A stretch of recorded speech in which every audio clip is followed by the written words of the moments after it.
Jason Anik and the man they call Egghead. Guys, what are you looking forward to the most here on playoff night? Oh, you say standing by. It feels like my chair's on fire. There is a different buzz in this building tonight, is there not, Egg? People are standing, a little more people filling up. It's like on these big UFC fight cards where the prelims, you get sort of a big, busy building early on, if you will. But this 8, I was saying earlier on the pre-show, I believe the cream rose to the top. Unfortunately, not going to get to see your guy Travis Thomas, B-Mac, and Kyle Bain competing in this playoff format. But I can't wait. It's been an unbelievable week. 122 matches down, playoffs to go.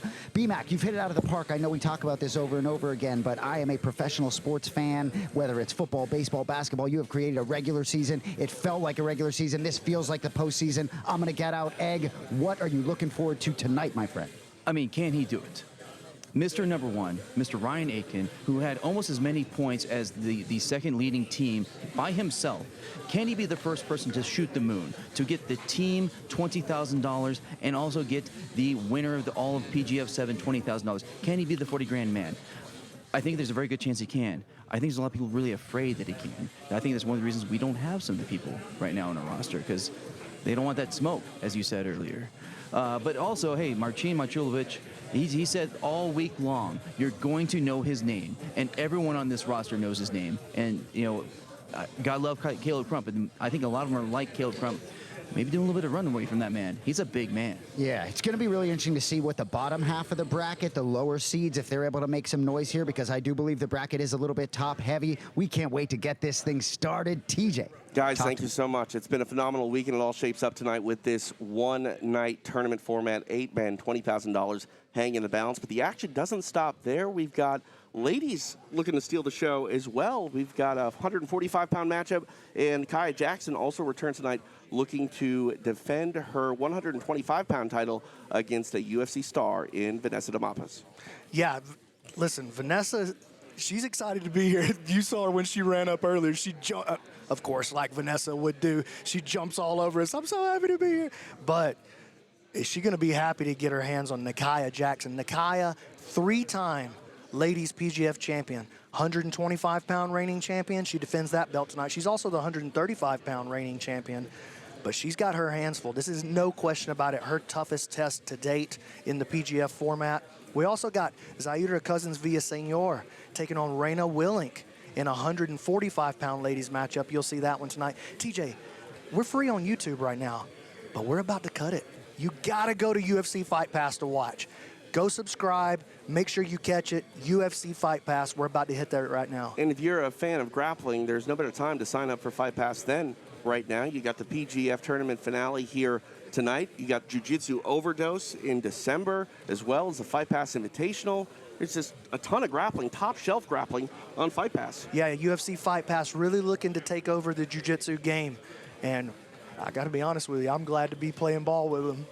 Absolutely. All right, let's check in with our Alex Wendling, who's standing by after a pullout from Travis Thomas. The Mantis is with Alex. Yes, I am with Travis Thomas right now, and he is coming off of that big team win for the regular season. But you weren't feeling good the past 2 days. You powered through and managed to get the win for the team. Absolutely, yeah. We're $20,000 richer, and New Hope came home with the team title. And you were going to be in the playoffs today, ranked at number 4. What was the deciding factor for you that your body just couldn't do it? I feel like yesterday I had a big performance drop-off, and then I talked to my coach, Matt Scaff, this morning, and we just both decided that there was no reason to come out here and underperform and just not really give the PGF or myself like the benefit of the doubt and, you know, like not have the performance I knew I could. So were there any performances that you have that you can't wait to run back from the regular season? Yeah, I'm going to have to get one back with Marcin, for sure. He is obviously a scary guy, but I think 100% that we could play that a little bit different. And now we are exclusively on UFC Fight Pass for this 8-man bracket with $20K on the line. Do you have any predictions on who's going to take this one? So I think the stalling calls are going to play a big factor into it. Ryan Aiken is obviously like the king of overtime. I just don't know if he can keep the pace with the smaller and faster guys for the 10-minute match. But if I had to put my money on it, I would probably say that Ryan Aiken wins it, and he probably beats Marcin in overtime. And then Nakaya Jackson, I think, is going to win her match as well by Rotolotine within the regulation. Wow, getting very specific with those guesses. Someone's going to set that fantasy league off. When it comes to the alternates, what do you think went through the minds of Davis Asari and Nathan Haddad this morning? Yeah, I think they were probably super excited. They went to bed last night or came into the day knowing like, oh, we're probably not going to get a chance. And then they woke up with 2 people dropping out and they were like, well, shit, now it's my time to shine. And those are actually going to be the scary guys. Like, they have something to prove. They want to come in here and win that money. They didn't get a chance to show what they thought they could. So in this 8-man bracket, I mean, anything can happen. Yes, they got that golden ticket to the chocolate factory. We would have loved to see you in there, Travis, but you are $20K richer today anyway. So he will be enjoying from the sidelines and then cheering on Kaya Jackson defend her belt tonight. Thank you so much, Travis. We have an amazing night of action. I cannot wait, guys. Thanks so much, Alex. You know, Travis brings up a great point, B-Mac. We have a Goliath in Ryan Aiken here in that number 1 seed, but there's some Davids here. One, you know, could be Elijah Carlton. One could be Davis Asari. Nathan Haddad there as well. But, you know, 10-minute match. Do the smaller size guys have a more, you know, more advantage here with the longer match time? I think that's an interesting question. And to be honest with you, I had not really thought of that until Travis said it. But he did say something that I do think is going to play. Check him out, eating the cupcake right there is Audrey Gracie on the sideline. I do think that the stalling, the aggressive stalling calls that we put in place here in the PGF are going to be a huge factor. You know, traditionally, there's been some criticism of the EBI overtime rule set. And the criticism has been, hey, people can game it because they can stall through regulation. And you can lose the regulation pretty dramatically and then find yourself in overtime and win. And so the guy can win in overtime even though he wasn't really the better grappler. You're not going to be able to do that here tonight. The same stalling rules are in place that have been in place all week for the regular season. If you catch 3 stalling penalties during regulation and then it ends up going to a draw, you will not advance. We will not go to overtime. So you can't rack up 3. If it gets 5, then we're just going to stop the match. Right. And they've been dealing with that rule set and adjusting to it all week. And all these guys that are here in the finale, they've adjusted to that rule set. But they've adjusted to it in 6-minute matches. Right. Tonight's 10. So they're going to have to keep an even higher pace to keep it going. Yeah, we've had a handful of matches with 3 stalling penalties, 4 extra minutes. It's not out of the realm of possibility that we get 5 stalling calls and then just call it a day right then and there. We'll see what happens here in our one-night tournament. It has all led up to this moment. The gauntlet and marathon has been ran, and now it's a sprint to $20,000. All right, let's take a look at our bracket. Ryan Aiken taking on Nathan Haddad to open up the tournament. Paul Ardilla going to take on Elijah Carlton. The Polish powerhouse, Marcin Machulovic, takes on Davis Asari, a late replacement here on our playoff day. And Ernesto Rivera, who said people were going to remember his name. Mission accomplished for him. We'll see what he can do as he takes on Chris Wojcik to round out our quarterfinals. All right, I think we're ready to go to the mat. We taking a break? What are we doing? We're going right into it. I think it's time. Without further delay, let's get our tournament started. We go out to Stephen Aiken. This is the Season 7 PGF Playoffs, brought to you by Once Upon a Coconut. Let's get it started. Our first athlete making his way to the mat, representing New Hope Regeneration and 10th Planet Jiu-Jitsu Atlanta, Ryan Aiken. The number 1 seed, Ryan Aiken, making the walk for a recap of his season. We go to the fantasy corner. Anik and Egg. That's right out of the gate. I like that this is like the only guy that has like a pre-shot routine, right? He's going to stomp the mat, fist down. I love it. Ed, Yeah, what's up? he had 9 wins in the season, 6 kills, 3 breaks, and he also had, but going against And his Haddad for the opponent, first time. representing Entrana and Core Combat Sports, Nathan Haddad. Nathan Haddad not in the playoffs when the season ended, but Egg, it wasn't without valiant effort. No surprise to see him here. Yeah, definitely. He was a stopper in season 6. He's closed out the season 4 with a kill on that final night to put him in position to be here When the today. whistle blows free, so we get an easy reset, couple steps back. Here we go, the number 1 seed, Ryan Aiken, taking on Nathan Haddad again. 10 minutes here in our rounds on this playoff night, and Aiken going to the bottom position early. He pulls guard right away, and he does phenomenal work. The main thing that we've seen from Ryan this week is that he really doesn't have a weak part of his game. He's got a fantastic guard, incredible leg locks, great back, great mount, insane passing, and he's kept a good pace. I don't think we've seen him get called for stalling all week. Now settling into this half guard is Haddad. Ryan playing with his butterfly and his overhook. He's been deadly from there all week long. We've seen him wrestle up from this position as well.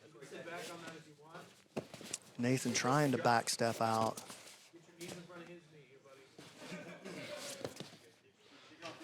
Disengages and stands as Haddad. Talking about those stalling calls, B-Mac, you know, in championship fights and MMA, referees tend to let them work a little bit more, but I don't think we're going to see any change in the criteria or frequency of warnings and stalls here. Yeah, I think we will, though, TJ. Yeah, I think they'll let them play a little bit. Okay. You know, in the NBA, you get into the playoffs, it's a lot more physical. Right. And I think that they're going to let them play just a little bit more. And I hope they do. The last thing that we want is for the match to actually end in a DQ over stalling. So, but I do think they're going to continue to push the athletes. And even if it pulls back a little bit, it's still going to be the most aggressive stalling rule you've ever seen. Now Haddad here on bottom. Ryan getting heavy, moving into the top of half guard. And Nathan trying to frame him out. He wants to keep control over Aitken's left hand. He does not want to get cross-faced and underhooked, flattened out with the big Ryan Aitken, the #1 seed, pressing down on him. I mentioned these guys have ran the gauntlet all week. Now they have 4 more minutes to work in a match. Does that extra 4 minutes feel like an eternity of time being what they've been through already? Oh, absolutely, especially when you got Ryan Aitken on top of you. Like, this guy, his pressure has been, like, unrelenting all week long, and there he goes. He's now established the cross face, and he's going to work for the right side underhook. And Nathan gets called for his first stalling call, and he's going to have to get busy.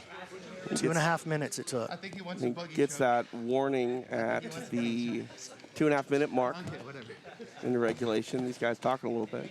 Yeah, Nathan starting to create a little bit of movement now, but Ryan just smashing him down into the dirt. A nice job by Nathan. Saved himself right there from that crossface. Man, Nathan has been so game this week, and we saw him get an awesome triangle choke. Really one of the better techniques that we saw throughout the course of the week was that Nathan had an arm bar to triangle choke movement that he made off of his close guard. Oh, look at that. Tried to get a cheeky Americana style crank. And now Aitken has really moved into a power position all the way through the guard into the mount. He's got the underhook. And we saw this week, he's got a very formidable arm triangle game. Nathan's going to have to be very careful right here. And that arm triangle has been on display time and time again. It led him to not only an EBI Absolute Championship earlier this year, but Combat Jiu-Jitsu Championships in the past. Starting to work the arm up above the head, and you can see, well, we can see actually, because I'm staring out there at him on the mat. There it is. That elbow already elevated up higher than the shoulder. Ryan wants to get the elbow all the way up, and he wants to get a grip. You see how he's reaching with his right hand to get a grip on the side of Nathan's head. That'll help lock the arm in position. And then Ryan will try to sneak his head over to the other side of the arm and move towards the kill. Shot clock on here for Nathan Haddad. 20-second shot clock. And there goes Nathan creating some movement. Saved himself out of that position, but the shot clock's still running. And there comes that stalling penalty here on Haddad. It looks like Aitken's going to stay in the spot because he's right where he wants gets to the be. opportunity. If you have the mount or back, when the stalling penalty comes, then you have the option to defer the penalty. 5.5 minutes here for Haddad to survive, and that is a long time for the big man Ryan Aitken to work on top. Ryan has his hands clasped together now. Nathan in a bad position here. Ryan getting heavy with his hips. Driving those feet in, getting his knees off the ground, getting heavy through the entire body, really, but you see his hips driving down the hips. Oh, look at this. Nathan with a big bridge, but it dismounts Ryan. Nathan trying to save himself. He's in bad trouble here. He's going to tap. There it is. Submission here. Now on his way to the semifinals, Ryan Aitken found success early in the PGF week in the regular season and success early here tonight. getting his first win in the quarterfinals. To make this one official, we go to Stephen Aiken. Your winner with a kill, moving on to the next round, Ryan Aiken. So far, so good for Ryan Aiken as he hunts for a PGF World Championship here tonight. Walk us through the end. Well, Nathan made that big bridge, and I would say he almost escaped. He really didn't. He just kind of bounced Ryan off of that mount and into the finishing position. You saw Nathan reach for his own leg, trying whatever he could to pull his shoulder off of his carotid artery, but Ryan had it stuck. And, man, another flawless, perfect performance from Ryan Aiken. And he got off the mat in only about 5 minutes, so that's good. He's going to be able to save some energy as he moves through the bracket. And credit to Nathan Haddad for coming in on short notice. You know, tough draw to come in when you don't even know if you're going to be in the playoff when you wake up that morning, and then you find yourself tangling with the overall season winner, and Ryan Aiken. He stepped up tonight. Yeah, great job by Nathan. Once again, proving he's a PGF hero. Look, we love Nathan, and to be honest with you, he was stepping up into this season, stepping up in weight. He knew he had a big challenge in front of him, but he still found his way into the playoffs. So shout out to Nathan Haddad. But Ryan Aiken moves on. Absolutely. We'll see him later tonight in our semifinals. Our quarterfinals continue. Back to the mat with Stephen Aiken. For our next matchup of the evening, making his way to the mat, representing First Form and American Top Team Atlanta, make some noise for Paul Ardilla. Paul Ardilla, the first man drafted on draft night. Egghead, give us a recap on Paul Ardilla. Paul Ardilla had 4 wins this season with 3 breaks and 1 kill. He went to a draw with Elijah Carlton during the regular season. Let's see what he can do here in this quarterfinal round. Back to Stephen. And his opponent, making his way to the mat, representing Entrana and Kazushi Club Chattanooga. Give it up for the jabroni, Elijah Carlton. The jabroni making the walk tonight in the playoffs. He sat out the last block last night, but still in the playoffs. Egg, tell us about his season.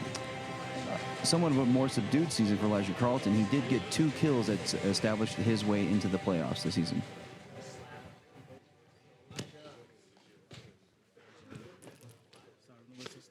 Here we go. Our second quarterfinal of the night.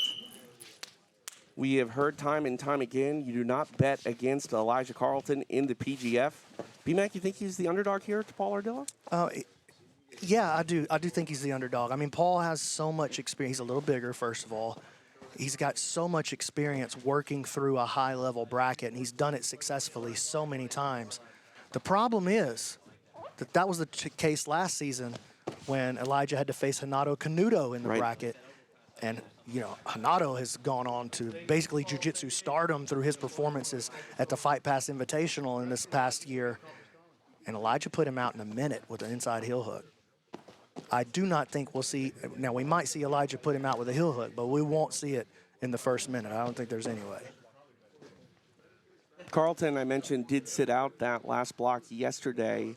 Do you think that was just strategy? Is he banged up? I mean, I assume everybody's feeling the gauntlet, but is Elijah playing hurt? He might be playing hurt. He's not playing injured. Let's say that. You know, they say hurt means that you can play. Injured means we got to go to the hospital. Right. He's probably playing a little bit hurt at least. And Paul gets the first warning. They don't feel like his passing is aggressive enough. Elijah stands up, shoves him into the corner. And back to your point, I think everybody's playing a little bit hurt at this point after all the matches this week. Well, I mean, it's the same thing as any sports regular season. Like, you don't make it to the playoffs unscathed. Right. Elijah checking him, trying to find out where the off balance might be. Paul changing, stepping forward, and there he goes into a passing position, but nothing so far. Elijah's guard is just an absolute menace. It's so dangerous. Like, how do you approach it?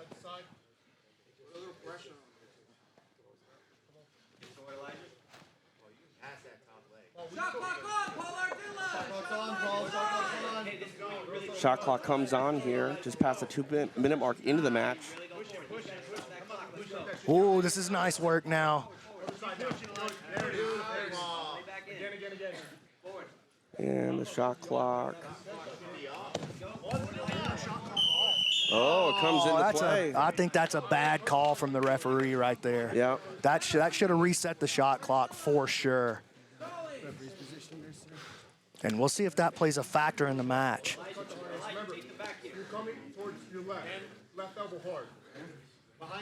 How beneficial do you think this is, BMAC, for the jabroni? I mean, it's a big deal, man. It's a huge deal. Yeah.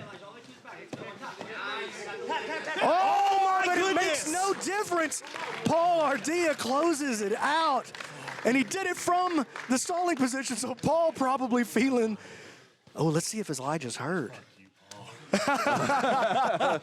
Not hurt enough to be non-jabroni. Not the way you wanted to go out, but Elijah Carlton does go out in traditional jabroni style. To make this one official, we go to Stephen Aiken. Your winner with a break. Moving on to the next round, representing first form, Paul Ardilla. Paul Ardilla got put in a referee's position, and then from there, punched his ticket to the semifinals. And BMAC, walk us through. Well, I mean, Elijah had a great position, and he just left his leg behind as Paul escaped. And you can see Elijah's reaction right there. He's like, I can't believe I just did that. And Paul, man, Paul's a good friend, dude. He's down there checking on Elijah. They've been brothers all week. You know, they both come out of that Atlanta area. Different teams. Right. But it's been cool to watch all those Atlanta guys basically like form up onto the same team in some ways. And Atlanta has been on display all week long between Elijah, Paul, Ernesto. They've been really putting down. Absolutely. Oh, And that sets up look a at that. killer semifinal showdown. Yeah, Ryan Aiken taking on Paul Ardilla. The winner will advance to the finals of our tournament. And now it's time to move on to the right side of the bracket. So let's get to it. Back out to the mat with Stephen Aiken. Our next athlete making his way to the mat tonight, representing Constellation Network. Give it up for the Polish Punisher, Marcin Machulovic. Been a great week for Marcin Machulovic. Egghead, walk us through his season. Man, a killer season with 8 submissions, 6 breaks, 2 kills, 2 elbow genie points, and he's also got a heel hook over his opponent, Davis Asari.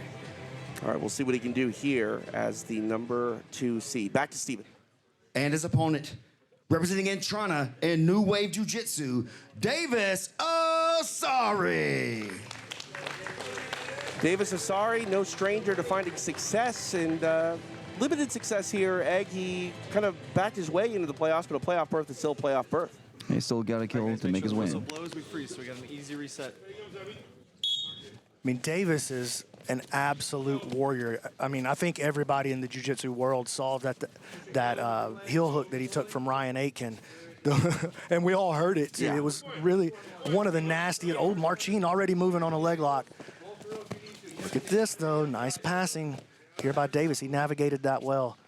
But, yeah, Davis all week long, he said, people were asking me, like, what are you doing back in the break? He's like, I'm fine. Like, why is everybody, like, expect me to be hurt? I'm good. Well, it's because we heard and saw what happened to him in that match with Ryan Aiken. Nasty, nasty submission. But here he is. He missed, I think he missed one match. Look at that. He's thinking about a knee crush. Now pulling into a straight ankle lock is Machulovic. I don't think that either one of these guys has been called for stalling the entire week. I don't think they got one call against them. No, they're all action. I mean, I remember Machulovic, I think it was against Caleb Crump, sprinted across the mat after him. Yeah, that was awesome. That's a Scorpion get over here moment. Marcin working hard on this leg, trying to off-balance Davis, but just phenomenal balance on the top position. And Marcin holding on to this straight ankle grip in the double outside Ashi position against the standing position of Davis Asari. Trying to reap. Davis continues to shut it, and now he drops him down to a hip. Whoa, scary moment right there. Still alive out there. Here's the toe hold. Maybe switching off to a knee bar, but Davis doing a great job navigating these leg entanglements. You see Davis got his right hand on the inside of the leg, like he's just trying to create a little bit of separation. Marcin uncrosses the feet, thinking about the toe hold. 2 minutes of elapsed time here. Yep, keep pushing off the hand that's trying to go for the heel. Forward pressure, let's compress it. Yep, Davis, you can shrug the shoulders. Yep, keep your leg cross. Very good. Get it heavy, don't let him get up. Grab that toe, the other leg, the other leg, get a toe. Yeah, grab that one, grab that toe now. Watch the knee bar. Toe hold now. Keep your feet crossed, toe hold that leg. Yeah, that one. Good job. Watch out.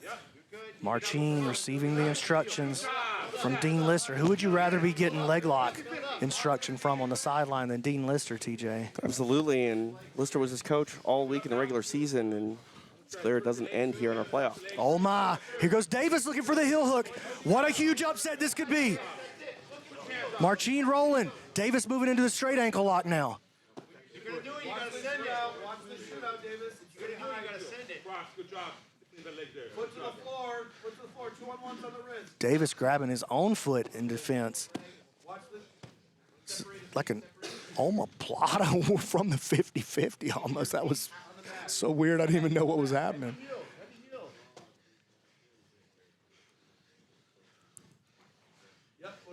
Davis puts his foot down on the mat. He's going to turn this direction to hide his heel.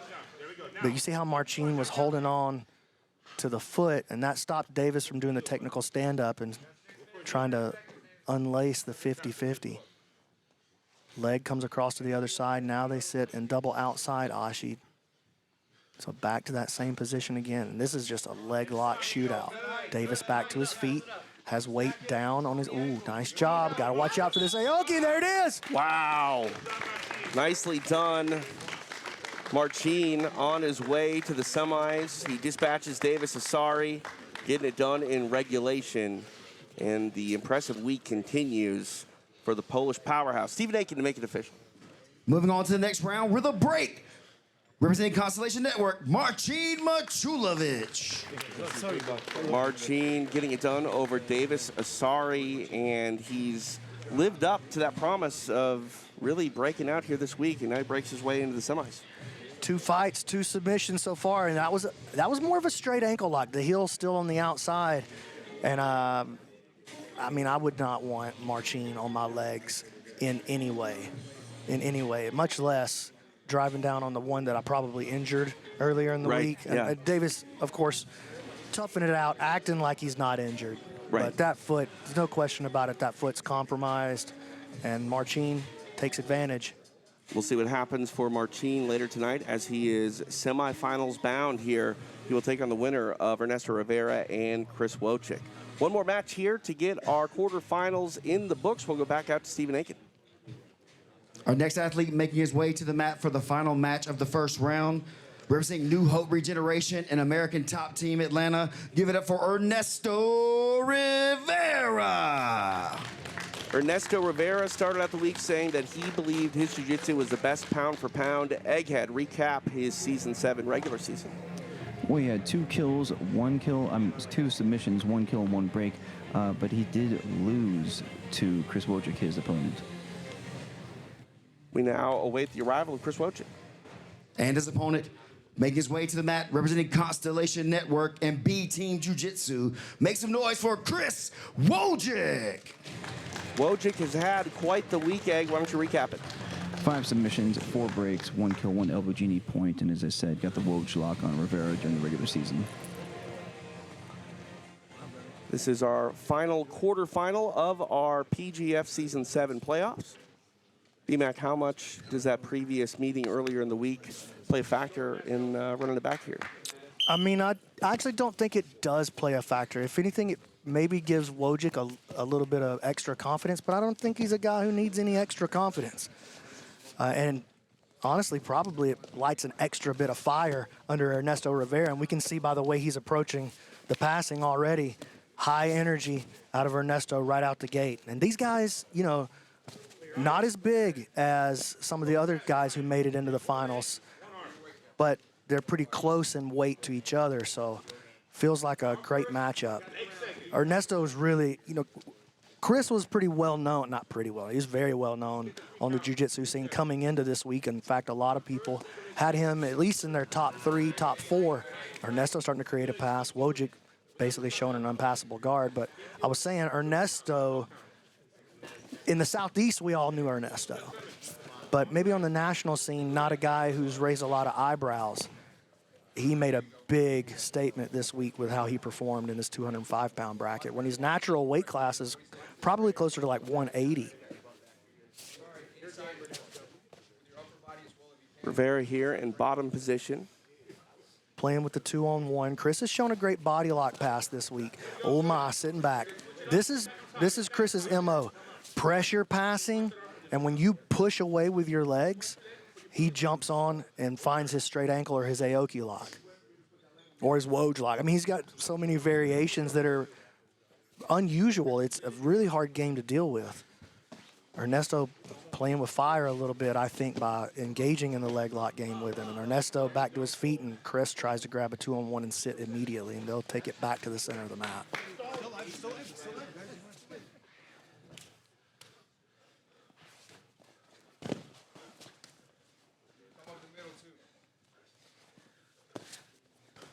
Just past the 2-minute mark into this one. Again, our final quarterfinal of the evening. TJ DeSantis along with BMAC, Brandon McCatherine. Appreciate you joining us here for the PGF season finale live on UFC Fight Pass.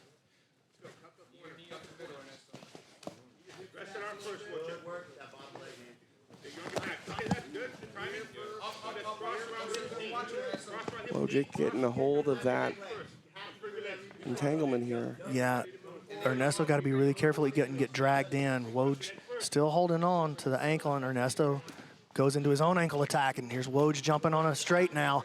Ernesto got to be super careful here. This is Chris's spot. He's putting that heel on the chest. Ernesto got to be careful. He tapped. Tapping. Chris Wojcik on his way to the semifinals, where he will take on Marcin Machulovic.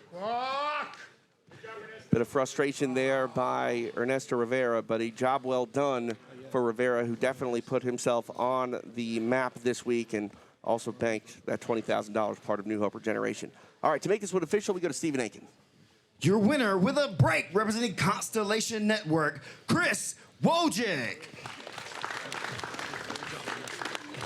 Chris Wojcik getting his hand raised. He submits Ernesto Rivera, and nothing but subs here in all of our matches here to kick off our night. Yeah, I think this is just a regular old school straight ankle lock. Heel not trapped on the chest for his patented Aoki lock, but very powerful. And I believe that during the regular season, Egg, you can correct me if I'm wrong, I believe during the regular season that he finished him with a straight ankle as well. Is that right? You're correct, sir. Yes, sir. All right, guys, now we are down to just 4, and we'll stick with Fantasy Corner here. Any upsets, or is this what you guys were thinking after we got through our quarterfinals? Yeah, all chalk. TJ, Aiken, Masulovic, Wojcik, Ardilla. I mean, what else are you looking for, really, BMAC? If you began this tournament, I told you that's your final 4. I think you certainly would have signed up for that. Going to be some great semifinals coming up, Egg. Yeah, it's all the favorites. Their powerhouses coming in, and they're performing as you would expect, doing phenomenal work. As you said, all submissions, all exciting submissions. Aiken, Ardilla, Marsulovic, Wojcik. Which one of those matchups you think there's more of an opportunity, I guess, for the underdog? Or does Ardilla or Wojcik have a better chance to upset the apple cart here? Man, that's tough because Ardilla is still storied with 4 times ADCC qualifier winner, so he's definitely got the experience. But that Woj lock, he can sneak that on Marcin. Marcin, as Matt Elkin said, he's a unit.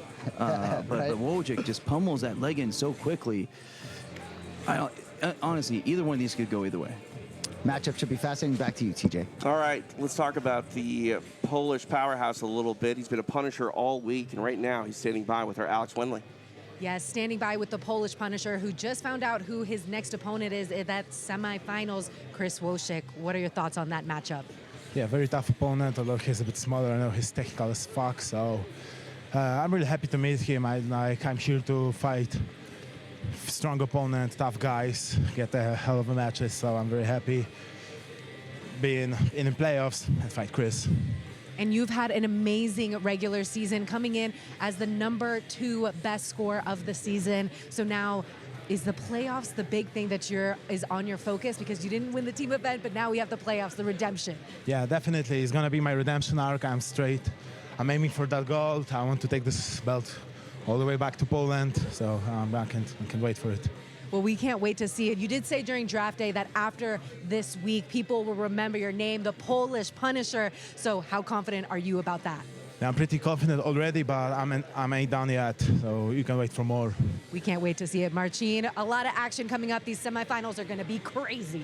Absolutely. Thanks so much, Alex. Looking at Marcin, he owns that number 2 spot, and so far so good for him in the semifinals. PGF World Season 7 is powered by Once Upon a Coconut. Coconut water with a purpose.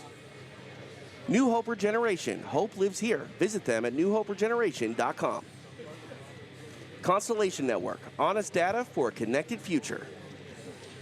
Intrana, the future of tokenization. Find out more info at intrana.net. Epic Roll, the most epic gear in the game. Get yours at epicrollbjj.com. Salt Electrolytes, use code PGF7 to save 15% right now at goearnyoursalt.com. And UFC Fight Pass, original programs, the largest combat sports library, all yours right now at UFCFightPass.com. The most complete fighter in the UFC today. 2013 was the craziest year of my career. Here we go! I had first to defend my world title. What a fight! George St. Pierre dominated his fight. There's always the next guy. He's not gonna walk through me. The next guy, and the next guy. Rush! St. Pierre!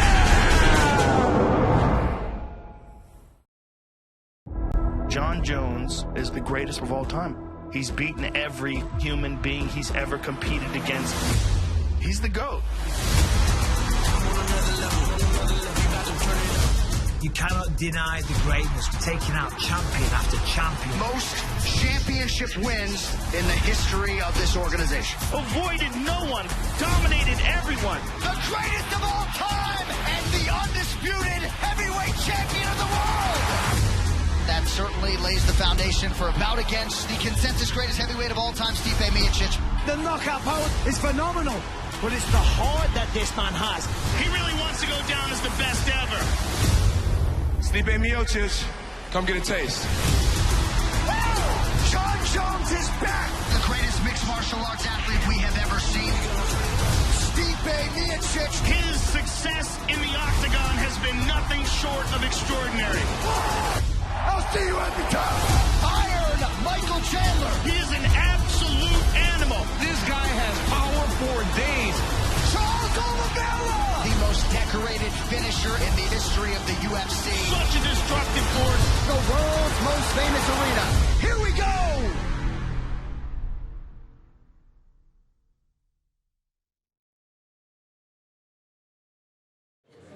Well, later tonight, flyweights will look to put on our show in our co-main event when Kaya Jackson defends her 125-pound championship against UFC star Vanessa Demopoulos. But right now, we're ready for a fun featherweight matchup, and it's about to make some PGF history. You ready to go do it? Yeah, first 145-pound ladies fight in the history of the PGF. We've had the 125-pound ladies division. We've had the 135-pound ladies division, and Kaya Jackson is the queen of both of those divisions currently.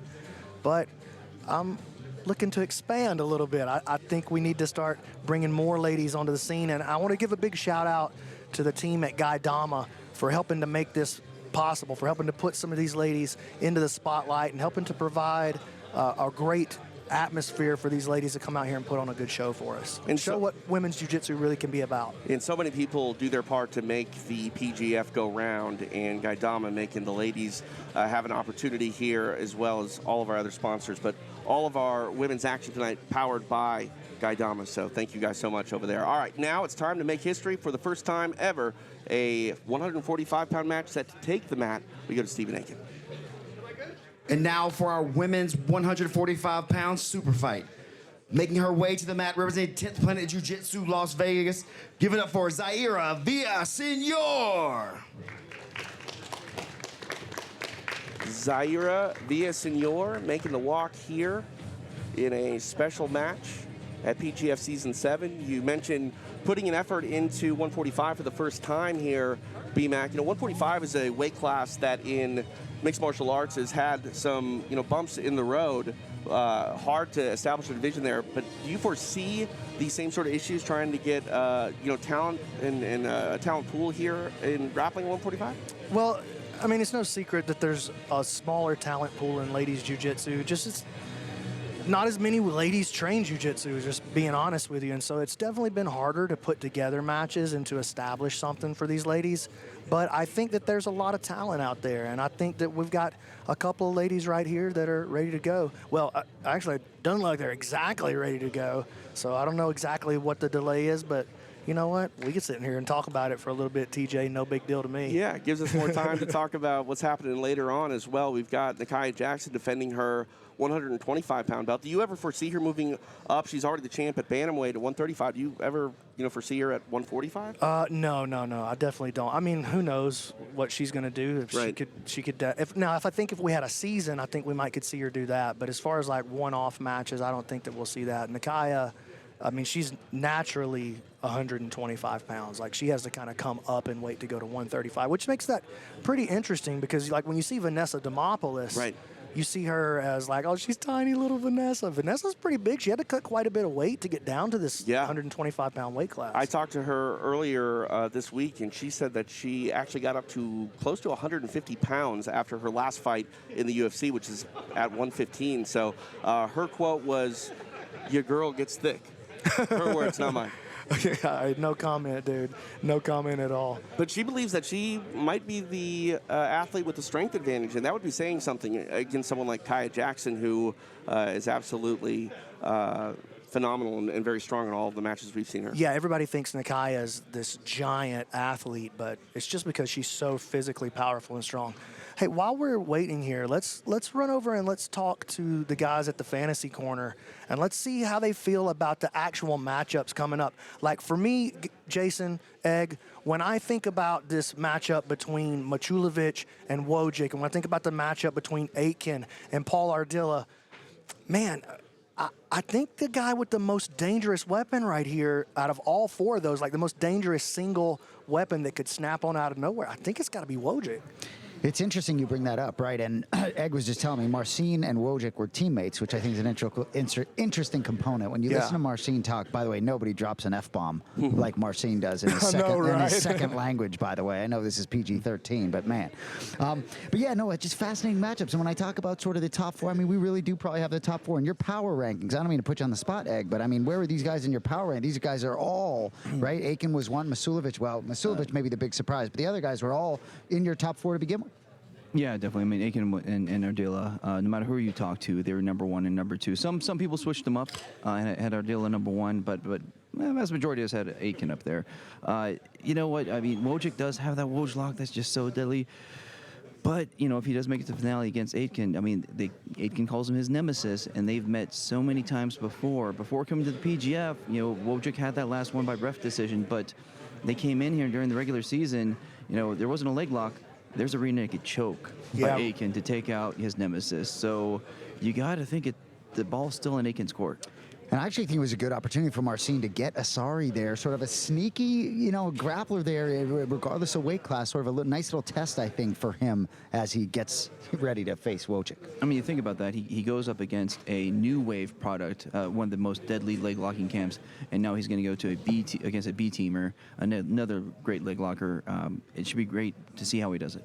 All right. Without further ado, I think we're going to jump to our semifinals right now. Looking at the board, Ryan Aitken and Paul Ardilla are standing by. So, Stephen Aitken, take it away. Ladies and gentlemen, we're going to move into the second round of our playoffs. Making his way to the mat, representing New Hope Regeneration and 10th Planet Jiu-Jitsu Atlanta. Make some noise for Ryan Aitken. Here he comes, the overall points leader, Ryan Aitken. Got a submission over Nathan Haddad in his first match here tonight. Now he takes on a very tough Paul Ardilla.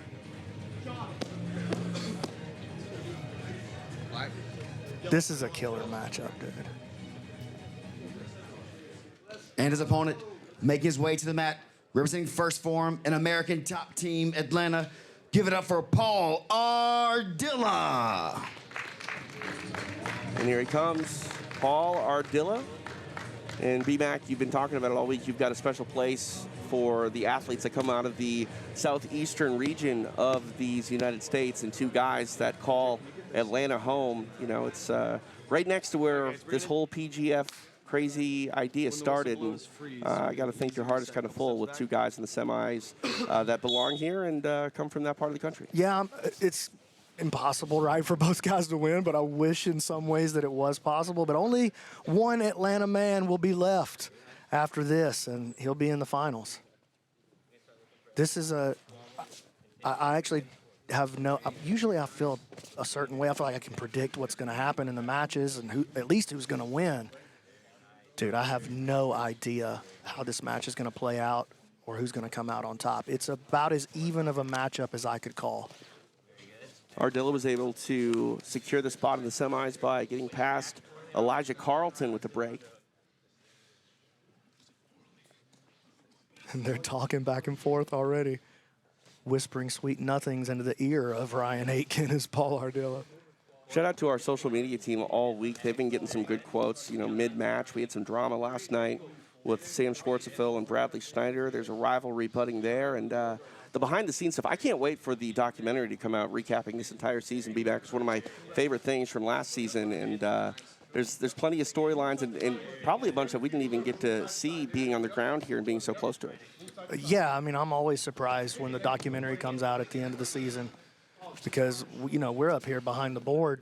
And so a lot of times I have no idea what's happening with these athletes as far as, like, drama is concerned. And, you know, the staff knows to keep the drama away from Brandon. Right. He'll freak out. He's got enough on his plate this week.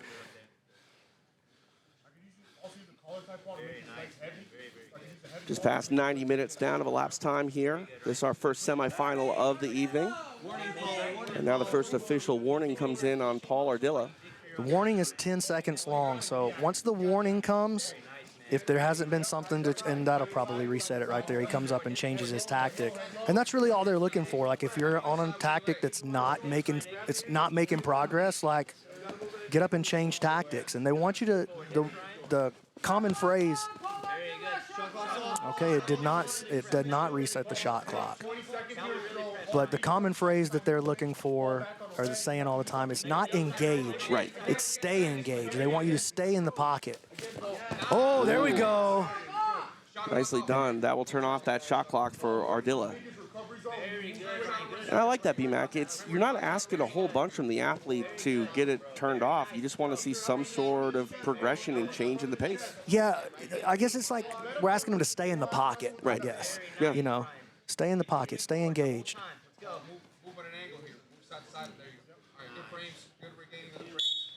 And again, you've talked about that, trying to get the casual sports fan involved into jiu-jitsu. And, you know, I hate to call Jason Anik a casual, but he's been here all week. You know, let's go to Jason real quick. Jason, your first jiu-jitsu experience quite like this. I mean, has it surpassed your expectations? Yeah, throw it over to the casual, huh, TJ? Sorry, buddy. Well, I called you soft early in the week. No, it certainly surpassed my expectations. And it really is a marathon. And I said to Brandon when I saw him on the side, it really feels like a regular season. But then you get into a spot like this, right? The regular season, you can sort of marinate into the evening. Not so fast. You're already in the semis. Absolutely. Now shot clock back on here for Ardilla. Aitken works into double underhooks, gets his hands locked. Paul's like, I got to change my tactic right here. He knows the shot clock is about to go off on him. Ooh. There he goes. Oh, and he resets it right at the end. And that's good. That's good for Paul Ardilla because you absolutely do not want Ryan Aitken anywhere close to your back for any reason. Like, if you're walking through the Walmart parking lot, do not let Ryan Aitken walk behind you. We did see Ardilla, though, get put in that referee's position and then all of a sudden grab that sneaky knee bar on Elijah Carlton. It will be a little bit tougher to do, though, on the big man Ryan Aitken. Yeah, a lot tougher to do. It's a lot different build of a leg than the one that Elijah's carrying around. Very nice, Ryan. I like that. Now 4 minutes down. Let's move side to side a little bit. Forward again, hips in. That's right, very good. Stand your feet, cutting angle. Come on, Paul Ardilla. Let's go forward now. We can just hear the mood almost change. The electricity changes when that shot clock comes on. Yeah, it's interesting, right? Like, and we talk about that all the time in the EBI rule set. That in a lot of ways, the overtime is the. Oh, that reset it. That's for sure. That was awesome. But yeah, I was saying, in a lot of ways, we sit beside the mat for pretty much every big jiu-jitsu event that there is right now. We do. And the crowd loves the overtime. That's when the crowd comes alive the most. I know that seems crazy. Right. But it's not crazy. That's the way it is in other sports. Absolutely. Like overtime, the pressure is on, the urgency is up, the electricity, the tension, the anxiety, all of those things rise, and that's what makes great drama, and that's what makes great viewing for sports. I mean, some of my favorite moments in jiu-jitsu are when someone will secure a submission in the top half of an overtime round, and then in the bottom half, there's a faster submission. It's just the craziest thing you can ever imagine. Shot clock on for Ardilla again, and he's had that clock turned on a couple of times. There he goes around the corner. Paul working a pass here. Ooh. He's almost there. Oh, Aiken barely recovers, and that resets the shot clock. That was a close pass. I need you to believe you can break him. Let's go. Come on. Come on. And listen to that instruction out of Ernesto on the sideline. He said, Paul, I need you to believe that you can break him. 4 minutes. 4 minutes. Let's go. I love that. That put chills on my spine. That felt like a sports movie. Get past his knees and then stay there. Come on. Forward. 4 minutes to work, brother. You know, we talked about that shot clock. It's been on exclusively for Ardilla. You know, we've been impressed with the pace and style and output of Ryan Aiken all week, and he's keeping that pace and staying out of the stalling warnings and shot clock violations here in playoffs as well. Yeah, but you know, it's interesting to watch the strategy that he's. Oh, look at this! Falls back on the leg. Oh, Ryan moving around now. Paul past the guard. Oh, not able to secure it. And you see Paul taking some deep breaths there. But I was saying, it's interesting that Paul is employing this strategy, because this is a strategy that you would almost expect if he was looking for the overtime. Right. Right. And he's able to avoid the penalties, and so he's playing the game well. But I would think that the last thing that I would want was to hunt for overtime with Aiken. Right. Like, he's the master of EBI overtime. Like, he is the master of that rule set. He's the EBI absolute champion at a weight class bigger than this one. Beat Big Dan in overtime. That guy's a giant. Yep. Franco Pana, he beat in overtime. Did he beat him in overtime? I think he actually beat him in regulation, didn't he? Yeah, I think it was regulation. But the thing about Aiken too, we talk about his CJJ titles. He gets wins on the CJJ map with not a lot of palm strikes either. Like, he's very much a sub-only guy, even in the CJJ rule set. Ryan is not attacking. And everybody on Paul's team, they're looking for some stalling out of Ryan. And Ernesto made a good point over there from the sideline. Every big movement you've made, Paul, you've almost gotten past his guard. Very nice, Ryan. I like this. I like this a lot. Paul, 2 minutes, Paul. You gotta do it. En 2 minutos te garantizo que lo puedes pasar. Vamos, vamos. And what are your thoughts on the fact that Aiken hasn't been called for a stalling warning? I think that there's a pass right there. That's what I think. Oh, my goodness, not able to secure once again. Do you think that Aiken's been engaging enough to where Paul's been reacting, and now we get a warning? Oh, and hey, listen, that's a little gamesmanship from the coaching corner over there. They're like, hey, you haven't called anything on Ryan, and they just pestered him enough, I think, to where they got what they wanted. And we see that in other combat sports. I mean, MMA referees all the time, I think, are influenced by anti-crowds sometimes, for restarts off the fence and things like that.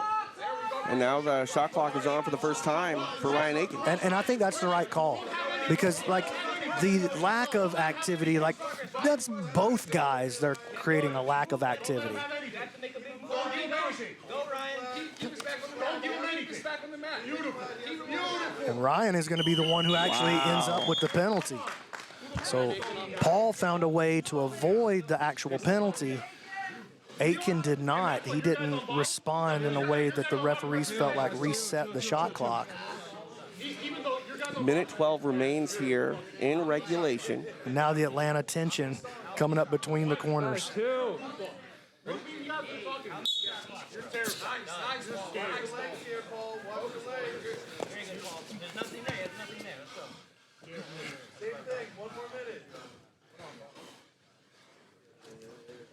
Now inside the final minute.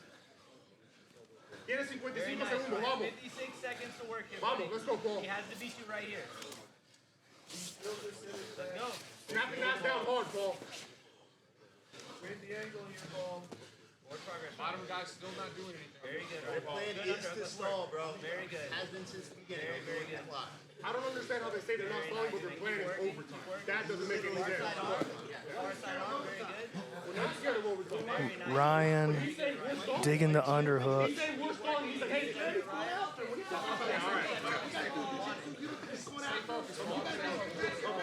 Now just 20 seconds left. We're headed to overtime, it looks like. Snap it down, come on. Prepare for overtime, Paul. Prepare for overtime, Paul. 10 seconds, nothing silly, nothing silly. 10 seconds left. Catch your breath. We mentioned how many times we've seen Aitken not only do overtime, but thrive in that format. We'll see what Ardilla has here up his sleeve. For everyone at home, overtime rules consist of this: 1 round minimum, 3 rounds maximum.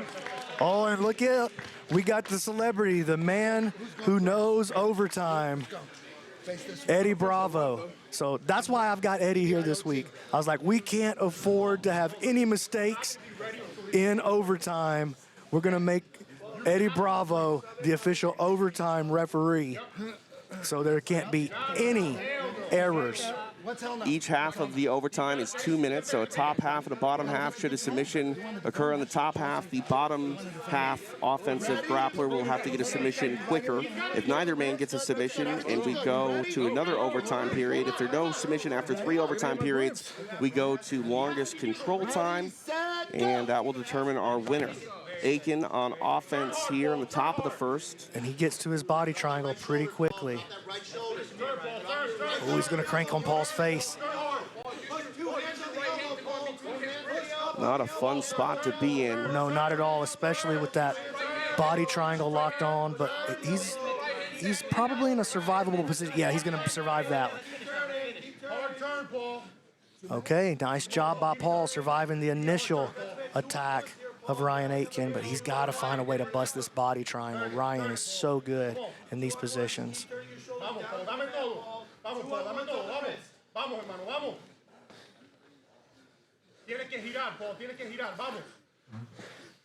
Keep him on that side, Paul. I like that. Step over his leg. Step over his leg. Vamos, Paul. 2-on-1. Ardilla doing a good job at hanging tough, staying out of danger as we reach the halfway point of the top of the first. Body triangle is not locked in super tight right now, and he's getting it in position now. 45 seconds. And there's no stalling going to be called during the overtimes. Right. Yep, bring it under, then we can turn. Come on. No stalling during the overtime, so you don't really have to worry about that. And for Aitken, I mean, I think he has a significant advantage here going on offense first in the top, because Ardilla's going to go on offense in the bottom, and he's going to have, very short time to get his offensive game going after being forced to be defensive and wearing a lot of that pressure here from Aitken. Yeah, he's been wearing the pressure, but he really hasn't had to endure too much in terms of submission. That first attack was pretty gnarly. Like, he'll feel that tomorrow, but he doesn't really feel it right now while the adrenaline's on. Final seconds here in the top of the first. And now we're headed to the bottom. All right, so Ryan racks up 2 minutes, 120 seconds of ride time. And we have the unofficial clock over here, of course, TJ. You're always so good at unofficial numbers. I like having it on the screen here so that I can see it, though. It's nice. Yeah, that's really cool. All right, Ardilla on the back here of Aiken. And Paul has a pretty good position here. Ryan's starting to slip a little bit. He doesn't have, like Paul doesn't have the perfect back connection, but he does have that body triangle. He's got it on the quote-unquote strong side. It's the head position of Paul right here. He wants to get his head underneath there. Now he's saving. Now he's got a better position. Ryan trying to turn him over to the bottom side of the body triangle. Paul switching the body triangle. Really nice work here by Paul Ardilla. Ryan starting to peel this apart. Check out how he uses his left hand to lift up on the leg to undo the body triangle. Ooh. Watch that elbow slipping. Looked like he tried to switch and there off. it is. And once those hips have cleared, B-Mac, your offensive period is concluded. So now we're headed to the top of the second, and Aiken moves into a good spot here, having maxed out the ride time. Ardilla, what did he get on the unofficial clock? I'm calling it 43 seconds, okay. TJ. So 120 seconds of ride time for Ryan versus 43 for Paul. Hold on, we're right here.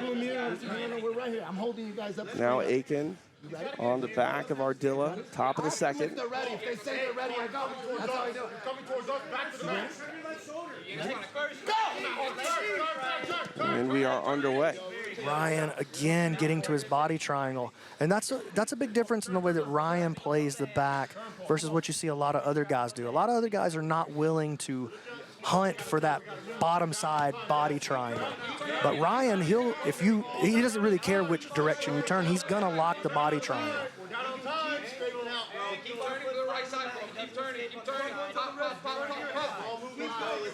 Obviously not in a good position. Another 30 seconds of ride time accumulated for Ryan Aiken. We'll see if Ardilla tries to get super aggressive here to reverse his fate a little bit. Ryan Aiken is not a man you can afford to get behind on that control time with. Not at all. And Paul definitely finds himself on the bad side of the ride time right here.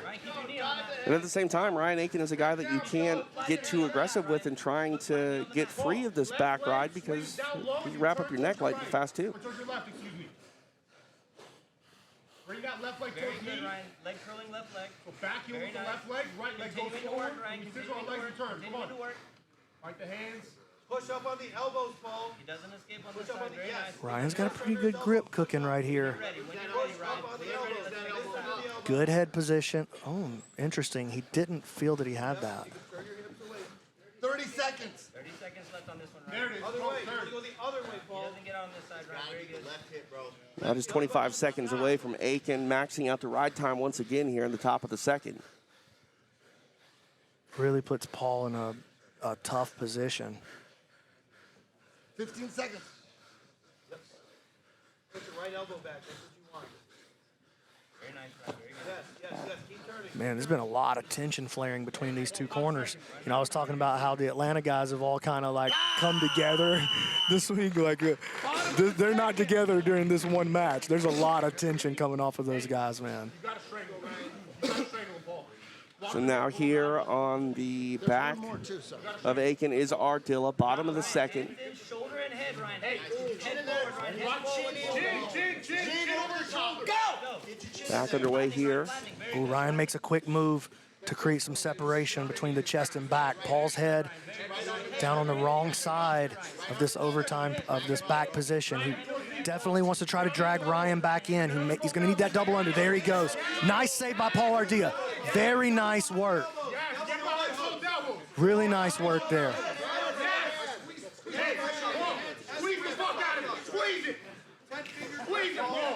I want to remind everyone, Ardilla behind on that riding time, but that wouldn't matter if he got a submission here. No, it doesn't matter at all. A submission trumps everything. The ride time is only there in case there isn't a submission in any of the overtime rounds. And we go, it's basically like extra innings in baseball. We're going to go 3 times. If there's a sub in the top of the first and then the guy doesn't get the sub in the bottom of the first, he's switching to the armbar, which that is totally legal to do.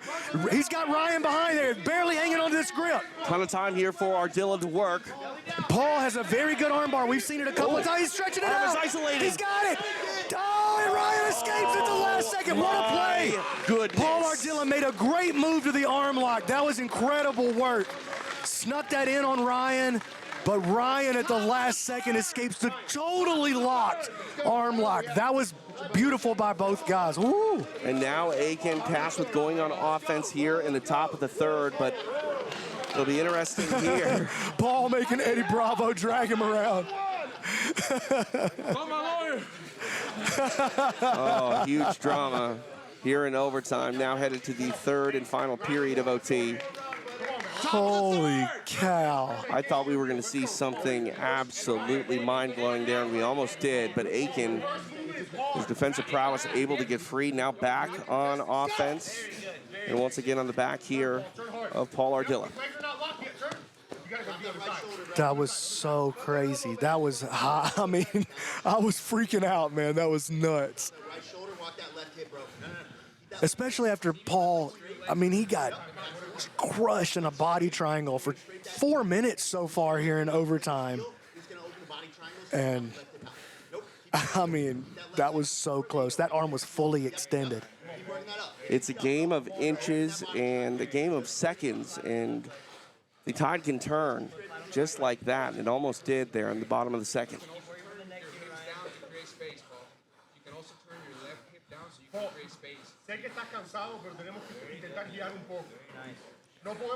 Ryan, is he going to try an arm in choke from the back? Yeah, he is. I don't know how much he's going to actually squeeze it. I was going to say maybe trying to distract Paul right there. But, I mean, that's a real thing. Like, I've definitely seen that. I've never seen it work on somebody like Paul Ardilla before. 45 seconds. Top of the third. Aiken in a good position now, 40 seconds left in OT. I mean, at this point, Ryan has racked up so much ride time that it would be impossible for Paul to win via ride time. So no matter what happens here, even if Ryan gets a submission in this last 20 seconds, Paul has to get a submission. And he would have a lot of time to do so if we would see something. 15 seconds. The problem is, like, when it's Ryan's turn to play defense, his first movement defensively is so fast and so accurate. He's just looking to create separation. So he's trying to do two things. He's trying to create separation. Eddie Bravo cracks me up, dude. All right, so now headed to the bottom of the third. Final overtime frame here for Ardilla. As you can hear, Eddie Bravo saying Ardilla needs that submission if he wants to punch his ticket to the finals. So Ryan's looking to do two things. He's looking to create an angle and separation right there, and he does, and he's looking to drop to the weak side body triangle, and he's almost out of here. He's about to be gone. Starting to slip the elbow. He's out. That's a wrap. Ryan Aiken on his way to the finale. Paul Ardilla had a shot at the arm in the bottom of the second, but unable to secure it, and Aiken gets free in the bottom of the third. He's on his way to the tournament finale and a shot at $20,000. Ryan Aiken doing big things here at the PGF Season 7 finale. To make it official, we'll go to Stephen Aiken. And your winner, moving on to the next round by ride time, Ryan Aiken. Ryan Aiken getting his hand raised over a very game Paul Ardilla, but Ardilla unable to get his offense going, and BMAC, there was that very close armbar attempt. Dude, watch here how much extension Paul gets on this arm. First of all, he goes to a beautiful swim move, but watch this extension right here. Look how extended that arm is. Look at that. Totally straight line right there. Good gripping happening. I mean, he's out here on the end of the wrist, as you can see. The problem, look at this right here. See how Paul's leg is on the inside? And Ryan is taking his left hand and shucking Paul's leg off the top. And so the positioning is not exactly what Paul was looking for. Even though he had the extension, he didn't have a way to control Ryan's posture completely. And so Ryan then is going to make a corkscrew move out, boom, and he's gone. And that was a huge moment. What a high trauma. Oh, TJ, What is happening here? MMA and Okay, BJJ hi, it's royalty. Grace Gracie. We have Hoist Gracie in the house and with Hodger Gracie. It's a huge family affair this evening. Say hi, Hoist. Say hello. May the best fighter wins. We're gonna go harass the fighters in the back. Excuse me. Did that just happen? Yeah. Amazing. Well, let's follow them. Let's see what's going on here. I'm interested to see what's happening. They took a mic into the back. We're getting some behind-the-scenes footage here. I think when Hoist Gracie starts walking around, I want to follow. You know what I mean? I like it. Dude, this is so crazy. At my event, I'm looking at Hoist Gracie hugging Dean Lister, Jocko Willink, Zoltan Bathory. Like, what is going on? I think everyone's finding out why we're in a secret location because, you know, fans would love to be involved in a scenario like this because, like you said, is this Hoist Gracie, Dean Lister, in just their natural environment hanging out? This doesn't happen every day. Jason, did we just see Hoist Gracie? Oh, nothing like seeing Hoist Gracie. And you see, even I've seen him show up at UFC events, right, and get behind that broadcast booth, and even seeing Joe Rogan's reaction to Hoist Gracie, you see him, Joe Rogan getting starstruck even with Hoist. So yeah, it's normal that this guy's hairs on my arm standing up. You could be sure. The man who changed it all. I mean, without Hoist in the UFC, B-Mac, I don't know if we're here today. I know it's not. It's not an MMA show here, but jiu-jitsu. It's the whole reason the UFC was started in the first place. Yeah, the Gracie family started the UFC. So they marched Hoist out there to prove the effectiveness of jiu-jitsu to the world. And they accomplished their goal, man. Oh, they're giving Hoist the mic. This is awesome to be here. It's the top guys competing. So, and look at this. Look at the corners. Look who we got on the corner. The best corner man. So, and Jorge is here too in the house. So that's awesome, man. It's a pleasure to be here. It's a pleasure to have you, cousin. All right. Man. These smiles aren't going to go away anytime soon. Insane. Yeah, absolutely. Our action has been pretty insane as well.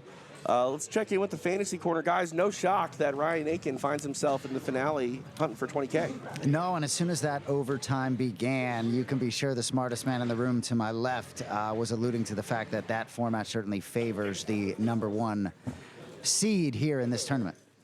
Yeah, honestly, I think both CJJ Worlds Championships he had, EBI Absolutes where he won. I'm pretty sure every time he's gone to EBI overtime, he has won. I'm not trying to jinx him, so I didn't want to tell you exactly that, but I'm pretty dang sure about every dang time. You know, that 10th Planet Atlantic group with Sean Applegate, who you can hear on the sideline there, they just drill, you know, that type of overtime religiously, and also just love hearing Sean Applegate, having him here again on the side of the mats, just giving that calm, actionable coaching that he does. It's just awesome to see. Yeah, Egg, a lot of people may not know that Sean is actually like a winning coach in some of the previous iterations of the PGF. That's right. Season 3, he got every member of his team toehold to the playoffs. So not only did they win, they all made it to the playoffs. And that's how we first saw him was in Season 3. And again, just for every member of his team toehold team at that point, just having that great, calm, actionable coaching that he had.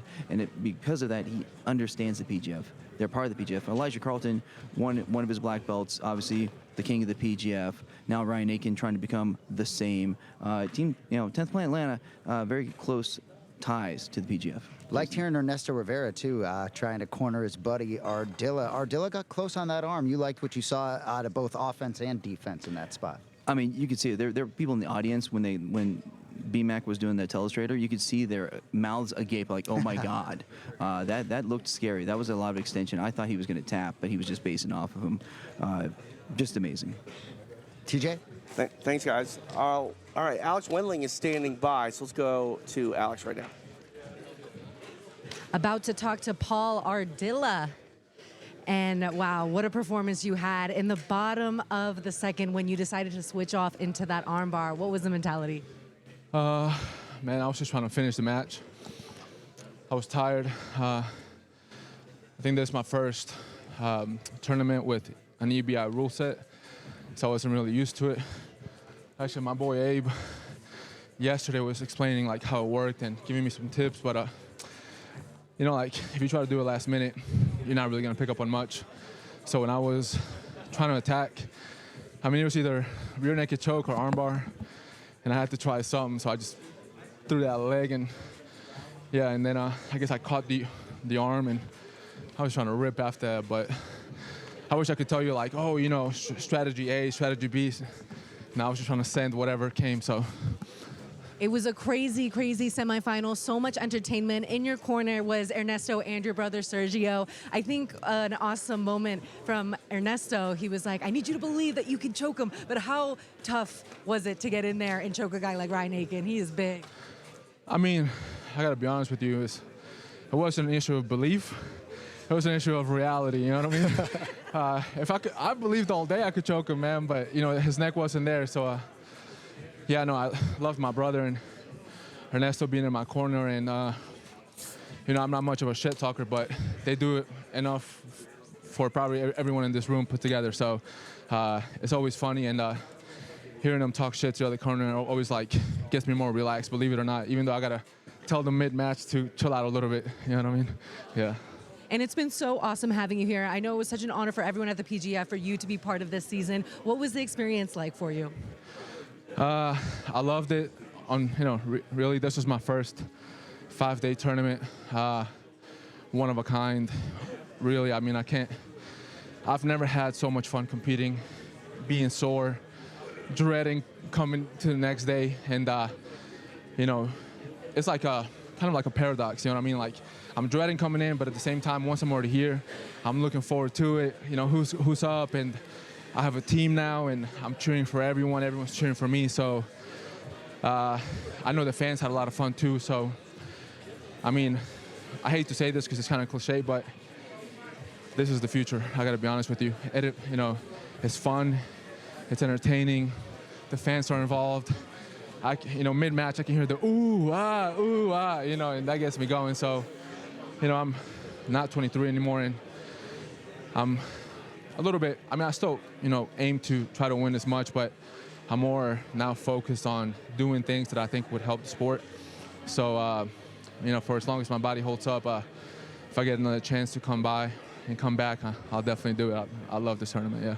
We can't wait to hear it, see it again. PGF Season 7 with Paul Ardilla. We know that you have a seminar coming up in Brazil, so if you're in Rio, make sure to get on this guy's schedule. Paul, thank you so much for everything. So much more action coming up.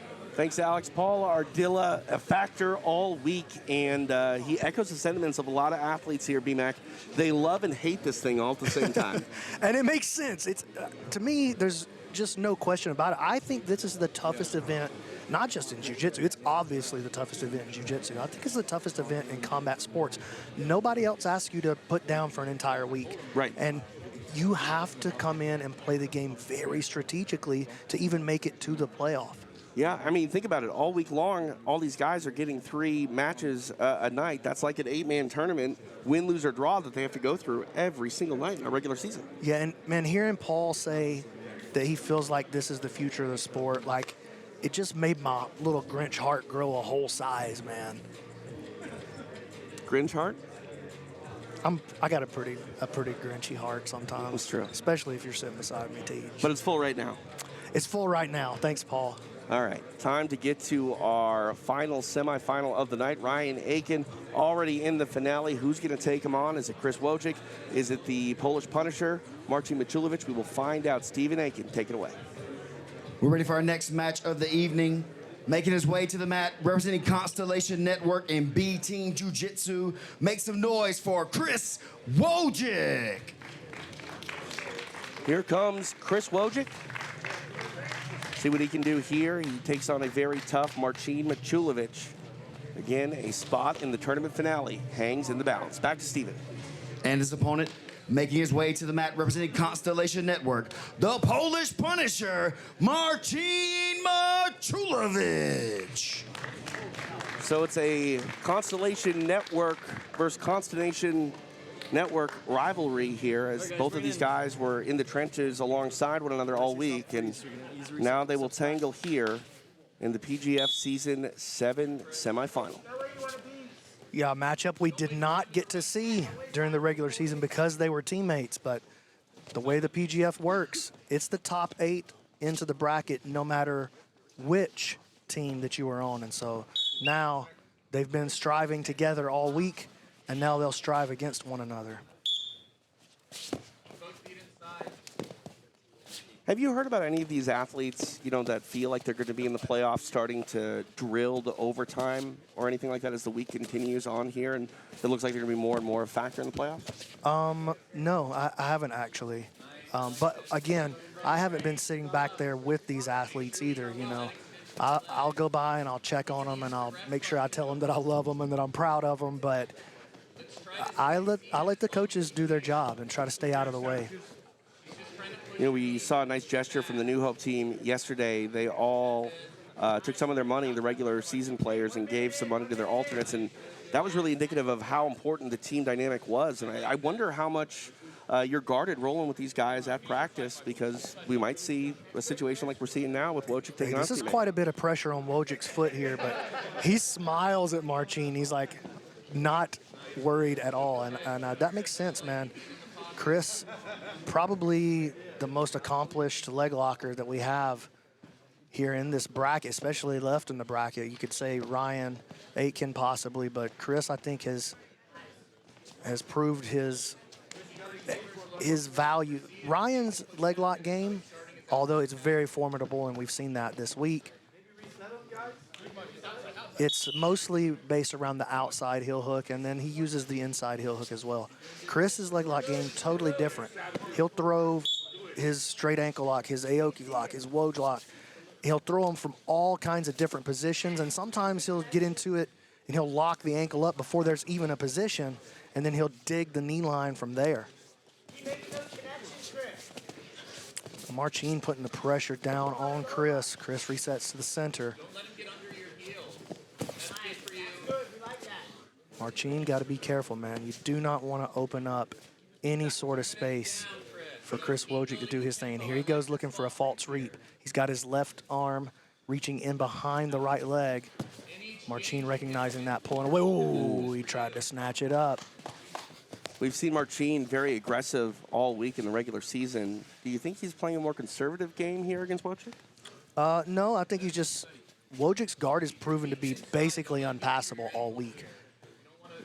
Not only does he have a great guard, but he has the threat of the leg lock, which makes his guard even more formidable. So it's sort of like a 2 + 2 = 5 situation.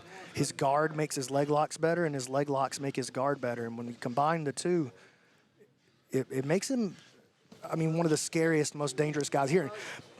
Putting straight pressure on the ankle lock as Marcin forces Chris to roll to defend. Back to the center they come. Just past 3 minutes of elapsed time. Again, the winner of this match will take on Ryan Aitken in the tournament finale.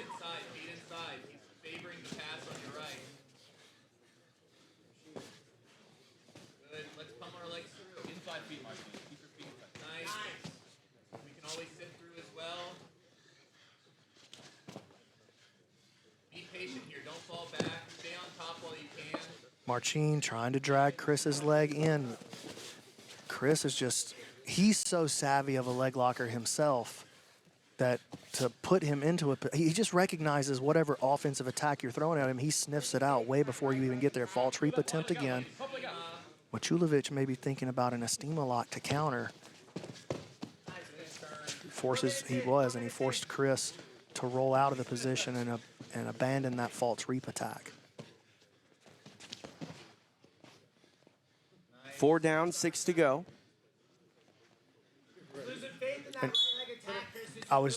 And you heard that instruction coming in off the sideline that he's losing faith in that attack, that Marcin was losing faith in that attack. And I was just about to say that he grabbed the straight ankle, but because he's put the pressure down on it a couple of times, he didn't feel like it was really getting him anywhere.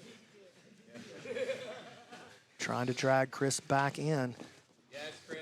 Oh, now Marcin, Chris has just got the scariest weapon here. Right. Every time he touches an overhook and wraps the foot, it just makes my blood like just chill. You can feel the air almost get sucked out of the room. People take a big, deep breath in, going, oh, is this the one? Is this the sequence? And it's interesting to see the way that Marcin is countering the false reap setups by Wojcik. He's threatening the Estima lock, which is forcing Chris to invert and spin and let go of his false reap grips. And there he starts with one. You see how Chris has the left arm wrapped around the back of the leg? He wants to throw that. When he does that, he's looking to throw his left leg around the same side in front of the hip, and then he'll create some sort of movement, either an inversion or a spin, to try to get into that cross ashi position so he can attack the inside heel hook. Marcin again back to the straight ankle lock. We are into the second half of this matchup. Again, all of our tournament matches are 10-minute regulation rounds. And then if we do not get a submission in regulation, we are headed to traditional EBI overtime. Oh, this is a calf slicer. Shut down though. Oh, now here's something cooking now. 115. Nice, Chris. Marcin has to be very, very careful right here. It's a lot of pressure starting. He gets the weight down on the foot. That's good for him.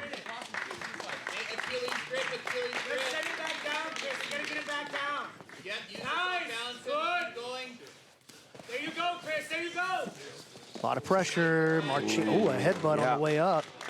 Oh, I saw Chris kind of blink his eyes like I just got smashed in the face by a Polish guy. Polish powerhouse. Yeah, indeed. Big lift. Drops Marcin down to his hip. And you can see a big red spot and then on Marcin's head, and you see Chris rubbing his head. Yeah, check out where that headbutt landed on Marcin's forehead. See it? Yeah, and someone always gets the worst of a headbutt. I think they both ended up with the worst of that Might one. have. I mean, thankfully, nobody's cut. Oh, man, that would be a bummer. I've been cut like that in grappling.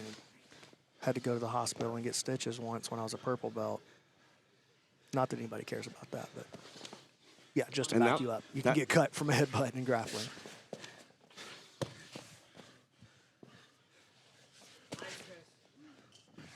Man, this is just back and forth. TJ, do you feel like either of these guys has a big advantage if it goes to overtime? Because it's looking like, I mean, it's starting to smell like overtime, you Right? know? Yeah, I mean, I feel like there's always somebody that understands the tactics a little bit more than the other.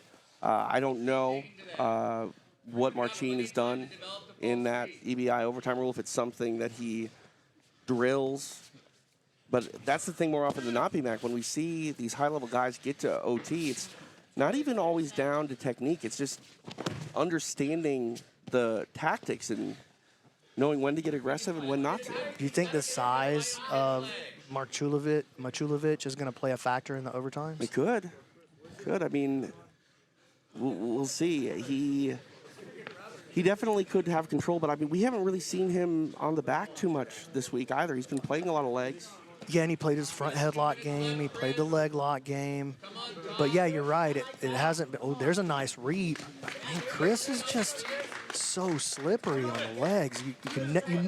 You never have him tangled up the way that you think you do. Yeah, well, let's start over to the fantasy corner. Egghead standing by. Egg, your thoughts on some of the questions B-Mac just asked me. Well, we've seen when you look at Marcin's history, he has ADCC, IBJJF type formats that he's done. Whereas Wojcik, he's part of B team. He's done main character jiu-jitsu that had EBI overtime. He's had other EBI overtime with CJJ Worlds. So he's definitely been in competitions that has EBI overtime. So he's trained with some of the best at it. And here comes a big play by Wojcik. He's still staying on it. Oh, this puts him into it. Now we're going to switch the game up a little bit. Machulovic going to the overhook, dragging Chris into the closed guard. That was a strong attack by Wojcik. Now stacking here inside. Goes back down to Wojcik. 1 minute left. You got to sell out here, buddy. One last big effort for the tap. Otherwise, you got to be ready for overtime. Go for it, buddy. Marcin has to be very careful right here. He's done a great job navigating these attacks from Wojcik. No one else has really been able to do that over the course of an entire regular season. He's proven that that weapon of his, the straight ankle Aoki lock dilemma, has been something that he's put a bunch of guys out of here with. And we just saw him do it in his last match as well to get him into this match against Ernesto Rivera. That's crazy, how easily he just slipped that leg entanglement. He just pulled his knee right out. Getting closer and closer to overtime. Under 15 seconds remain. I think we're going to need Eddie Bravo again. You don't have a lot of lives, so it's going to be hard to catch him off guard with the legs here. 5 seconds. Wait for overtime.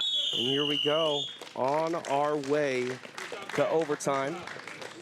And I mentioned the overtime tactics early on in my time at EBI. I remember an overtime between Vinny Magalish and Gary Tonin, and Vinny just kept going for the arm lock over and over on Gary, and Gary would just let him have it and just slip out. And for whatever reason, Vinny was not able to modify his attack in that situation, and that's where I think tactics become so important, because you got to adapt, you got to adjust. You can't have just one mindset here in OT. And Marcin started with the body, now cinches up a very nice body triangle. He does have his leg on the inside, which allows Chris to pummel. You see that? Well, Chris starting to spin. Nice save so far by Machulovic. Oh, nicely He's out of done. there. 22 seconds, I see, TJ. That is a huge statement here for Wojcik early. As we're headed to the bottom of the first, he will go on offense. Here in the PGF, only one offensive position in overtime for you. That is the back. But as we said earlier, Ardilla did switch off to that armbar attack, and as long as you are fluid in your movement going from the back to another submission, you're allowed to work. Yeah, you just can't. Oh my goodness, Marcin reaches down to try to get the feet unlocked. Ooh. Starting to slip.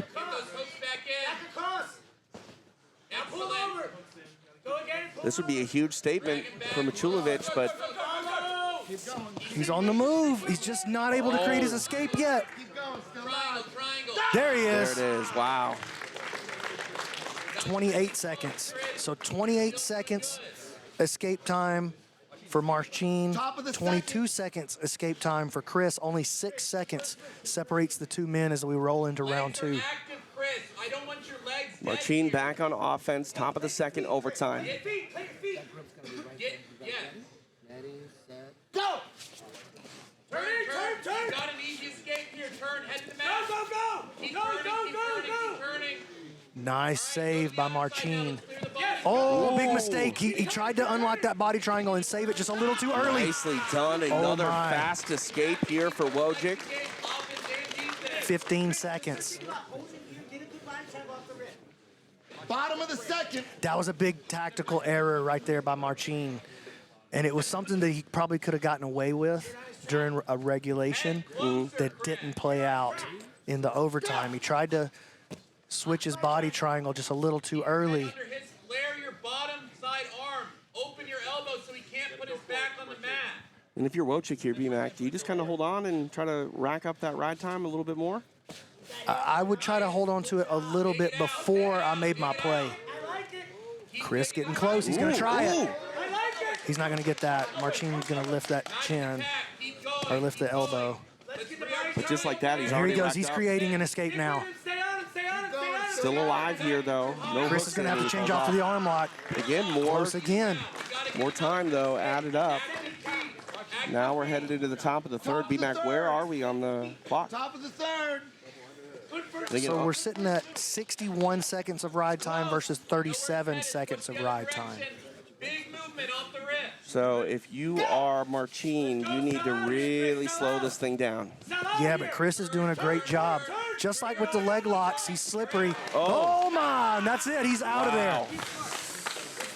I think that wraps it up, TJ. I don't think that Marcin. It's too close. I have no idea who's winning. I don't think that Marcin can win it. Third. This is it. Good start. Head close. Chin up, chin up. Chin up, go.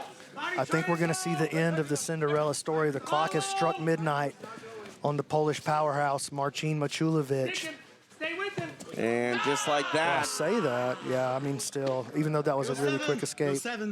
It was 7, he's right. It was fast, but it doesn't matter. You got the clock right, the time right? You guys got the time? The time may be wrong up there, but they'll fix it. I have the time right here, Coach. Don't worry. I know it's unofficial, but I feel like in this particular, when I'm at Eddie's show, it's unofficial. When we're at my show, it's official. Show. It can be official. And, you know, that's the thing too. Normally you're working off a phone. We got our great timer right here, and we're gonna. I don't know. I have no idea. And so we're gonna pass along this ride time result to Stephen Aiken and make this one official. Both you guys are fucking killers, man. Big bad motherfuckers. Even match throughout regulation and very close in OT. Two guys who had phenomenal weeks in the regular season and both went for it here in our playoff. But only one can go on to the finale to take on Ryan Aiken. Double check. Check your math. All right, here we go. Stephen Aiken to make it official. After 10 minutes and 3 rounds of EBI overtime and only 23 seconds of separation, your winner moving on to the finals, representing Constellation Network, Chris Wojcik. Chris Wojcik getting it done via ride time. He ends the season 7 of Marcin Machulovic. And he's headed to the finale to take on Ryan Aiken with $20,000 hanging in the balance. And BMAC, we saw everything that we were alluding to. When you get to OT, you gotta play a smart game, and sometimes it just comes down to a matter of seconds. And I think it comes down to a matter of familiarity with the rule set as well. Chris, I don't know if he's been in a lot of EBI tournaments, but it's something that you know that he's seen a lot. He's over there at the B team. Like, comes up. He's traveling all around the country and competing in submission-only tournaments as well as he came up the ranks. Marcin's been over there in Poland. I don't know how many times he's really seen this EBI rule set, and so I think that played a big factor. And I say that because we saw him make a strategic error in his positioning with his back play, and ultimately I think that's what won the match. Because he got a quick escape there at the end. He's right. He had the fastest escape between the two, but it was that middle round, that 33 seconds of ride time for Chris, and then only 15 seconds of ride time. That was the difference maker right there, I think. All right, standing by with Stephen Aiken is our tournament finalist, Chris Wojcik. I'm here with Chris Wojcik, representing Constellation Network. Chris, I think you really surprised a lot of people right here with this win. I'm not saying that it was like a big-time upset or anything, because everybody knows your skill set, but I think coming into the day, a lot of people had Marcin making it to the finals. Tell me how you feel after that 10 minutes in overtime with him. Marcin is an absolute monster. That was probably, apart from, that was probably one of the, if not the hardest match I've had all weekend. It was super long, the overtime was hard as heck. He's incredible, so it was an honor to share the mat with someone of his caliber. I agree, Chris. I agree. You have one more match left for the $20,000. How important is it for you to be the 205-pound PGF champion? I honestly did not expect myself to contend at 205 this well, so I'm just, I get to go against Ryan again, and that's just always fun. I'm looking forward to that, and let's go. Let's go, Chris. We appreciate you, man. Chris Wojcik, we'll see him later tonight as he hopes to take home a big win over Ryan Aiken, who has been dominant all week long. And the stage is set, $20K in our tournament finale. There it is. And I think pretty much everybody expected to see Ryan here. And check that out. Nice graphic. Old Irish Keat putting together the good graphics over there. Aitken facing off against Wojcik. Yeah, and it was a solid week for the Polish Punisher, Marcin Machulovic, who is now standing by with Stephen Aiken. I'm here with Marcin. Marcin, really impressive this week, man. I had a great time being able to be here and watching you work. I think everybody can say that. It was really impressive. You made a name for yourself. I know this didn't end the way that you wanted to, but thank you so much for being here. What do you want to say to the people at home?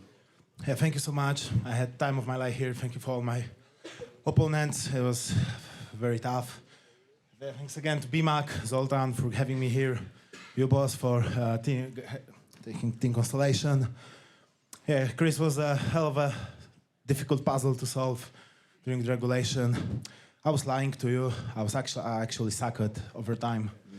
So that's what we see. And yeah, I can't wait for another PGF. I can't wait for another opportunity here in America. So yeah, I'm pretty sad, but overall, I promise I'm gonna get better. Hey, I think I speak for everybody when I say there's an open invitation for you here at the PGF, Marcin. Thank you. Marcin Machulovic, shining all season long, a semifinalist here at PGF Season 7, unable to get past Chris Wojcik, but again, a performance to be incredibly proud of, and Stephen Aiken said it, you can expect to see him back. Opportunities for him at the PGF going to be plentiful after he came and shined in his PGF debut. You know, Season 8, we're going to 155 pounds. Season 9, we're going to the heavyweights. I want to see Marcin in the heavyweights. Wow, heavyweights. You're going to have to get Yeah, 28 different alternates, I think he had to cut about 20 pounds to be here at 205, so it just makes sense. All right, you ready for our first ladies match of the evening? I'm ready again. Okay, let's do it. Let's go back out to Stephen Aiken. And now for our women's featherweight super fight. Making her way to the mat, representing 10th Planet Jiu-Jitsu Las Vegas. Give it up for Zaira Villasenor. Zaira Villasenor representing 10th Planet Las Vegas. She is one half of our first ever 145-pound matchup between ladies here at PGF. Again, this special match brought to you by our friends at Gaidama. Yeah, big shout out to Gaidama for making this possible. Couldn't be doing this without them. For her opponent's walk, back to Stephen. And her opponent, making her way to the mat, representing Victory MMA, Raina Willing. And here comes Raina Willing. B-Mac, tell me how this match came about for her. Well, when I thought about making the 145-pound division and starting to establish it, I've been trying to watch other promotions and see who is putting on great performances. Zaira came to me because she was highly recommended from Casey Halstead. Casey, the coach at 10th Planet Vegas, famously the coach whose arms Andy jumped into last season when he won PGF Season 6.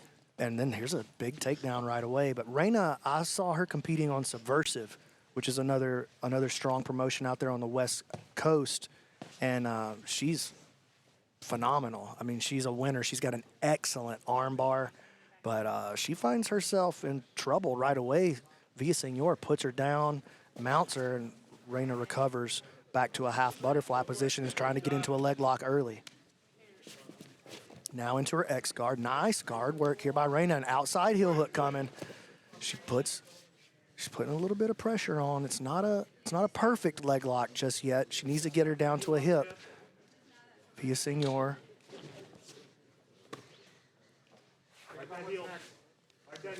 Okay. All right, and then she has to regrip. Coming back into the heel hook again. Villasenor now switching off to a toe hold. Oh, a lot of pressure on that toe hold. Has to let it go. Villasenor trying to attack the back versus this toe hold. A lot of bend, but doesn't seem to be, any stress on the face of Villasenor. Now she falls into this cross Ashi position. Nice string of attacks by Raina. Passing it off now to the outside heel hook. Zaira clears the foot off the hip. Ooh, this is a big turn here. Oh, I heard a big crunch right there, TJ. Yeah, knee line does slip, though. That foot's going to be compromised moving forward, no question about it. You could hear a groan audibly come from the crowd 2 minutes down in the match. But now Villasenor moving into her own leg entanglement. Inverts underneath. Got to watch this knee bar if you're Raina.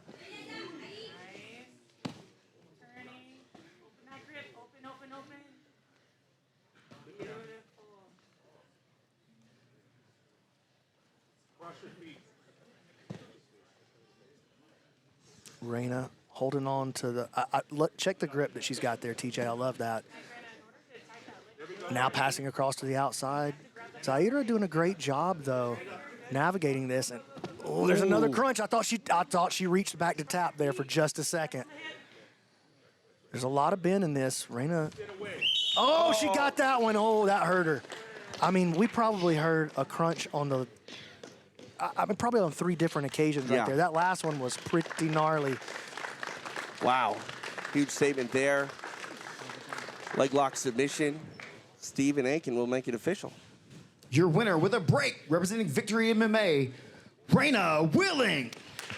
Reina Willing will forever be in the history books as the first woman to capture a win here at PGF at 145 pounds. She's able to get the win. Solid stuff, BMAC, as we make history. I mean, I wish we had the audio here. We don't. That was the nastiest part of the whole thing. She got a big crunch. That was a lot of pressure. Let me rewind it there. I want to just take a look at how much bend is in this submission. So the leg is totally bent. Oh my gosh. Look at the bend on that ankle. Good grip strategy. Really strong play by Reina. Oh, that was nasty. And then you can see the look. On Zaira, she says she's okay, and she looks over to her corner like, I'm fine, but she had a big grimace on her face. Absolutely. All right, Stephen Aiken standing by. I'm here with Reina Willing. Big time win here on the PGF stage for you. Tell me how you're feeling after that match. I'm feeling good. Super stoked to be here. Stoked to have a good match against a really good opponent. And yeah, just freaking stoked to be here. Yeah. Can we expect to see you back on the PGF mat soon? Of course. All right, we look forward to it, Reina. Thank you. Thank you so much. Reina Willing shining tonight here in our first ever match at 145 pounds, delivering a highlight reel submission for her. And like I said, you know, history made here tonight in Las Vegas. She was awesome. I mean, you can't argue with that. That's a great way to start the 145-pound ladies division. We got somebody that's a finisher. We got somebody that's a breaker. That'd be 3 points in the regular season. We're going to put together a full season of ladies eventually. So we're starting to build the roster now. We got a 125-pound division. We got a 135-pound division, and now we're starting to creep up on this 145-pound division. I think Reina might be our first star. You mentioned we have a flyweight division. The champion of that is Nakia Jackson. She's going to defend her title coming up next here in Las Vegas. And let's not forget, also in Las Vegas, December 5th, the UFC Fight Pass Invitational is back. The best single night in Jiu-Jitsu, live and exclusive on UFC Fight Pass from inside the Apex. It's going to be a phenomenal night of grappling action as we close out this year. Hey, John Jones is the greatest of all time. He's beaten every human being he's ever competed against. He's the GOAT. You cannot deny the greatness, taking out champion after champion. Most championship wins in the history of this organization. Avoided no one, dominated everyone. The greatest of all time and the undisputed heavyweight champion of the world. That certainly lays the foundation for a bout against the consensus greatest heavyweight of all time, Stipe Miocic. The knockout power is phenomenal, but it's the heart that this man has. He really wants to go down as the best ever. Stipe Miocic, come get a taste. John Jones is back! The greatest mixed martial arts athlete we have ever seen. Stipe Miocic. His success in the octagon has been nothing short of extraordinary. I'll see you at the top. Iron Michael Chandler. He is an absolute animal. This guy has power for days. Charles Oliveira. The most decorated finisher in the history of the UFC. Such a destructive force. The world's most famous arena. Here we go.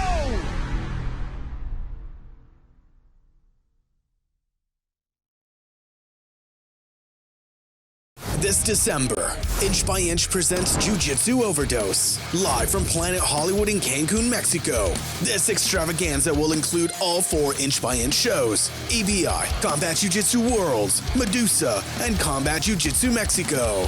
One show every night, back to back to back. Thursday, December 12th through Sunday, December 15th. Live and exclusive on UFC Fight Pass. Thursday, Combat Jiu-Jitsu Mexico kicks off the Jiu-Jitsu Overdose with 2 8-man tournaments, lightweight and welterweight. Both winners will earn a spot in EBI and Combat Jiu-Jitsu just days later. Friday, the ladies take the stage with Medusa, featuring Medusa champion Aislinn O'Connell, Yasmin Martinez, Colina Horn, Alondria Rosales, 10th Planet stars Kaya Jackson and Lauren Sears. Saturday, EBI explodes with the welterweights featuring current champion Alan Sanchez, B-Team's Kieran Kitchuk, New Wave's Oliver Taza, Davis Asare, Jet Thompson. The final night of Jiu-Jitsu Madness brings us to Combat Jiu-Jitsu Worlds for the lightweights, featuring current champion Ethan Croston and featherweight champion Keith Gregorian, 10th Planet legend Nathan Orchard,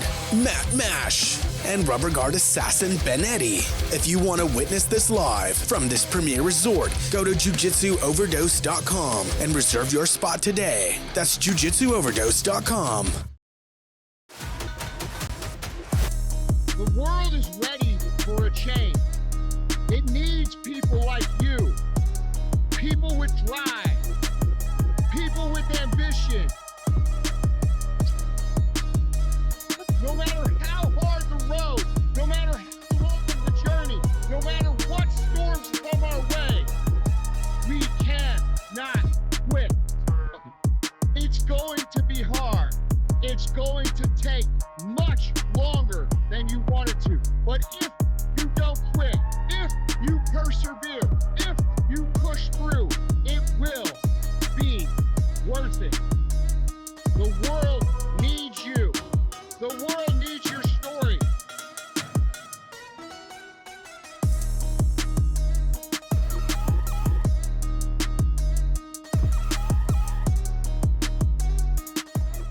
$10,000 hours is a steep mountain to climb to become a master, especially when the task at hand puts a relentless demand on your body. There is nothing casual about this sport. It's all in, all effort, all focus. It takes a lot from you, but the reward is unmatched.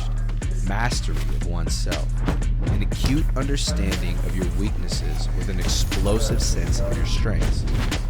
Being able to complete the climb to mastery requires the proper nutrition. This is why it's important to take in a potent blend of electrolytes that is in tune with your output and brings strength to your goals. This potent blend is only found in Salt Electrolytes. Salt targets your depleted electrolyte levels with a boost of hydration and health. It gives your body the baseline recovery it needs.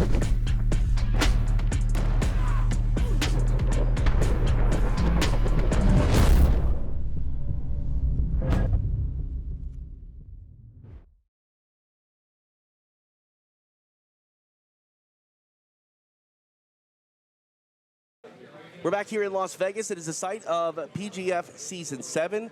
BMAC, the stars are out tonight.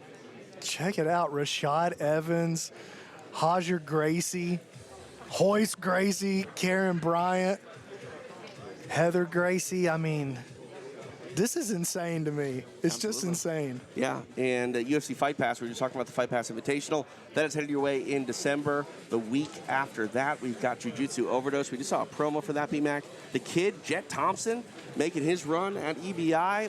It's phenomenal. This world of submission grappling, it is blowing up and getting bigger and bigger each and every day. And I'm excited to see Jet Thompson back on the mat. Yeah, man, Jet. I mean, he really exploded onto the jiu-jitsu scene. If you were like a super deep jiu-jitsu fan heading into PGF Season 6, you knew that you heard the name Jet Thompson, right? Right.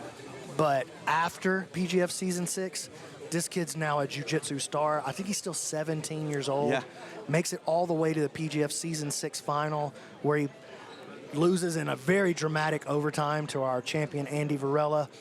But, man, you know who else is in that EBI bracket? It's stacked. Tell me. Chris Wojcik. That's right. Yeah. So, and we'll see him in the finals here. So, back-to-back season PGF finalists making it onto the same bracket at EBI. That's going to be crazy.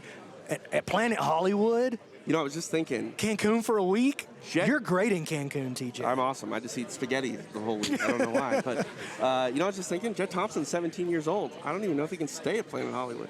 He's going to definitely need some kind of escort to walk him around. Yeah, all right. Where do you want to go? You want to check in with the guys' fantasy corner before we get to our title fight? I want to say that Nakia Jackson's going to be on the Medusa card also. Oh, really? That week, yeah. So a lot of PGF action going to be there. So, yeah, let's make the move now, though. Title fight? I want to go to the fantasy corner. All right, let's check in with Anik and Egg standing by before we get to our title fight. Someone got to put a microphone in Sugar Rashad Evans' face, that's for sure. Egg, what's going on, man? Fun night here, different buzz in the building for the postseason. Talk to me, brother. What are you seeing? What are you expecting in the finale? Right now, really excited about this match with Nakia. As has been said, she was part of that season 4 ladies championship where she won her first PGF championship. Then she's come back multiple times to become the multiple-time female PGF champion. But looking a little bit ahead to the Aiken versus Wojcik matchup, Aiken said to himself, hey, that's my nemesis. They've seen each other 5 times. So right now, Aiken has the wins over Wojcik overall, but coming into the PGF, Wojcik did have that ref decision at the ADCC qualifier. But as we also know, Aiken got revenge here during the regular season. He didn't get a leg lock, he sank in a rear naked choke. So you gotta think he's gonna be pretty happy with this matchup as far as knowing that he can get that EBI, that overtime win with a rear naked choke possibly. Wojcik feeling like he's playing maybe with house money here at 205-2. TJ, back to you. All right, that is our tournament finale. Headed your way later tonight. And speaking of money, $20,000 still hanging in the balance. Ryan Aiken, as Egg said, hopes to become the first ever $40,000 man here in PGF history. We'll see if he can do it. But a high-stakes title fight now, ready to get underway in Las Vegas. We see the reigning defending PGF champ, Nakia Jackson, defend against a UFC star in Vanessa Demopoulos. Time to go to the mat with Stephen Aiken. And now it's time for our co-main event of the evening for the Professional Grappling Federation Bantamweight Women's Championship. First up, making her way to the mat, former LFA champion and current UFC superstar. Give it up for a little monster, Vanessa Demopoulos.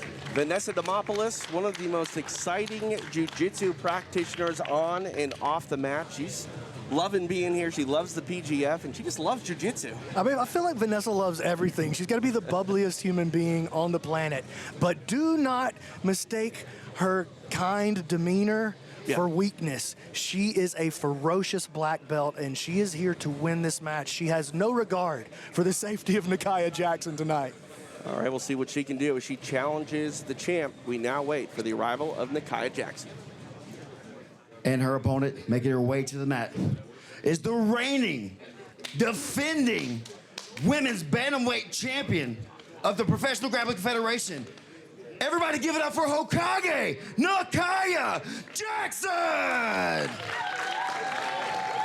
A force to be reckoned with. Nakia Jackson has found success here on the PGF mat. The reigning, defending bantamweight and flyweight queen. She puts that 125-pound title on the line against a UFC standout in Vanessa Demopoulos. This championship match scheduled for 10-minute regulation. Should no submission occur, we will go to overtime. Vanessa coming out aggressive early. Nakia is a very strong wrestler. She's an excellent top game player. And she's pushing Vanessa around the mats early. Vanessa shoots a single. Nakia jumps on her head and puts her down, already past the guard. See what she can do here as she sets up inside.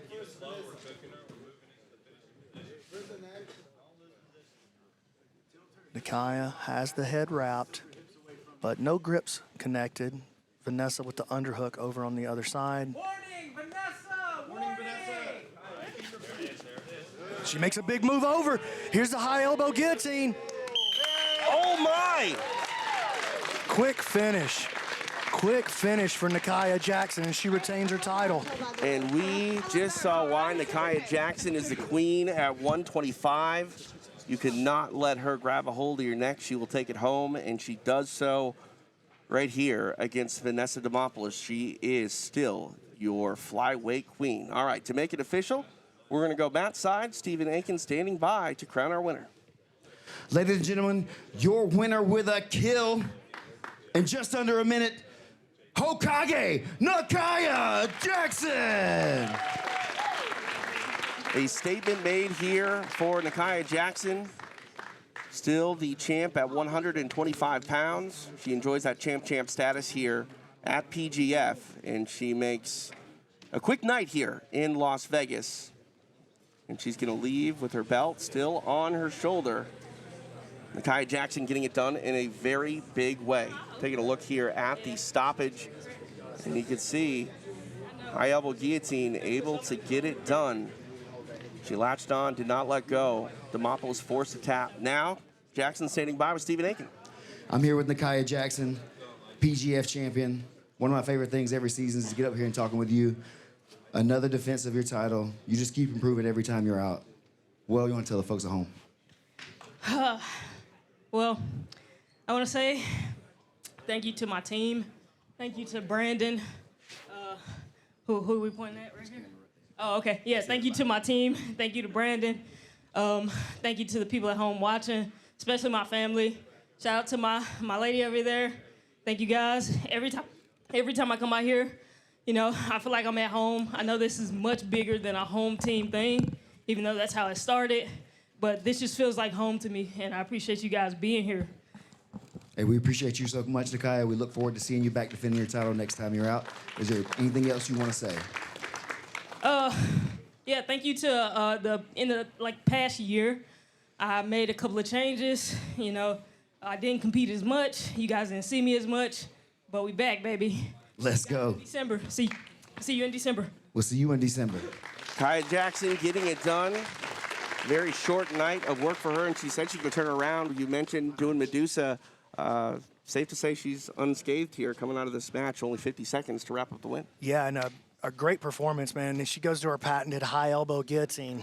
I mean, she's gotten so many kills with that. We've seen her on the Medusa stage get several finishes with that high elbow guillotine. I think we're going to go talk to Vanessa, which is great because I love when Vanessa gets on the mic. Absolutely. Back to Steven. I'm here with Vanessa Demopoulos. You stepped up, you came out here, put it on the line here at the PGF. Tell me what you're feeling right now. Yeah, honestly, Nakaya, you know, she did a great job. Congratulations to her. I am a UFC athlete, and I wanted to come out here and challenge myself in a grappling submission-only tournament. I quit doing competitions quite a while ago when I wanted to focus more on MMA, but no matter what happens, it's like I came out here and I took on a really hard challenge when my focus is in other places, and I'm proud of myself no matter what, and I encourage all of you to go out there and do the fucking scary thing. Do the thing that maybe isn't most favorable for you. But you're going to go out there and you're going to give it a try anyways. And you're going to get better and you're going to keep improving and you're going to learn from every single experience. So no matter what, just be proud of yourself, even if you fucking tried, because that's what's most important. I love that, Vanessa. Is there anything you want to say to anybody at home? Yeah, I fucking love you guys like the most. Thanks. Thank you, Vanessa. We appreciate it. The little monster, she's a scary thing too, B-Mac. Don't let the time that it took for Nakaya Jackson to put her away fool you. That was a huge statement. Vanessa's very tough to put away. Yeah, that's not a statement about Vanessa. That's a statement about Nakaya. Nakaya absolutely, especially in the 125 to 115 pound range, which 115 really Nakaya's weight class, her premier weight class. She's one of the best in the world, and she's proven it over and over again at a lot of different events. I mean, I think Nakaya is going to be a star in our organization for a long time to come. And honestly, I hope that Vanessa is going to be a star with us for a long time to come. She's going to continue to be a star with the UFC for a long time. So, and also, I know we already said this, but I want to give personally a giant shout out to Guy Dama for helping to make these matchups possible with these ladies. With the match with Reina and Zaira, the match here with Vanessa, and of course Nakaya. It's a huge deal to us to have Guy Dama as a partner to help to make that a reality because we want to put ladies jiu-jitsu on the forefront. I got 2 female jiu-jitsu practitioners in my house. There's more people in my house that are women that train jiu-jitsu than there are men that train jiu-jitsu. My wife, of course, is a very, very good black belt. My daughter is, she's 16 years old, and she's an absolute killer as well. And so to me, the rise of women's jiu-jitsu it has a special place in my heart, and so I want to give a big shout out to Guy Dama for helping to make this possible for us. Absolutely. I think all of our sponsors, from the team New Hope Regeneration, who won the 100K, Constellation Network, they got a guy in the finals in Chris Wojcik, to Intrana, First Form, all of these. Once Upon a Coconut, dude, you almost forgot to. Trust me, I'm not going to forget about Once Upon a Coconut. It's coconut water with a purpose and chocolate flavor, and it's my favorite thing. Salt electrolytes. Absolutely. A lot of the guys have been really raving about the salt electrolyte. They're literally using it this week to rehydrate themselves. Oh, and here comes a couple of drinks here, sliding in from the side.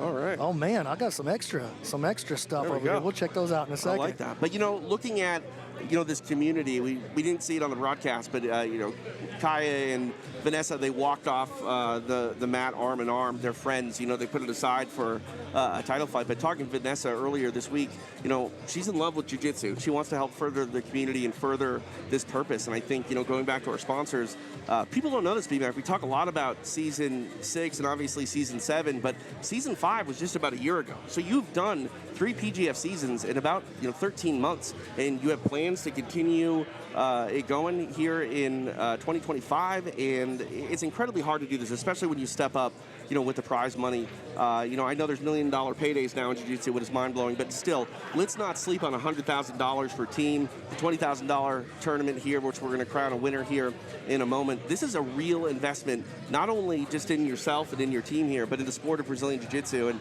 as a fan, allow me to say, it's really cool to see.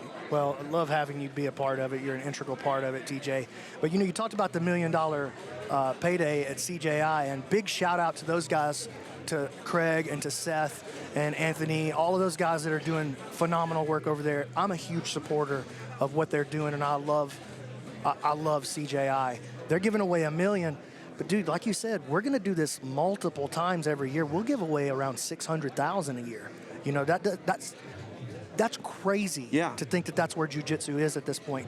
Season 1, I had to take $2,000 out of my pocket and a couple of hundred from my friend Lonnie Jones, a couple of hundred from my friend Michael Cantrell, and that was what we had, not for the pot, to run the entire thing. That wasn't very long ago, and so, I mean, this is crazy. The whole thing feels crazy. Now Hoist Gracie and Rashad Evans are sitting over there on the sideline, and Pedro Sauer and Carlos Machado are giving me hugs and telling me thanks for being here.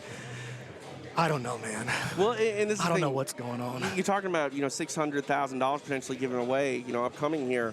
You're spreading the love. Don't get me wrong, $1 million payday is amazing, but just the PGF running, it's an opportunity for athletes to do what I think has been missing from jiu-jitsu for a very long time until just very recently. Competitors in any other sport at this high of a level, they focus 100% on it being the best in the world as their main job. In jiu-jitsu, a lot of guys, B-Mac, they're forced to hold down, a full-time or part-time job and then try to be one of the best in the world as a hobby. And that just shouldn't be happening at this point in combat sports. Yeah, and that's still true generally across the board. The Professional Grappling Federation, we are changing that narrative for the entire sport. And we're going to build something that lasts much longer than I last. It's going to be legacy, and it's going to be the real professional league that takes jiu-jitsu to the next level. You just got me emotional there. I'm fired up, dude. You better be around for a long time. I need you here for a long time. Listen, dude, I'm here to win. I'm not here to play around. These guys are trying to be the world champion at what they do. I'm trying to be the world champion at what I do. Absolutely. All right. You want to crown a Season 7 playoff winner right now? Yeah, I'm ready, dude. Let's I'm do it. very ready. $20,000 hangs in the balance. It's Ryan Aiken. It's Chris Wojcik. Now, it's Stephen Aiken. It's time for our Season 7 finale. Making his way to the mat, representing New Hope Regeneration and 10th Planet Jiu-Jitsu Atlanta. Make some noise for Ryan Aiken! New Hope Regeneration left no hope for the rest of the field very early on in this season. Ryan Aiken, your overall points leader, he ran away with it early, and he has sprinted his way to the tournament finale here tonight, and he hopes to pick up another $20K when he takes on Chris Wojcik. And his opponent, make his way to the mat, representing Constellation Network and B Team Jiu-Jitsu. Give it up for Chris Wojcik! Wojcik had a solid regular season, fought his way into the playoff. He represents Constellation Network, and just maybe, BMAC, the stars will align for an upset here and $20,000 to be won and added to his pocket when he takes on a very tough Ryan Aiken. And Ryan, looking to be the first $40,000 man in the PGF, takes home $20,000, his portion of the $100,000 winnings from his team, and now a win over Chris Wojcik here in the season finale. Puts another $20K in his pocket and puts that big, beautiful belt around his waist. $40,000 doesn't go as long of a way as it used to, but that's a lot of money, and to get that much in 1 year, plus some. I mean, this is a guy who won the absolute division of EBI earlier this year. Ryan Aiken proved that you can be a professional grappler at this level and focus on it. Yeah, well, let's don't get out in front of our skis here a little bit. Like I said, it's fitting that Wojcik is part of that Constellation Network. You know, the stars have aligned for him multiple times here. Super entertaining, and we'll see what happens. And we've said it already in this broadcast. Chris has the single most dangerous weapon of anybody on this roster all week long. He's used it multiple times to great effect, and here he goes right now. And Ryan, you saw that look of fear in his eyes. You cannot let him wrap an overhook around your ankle, either ankle, by the way. He's good at it on both sides, so you have to be completely focused for the entirety of the match. Chris now starting to present this false reap dilemma.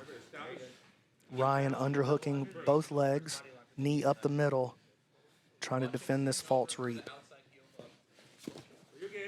Chris looking to invert over on the other side. And it's Ryan falling back onto the leg entanglement. And he's a very good leg locker. We've seen him this week. This is power. Ooh, Chris tries to counter, and you see that? He forced Ryan to completely disengage on a very powerful leg lock position that he had. Just the fear of what Chris can do to your foot will make you let go of whatever it is that you have.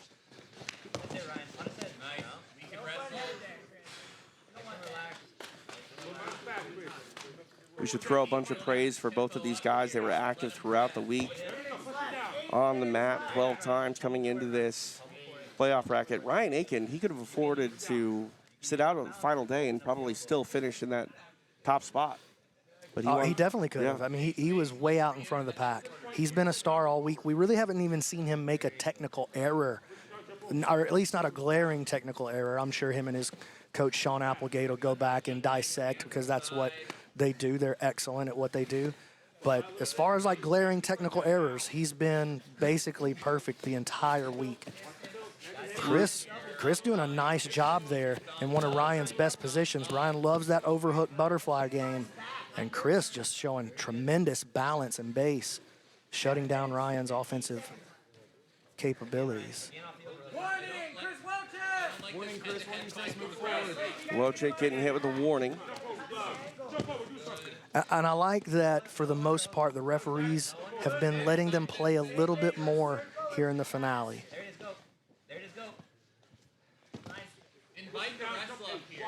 And it's not a bad move. You talk about high stakes. This is the tournament finale here. These guys have run that gauntlet, earned their spot here. You don't want the storyline to be because of a referee's or judge's decision to be why one of these guys, didn't get to where they wanted to go. No, that would be super anticlimactic. And look, who knows? We still got a long ways to go. Right. That could happen. That's a possibility. Oh, Ryan locking his hands together around the body. We have seen him wrestle up from that position effectively throughout the course of the season, but Wojcik reacts well, shuts him down. You talk about how flawless Aiken has been this week. You and I have called now almost 4 full tournaments with him, 2 CJJ tournaments, 1 EBI absolute. Now this one, this is the 15th match you and I have called of Ryan Aiken's, and right now he's 14-0 in all of those matches. Insane. At 14-0, and again, no glaring errors. He hasn't really shown a position of weakness for any of his opponents to take advantage of. And Chris is dealing with that right now. Like, how do you deal with this guy? Now, I'll tell you what else we've seen this week is we've seen a basically perfect guard and guard retention from Chris Wojcik. He's been pretty much impossible to pass all week long. And now Ryan is trying to solve that puzzle, and he has not been able to do so far. False reap attempt, though, for Chris Wojcik here. We saw Marcin dealing with this by offering the Estima lock as a counter. Ryan just chooses to pummel that foot out of there, now sitting back on a straight leg lock attack of his own, really more playing for a position here. He wants to get to his outside heel hook position, which is his most powerful weapon in his arsenal, I believe. Right at the halfway point, 5 down, 5 to go. Again, Chris just so slippery, dealing with those leg entanglements. He gets into a spot where you think like any other person would be wrapped up and dead in there. And he just easily slips and navigates the positions.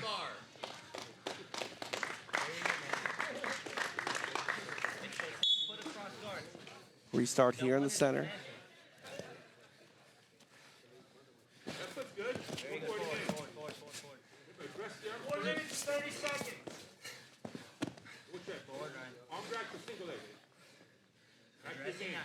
If you're going to take that leg, you're going to have to wedge it. That's the only way you're getting it. You're going to have to be real tight when you do it. Right hand on the foot. Right hand on the foot. Yeah, you have to hold it. There you go. Right shin across now. Good instruction coming from the corner for Ryan Aitken.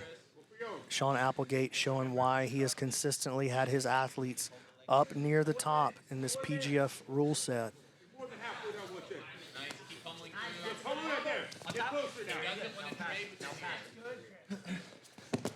Back and forth they go.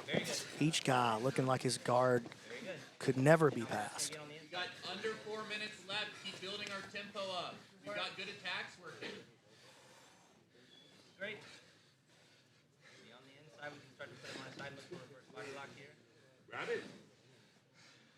We're going to wedge if we sit. Hold that leg, Ryan. Hold that second leg. We're wedging if we sit. We're wedging. Pull that second 3.5 minutes remain. Double overs on the leg. Double overs on the leg.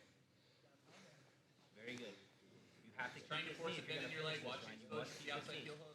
There it goes. There it goes. There's a space. There's a space. Now you got to hold it. You have to hold it. You got this. Come on again. There it goes again. He's offering it to you now.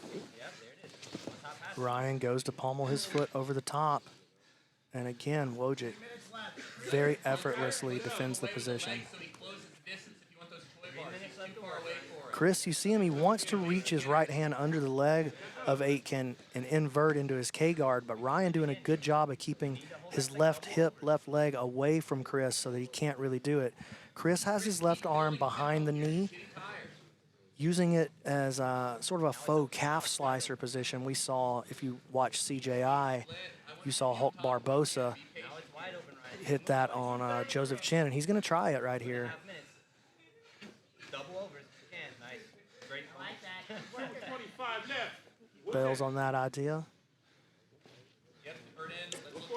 Inversion forces Ryan to bail, and they'll reset back to the middle. Back and forth. Neither man able to find an advantage. Haven't seen any gigantic movements here as the pace might pick up here, but do you think they're playing a little bit for overtime and all? No, I don't. I just think that they're both so good. It's not going to be a big movement that gets it done. It's going to be the subtleties. It's going to be the small parts of the game that have to be done technically perfectly. Those are going to be the parts that expose one of these athletes one way or the other.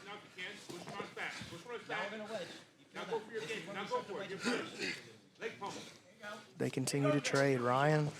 Oh, and that was the first significant look. Chris comes up looking to pass, now sits back again. Touch over 90 seconds remain here in regulation. Ryan Aitken, Chris Wojcik. $20,000 hangs in the balance. It is the finale of PGF Season 7, powered by Once Upon a Coconut. Push the chest, Ryan. Minute and a half. Push the chest and go. Push the chest and go. You're on top. You're on top, kid. Ryan wanting to drag that leg of Chris Wojcik back into a leg entanglement, but Chris does a good job, keeps his knee pointed towards the ground, stopping the pressure on the straight ankle lock. You're going to have to really control that second leg, Ryan, if you expect to get to the wedge here. 1 minute. Very good. Double overs. Now Knee inside, Ryan. Knee inside. Always knee inside. You have a minute left. Yes, Chris. Chris tries to pummel his left foot to the inside. Every exchange we can force is good for us. You have 45 seconds to work here, Ryan. Put your knee inside. Put your knee inside and keep it there. Smart. You can take that, but you got to remember to bring his heel. It's interesting Ryan's strategy has been to trade leg locks with Chris. He's only going to have about 30 seconds left to do it. I mean, it makes sense, though, because, I mean, Chris's guard is so hard to pass. And these guys are so familiar with each other in competition, like Egg was saying. They've met many, many times, including this season right here. Unfavorable exchanges for him. We're probably going into overtime. Keep putting the pace on it. 10 seconds, Ryan. 10 seconds, Ryan. TJ, once again, the PGF finale will be decided in overtime. High drama here in Las Vegas. High stakes, hanging the balance.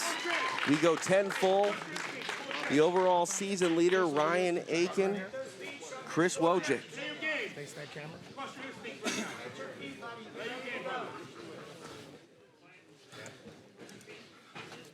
TJ DeSantis along with BMAC, Brandon McCatherine, live here in Las Vegas. We now go to overtime, top of the first. Aiken on the back of Chris Wojcik. And we come to the end game now. An end game that Ryan Aiken is the master of.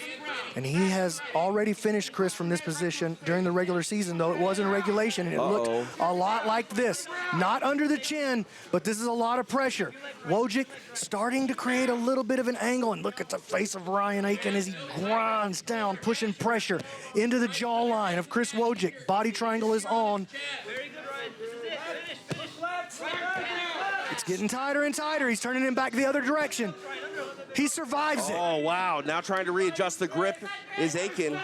But Wojcik looks like he's going to survive for now. Starting to create an angle now. Starting to turn.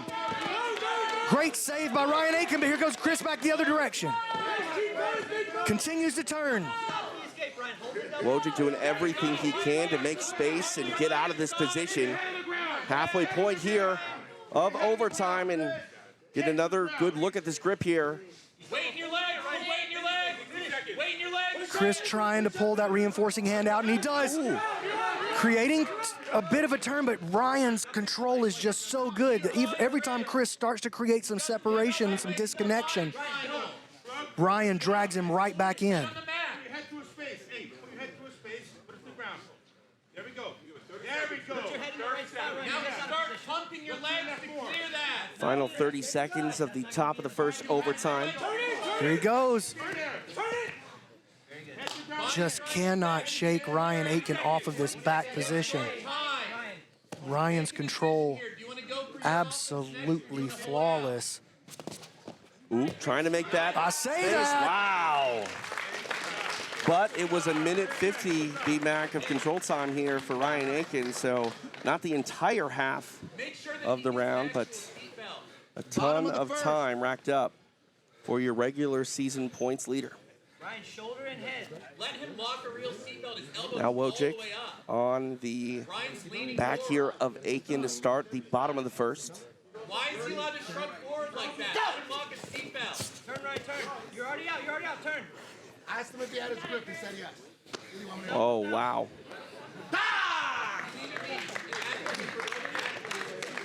Just like that. An escape by Aiken. 8 seconds. 110 seconds versus 8 seconds. High hands, head inside. Lean forward, Chris. Lean forward. Go! Legs first. Good. Good Pump job. your Nice. legs. Very good. Clear Let's the get the leg on the triangle. outside The now, tight Ryan. waist is gone. Hey, We can start start to the neck, turn. left hand to move. Our turning Bring your legs escapes to are the open outside. here. There's no tight waist. Wojcik had some success before ultimately getting free, but wasn't able to do so until he was in the final 10 seconds of that half of the overtime round. We'll see if he can make something happen a little bit quicker. Very good, Ryan. Keep attacking the neck here. Minute 30 left.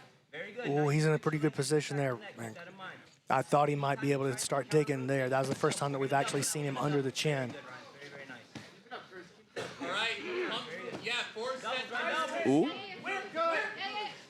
I mean, I'm like you. I keep wanting to make that noise, like, Yep. oh, there he goes. Yep. But Ryan consistently able to find the control. Keep working, Ryan. You have a minute left. Is it size or is it technique that's allowing Aiken to stay on this back? Or both? It's technique. Oh. There's the escape. Now headed to the bottom of the second. Again, Aiken Bottom of the second. in control when it comes to that ride time, but Wojcik could get back into it here with a bunch of control time, or he could end it right here with a submission. Very good. Now rotate. Elbow down. Elbow down. And Aiken already making some space. I mean, not only is Aiken's offensive positioning perfect Top of the third. in overtime, but so is his defensive escaping capability. I actually did not see the time on that. Can we get me an official time for that second part of overtime? Top of the third now, about to get underway. If he's going to cheat on position, you have to say, Go! Shoulder over. Lock your legs, kid. Let's go. And Aiken Use your left hand now. back to the ground. back on control here of Wojcik. Ryan, keep your head tight. We got to clear that tight waist. To the ground. We can take him into that belly down. Knee to finish chest. it. Knee to chest. Fall. Back to the mat. Work that belly down. Finish Force it, the Ryan. other side. That's good. The tight Ryan has a waist is pretty on. good. He bailed on it. Turn the other way. Come on the feet again. Now we grab something loose. Good. And then we turn. Then we turn. Then we turn. Okay, here's the beginning of an escape now. We got to get our elbow in before we turn into a man. Very good, Ryan. Get ready for the doubles until your legs are situated. Tight Get ready waist for is that. still clear. We can still rotate a little bit here, Chris. Very good double. Ooh. Very good. All right. And again, the adjustment on display there for Ryan And Chris Aiken. goes back and forth each direction. There he is. He's out. Wow. And he got better each round. He did. This is it. Bottom of the third. He needs a sub or he loses. Do not accept. He's behind on time. Bottom of the third. This is it. And Eddie's right. There's no possible way that Chris can win on ride time. He has to finish Ryan Aiken here. And the stage is set for major drama, TJ. An escape would net Ryan Aiken another $20,000, cementing a legendary week here in Out of Las there. Vegas. And it is done. The CJJ and EBI champion now. The PGF World Season 7 champion. He dominates all week with regular season points. And another 20K picked up. He enters the tournament as the #1 seed. And he's able to play his game and dominate.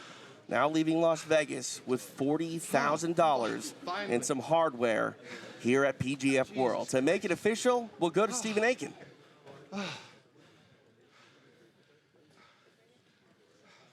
Your winner by ride time and overtime, representing new hope regeneration in America, top team. 10th place Jiu-Jitsu Atlanta. I'm sorry, Ryan Aiken.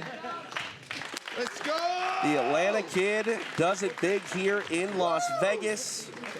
Another belt, this time get put on his shoulder by the legendary Hoist Gracie. The Commish BMAC congratulating him. What a week it's been. The gauntlet was run flawlessly by Ryan Aiken, and he continued that form here in playoffs. And he goes all the way. 3 more victories in an already epic week. And now he becomes the first ever PGF World $40,000 man. Ryan Aiken, he's a problem for anyone standing in his way. And everyone found that out in a big way here in Las Vegas. What a statement made by Ryan Aiken. You can see the belt. Another one for the trophy case. Ryan Aiken, a Cinderella type run for him. He was definitely thought to be a top player here, but able to do so. And the gauntlet can provide a lot of problems, but none were too difficult for him. He's now standing by with our Stephen Aiken, or sitting by rather. All right, we're gonna steal Elijah's post-fight interview thing here because you've worked really hard all week long today. I mean, for years probably to get to this point. How are you feeling right now, Ryan? I woke up this morning crying a little bit. Cried yesterday too. because I've just been thinking about how much I need something like this. And this morning, you know, I was reflecting on what it means to me. Coming out of Atlanta, there's never really been like the jiu-jitsu scene kind of died in Atlanta a while back, you know, like Alliance HQ had a good team under Lucas and Cabrinha. And when those guys kind of like left, they were on their way out when I first went over there, and I was trying to like keep pushing the jiu-jitsu scene out of Atlanta, because that's the only place I really had any like funding at the time.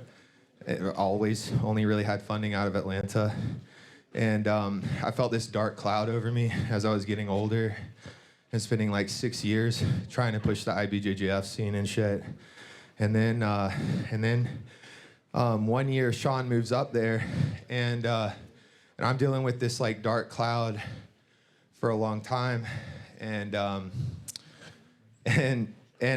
kind of put it off for like a solid year or so, you know, and I was scared of Sean's guys, and guys like Chase Hanna and Josh Yelverton and Elijah Carlton, and it took me a while to finally suck it up and go push the scene from over there.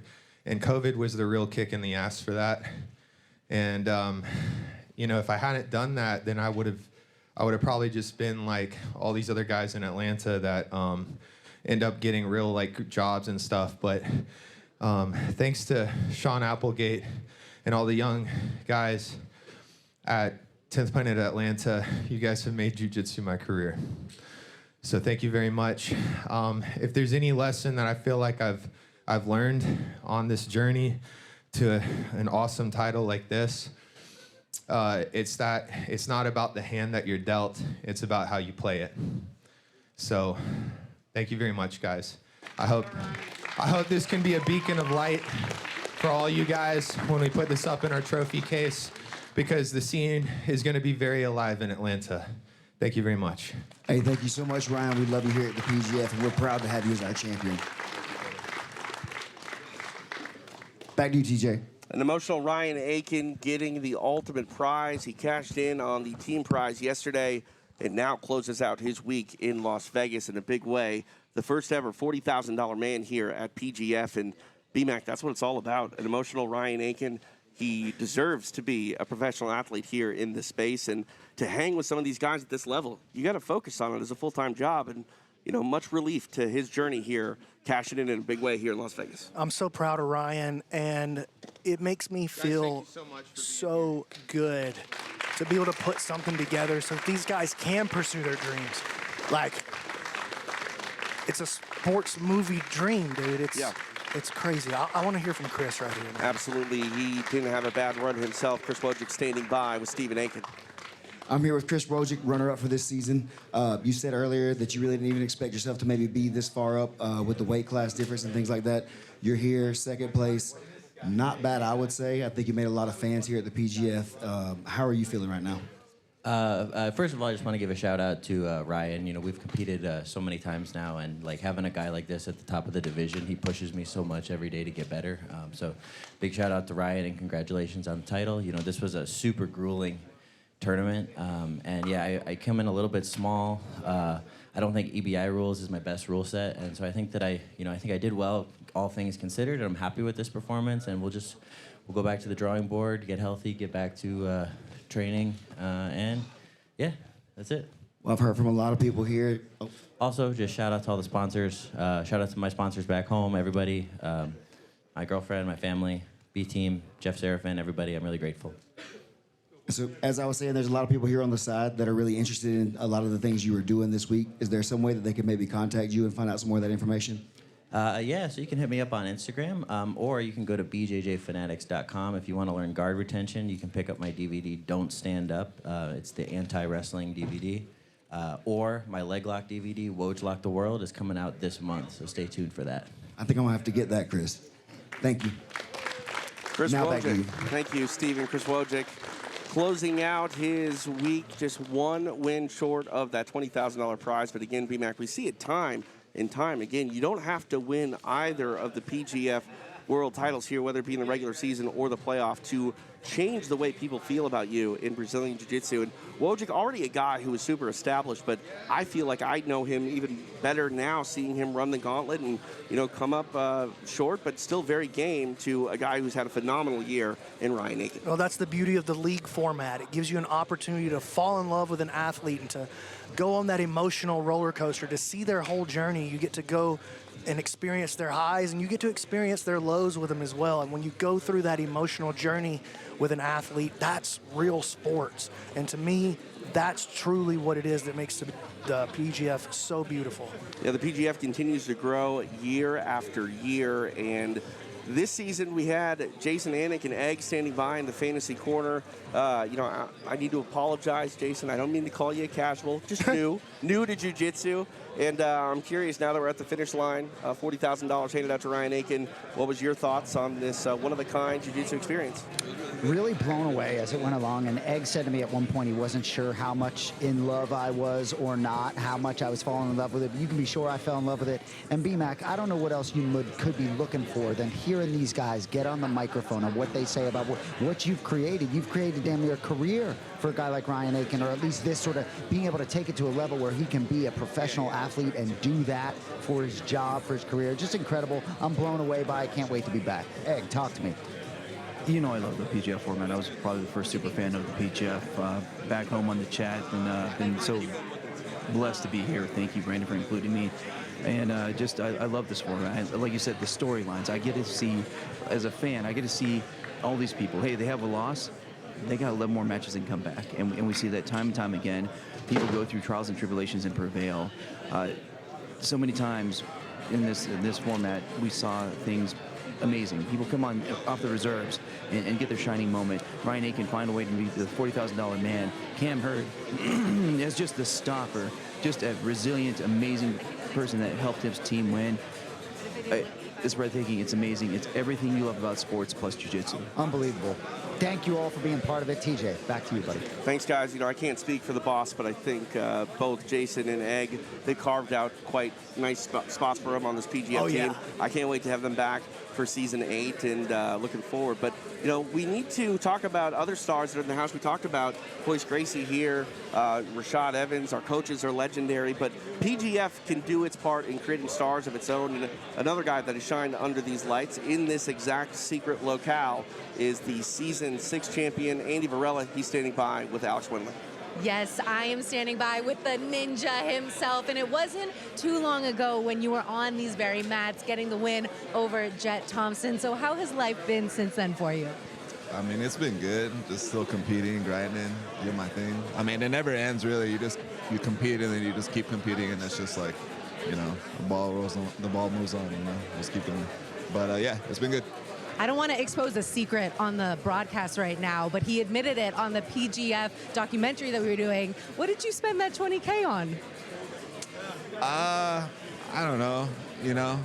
I spent it on a few things, but I'm just smart with it. I still got the $20K, but I've been spending money for sure, enjoying myself a little bit, but I keep it all safe. Well, Dean Lister has a fat scratch on his face from a cat, so I'm not going to give it away, but someone might have gotten a really cute exotic cat. Yeah, I'm working on it. I might get a new cat, It's in the process. It's in the works, but yeah, I'm working on it. Coach Casey is the dog. Andy Varela is the cat. When it comes to the future of PGF, I feel like people are really starting to recognize this as the future league of jiu-jitsu and possibly bringing it to the college format as well. We have the 155 season up next. What are your thoughts on that upcoming season? I'm really excited for it. I'm honestly really happy with what PGF is doing. I think it's a big deal, and it's just going to keep on growing. And 55 is coming up, and who knows, I might be able to hop into that division. I don't walk around too heavy, so it's possible, so we'll just see. And you are over there at 10 Planet Vegas teaching that 6 o'clock class with a bunch of stars on the rise. Can you name a few people that we should keep an eye out for that could be on this very PGF stage? I feel like this is a big stage where purple belts come and really make their name. So is there anyone in particular you think of? Yeah, I got a few guys. I got Nick Ortiz. I got Spencer Ortiz. I got fucking Brady. I got a few guys coming up that I think will eventually make some waves. I think as long as they just stay locked in and keep it up, I think we'll do great things with them. But yeah, they're coming up for sure. And how does the rest of the year look for you? I'm honestly going to rest the rest of the year. I competed literally all year and all last year. So, like, I'm giving myself this time just to, like, let myself breathe. And then next year, I'm going to start off strong. I got this tattoo on me that says the Revenge Tour. You know, I took 2 L's against Dante Leon and Joseph. And obviously, they're top class. So it's not really that big of a deal. But at the same time, I got to get that back. And I got to start this grind for next year. We cannot wait to see you back in action. This is a fan favorite. Andy Varela, thank you so much. Hope you enjoyed the show. And we have a bunch of stars here tonight, so maybe we can talk to a few more at the end of this broadcast as well. That'd be phenomenal. Alex working hard here to close out PGF World Season 7. Always good to catch up with the Ninja. Andy Varela, of course, he took home the tournament prize in Season 6. And, you know, sounds like he's interested at 155, which gets me real excited. Yeah, I didn't see that coming. Andy was awesome, and he was great to have around for the whole week, too. That's a big part of how we build the roster here. We got to find people that are cool to be around for a whole week, you know, because we're all basically out here at camp, summer camp for the week, trying to strangle each other to death. Even the staff gets out here during the week and tries to strangle each other before the show. So got to have cool people, man. Yeah, it's a whole team effort here at PGF. And, man, look at who we got on our team, B-Mac. It doesn't get any better. Jiu-Jitsu royalty here in Las Vegas. Yeah, Hodger Gracie, Hoist Gracie, and Dean Lister right there in the shot. There's Mika Sapili, Pedro Sauer right beside him. There's Carlos Machado, Ricky Lundell. And look who's out there with him. My boy Matt Elkins. There's Eddie Bravo down in the bottom. There's Zoltan. I mean, it's a who's who. It's literally the, like, pinnacle who's who of Brazilian Jiu-Jitsu. It's insane, man. I could talk all day with you, but I think Keelan might actually put me in a rear naked choke if we don't get out of here relatively quick. So let's not forget, up next for you and I, B-Mac, the UFC Fight Pass Invitational, December 5th, live and exclusively on UFC Fight Pass. It is inside the Apex here in the combat sports capital of the world, the FPI, the best single night in Jiu-Jitsu. But this week, the best single week, I think, for Ryan Aiken on the mat. He's able to cash in $20,000, part of the season-long tournament, and then he scores in the big way here tonight to close out our playoffs. For everyone here in Las Vegas, I want to say thank you so much for everything that you do for PGF. Jason Anik, the man they call Egghead, Alex Wendling, B-Mac, you. Thank you very much. We really have. I thought we were going to close on a solid foot. It's time to go schmooze, baby. All right. That does it for us. From Las Vegas, I'm TJ DeSantis. We'll see you next time for more PGF World. John Jones is the greatest of all time. He's beaten every human being he's ever competed against. He's the GOAT. You cannot deny the greatness. We're taking out champion after champion. Most championship wins in the history of this organization. Avoided no one, dominated everyone. The greatest of all time and the undisputed heavyweight champion of the world. That certainly lays the foundation for a bout against the consensus greatest heavyweight of all time, Stipe Miocic. The knockout power is phenomenal, but it's the heart that this man has. He really wants to go down as the best ever. Stipe Miocic, come get a taste. John Jones is back! The greatest mixed martial arts athlete we have ever seen. Stipe Miocic. His success in the octagon has been nothing short of extraordinary. I'll see you at the top. Iron Michael Chandler. He is an absolute animal. This guy has power for days. Charles Oliveira. The most decorated finisher in the history of the UFC. Such a destructive force. The world's most famous arena. Here we go.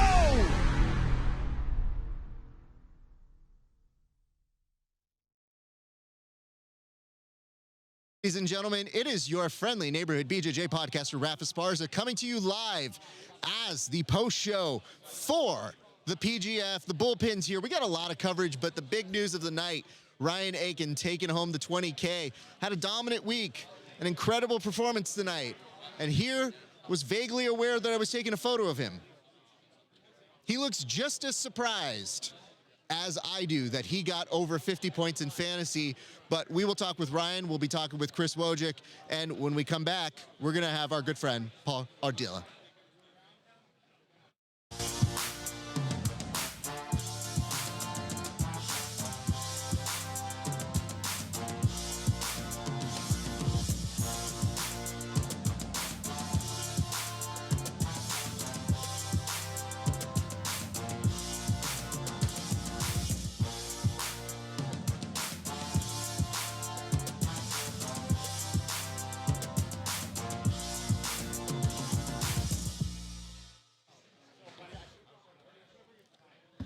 Hey guys, welcome to the Bullpen, the official post show for the PGF.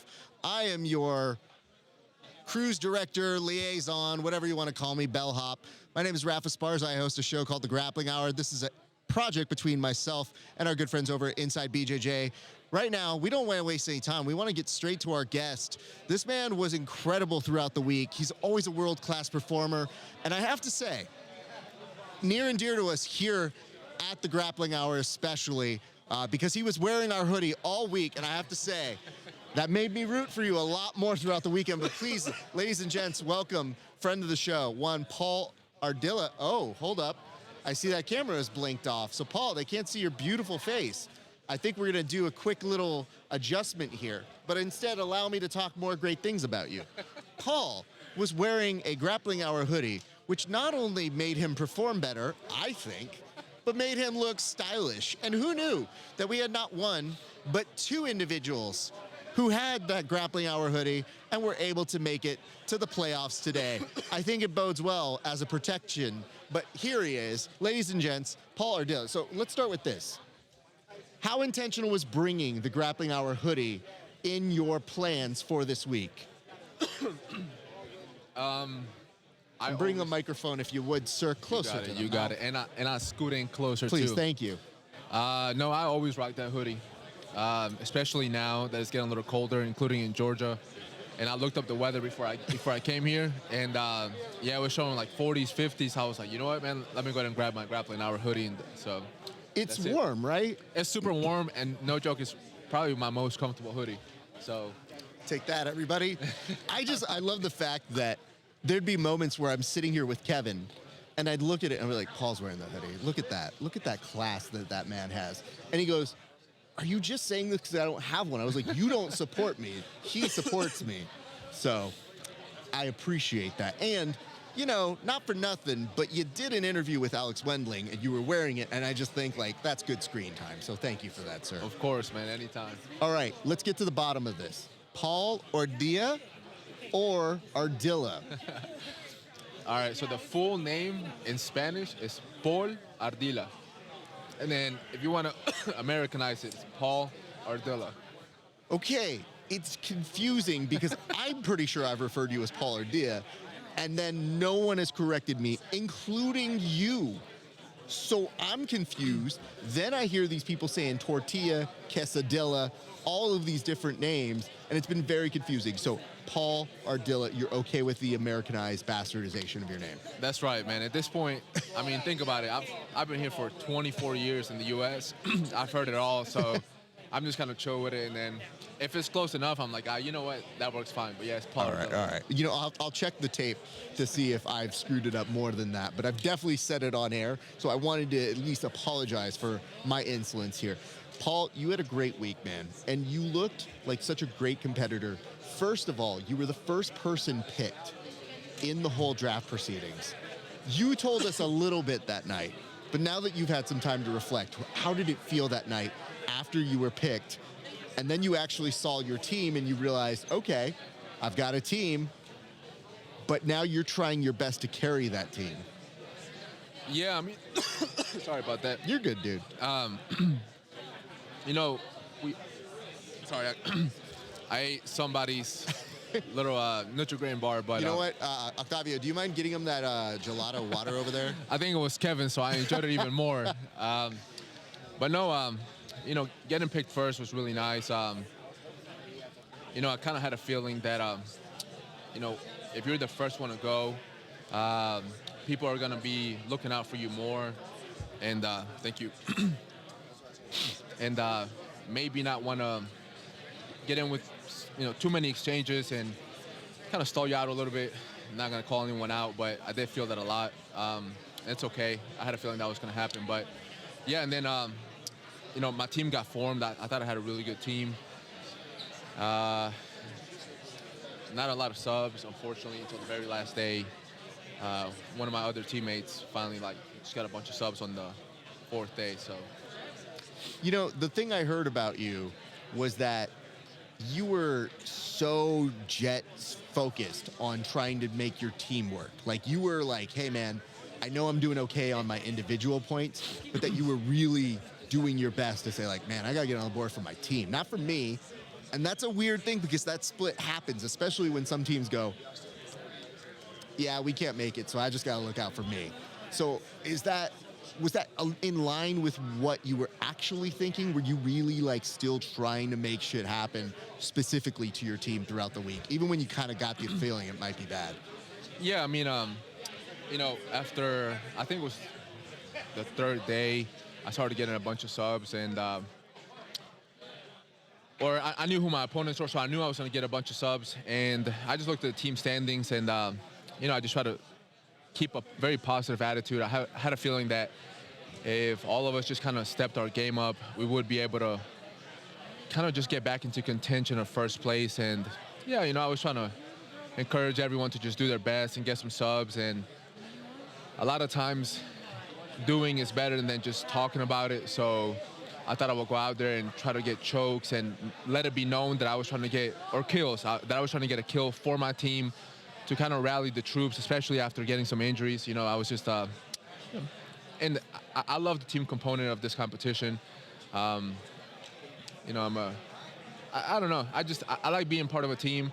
I like encouraging other people to do their best. It ultimately kind of comes back at me, so it feels really good. So yeah, I was trying to cheer my team on and hope everyone's going to do their best. I appreciated you and your commitment to your team, and not just the physical team that you had, but also Ernesto. Like, you guys had perhaps one of the best matches of the week, and other organizations or people might have done a fake match. There was nothing that looked fake about that. So you guys put out a great show. What did you guys say to each other after that match? I mean, nothing really. I think we were just, congratulating each other a lot because, we really put it out there. Ernesto, before coming on to PGF, one of the promoters told him that if he was gonna hop on, and he had to go against me, that it had to be like a real match. And he showed me the message, and I told him like, hey man, don't worry about it. Let's just do our thing. We'll talk about it. Whatever, man. Whatever happens, we're best friends. So, we'll put it behind us. And yeah, I mean that's pretty much it. And we just went. One of the best things though is that because we train so much with each other, we know literally all of our moves. Every single one of my finishes he knows because he's helped me like get the details down, and I know his finishes as well. So I was trying all sorts of like new things, and I knew it was gonna be really hard to finish him, and I knew it was gonna be really hard for him to finish me. The only thing I hoped is just that we weren't gonna hurt each other for the next day. So yeah, nothing but love at the end of the day. Good for you guys. I was so happy with that. I think that is probably one of my top matches from the week. So much respect to you guys. Yeah, I got a lot of messages. I'm sure you did. But Ernesto also put up a really nice message where he was saying, you don't know how much that match meant to me. And I thought that was a really cool moment. But seeing your brother there, him, you guys as a little unit throughout the weekend, there was such a good energy coming from you and your team that I think that if you were watching at home, maybe you didn't feel it even as much. Maybe you could hear Ernesto yelling a lot. Yeah. But there was a good energy that I thought was unique for our season this year. So props to you and your team. I do want to ask a couple follow-up questions, but the first is, what was like a takeaway that you had from this? Did you have like a favorite moment or a favorite experience from this whole week of insanity? Oh man, I mean, this was my first 5-day tournament. My mindset coming into this was, well, I get more rounds at practice than 3 a day, so I should be able to coast through this. But after the first day, I was already sore. Mm-hmm. You know what I mean? And my body was hurting. Yeah, I mean, it was grueling. It was, and I saw a comment that Elijah posted on one of the PGF posts, which was like, hey, on the 5th day, it's about who not only physically but also mentally can hang on. And yeah, I mean, that's the truth. After the first day, especially we're 205 pounds. Some guys a little lighter, and then some guys much, much heavier. I won't say who, but I'm pretty sure you can figure it out. Sure. Yeah, no, you feel the weight of your opponents on you, and you're feeling sore. And then, you come back for the third day, and it's, we're doing it again. And yeah, of course your body's taking a hit, but then mentally you're like, oh my God, I cannot believe I have to come here another day to do it again. Yeah, I mean, I was definitely not ready for how mentally taxing it would be and how sore I would be on day 5. But yeah, I mean, I loved it, and hopefully I can do it again. We'll see. I'm 33. I don't know when 205 will come back around. We don't know yet, but you have to be top of the list. I thought you being here was a very legitimizing thing. Like seeing you, Chris Wojcik, obviously Ryan did well. Like, you guys made sense as competitors here. And I think the nice part is there's some guys who would never get a match with you who got a match with you. So they got their shot. Yeah. Ernesto, perhaps the most undervalued person this entire week, made a name for himself in a way that is going to carry him, I think, with some incredible momentum. He got some shine. And then there's Kevin. So we need to get to this. The very end of this week happens, and you allow Kevin to get out there. Yeah. Why did you give him this joy? Because to me, I'm sure you're sore, but like, Kevin's chomping at the bit. He's wondering if he's going to get in there. I told him I brought him as a possibility. But I said in order for him to be pulled, they'd have to go through all of their, they went through all their alternates. Oh, okay, cool. So how did that scene come together on your side, sir? Well, yeah, I mean, if you want me to just throw it out there, Kevin's one of my best friends, first of all. Even though he's not as handsome as me, not even close. Wow. The weird part is, the nice guy, the Superman that you all know and love, just shades of like the competitiveness come through, and it's like when they shine, are they gems? Look, man, unfortunately, on this, podcast interview, I gotta speak the truth. You know what I mean? I don't want to just put out lies here. So, Kevin might even be 3rd or even 4th on the handsome scale of our team back home, unfortunately. Wow. Hold on. No. Kevin, leave him alone. He's a guest. Treat him with respect, sir. But, Kevin went back there while we were all kind of warming up, and he said he was looking for a match. And, I had 2 really tough opponents at first, so I told him I would take those.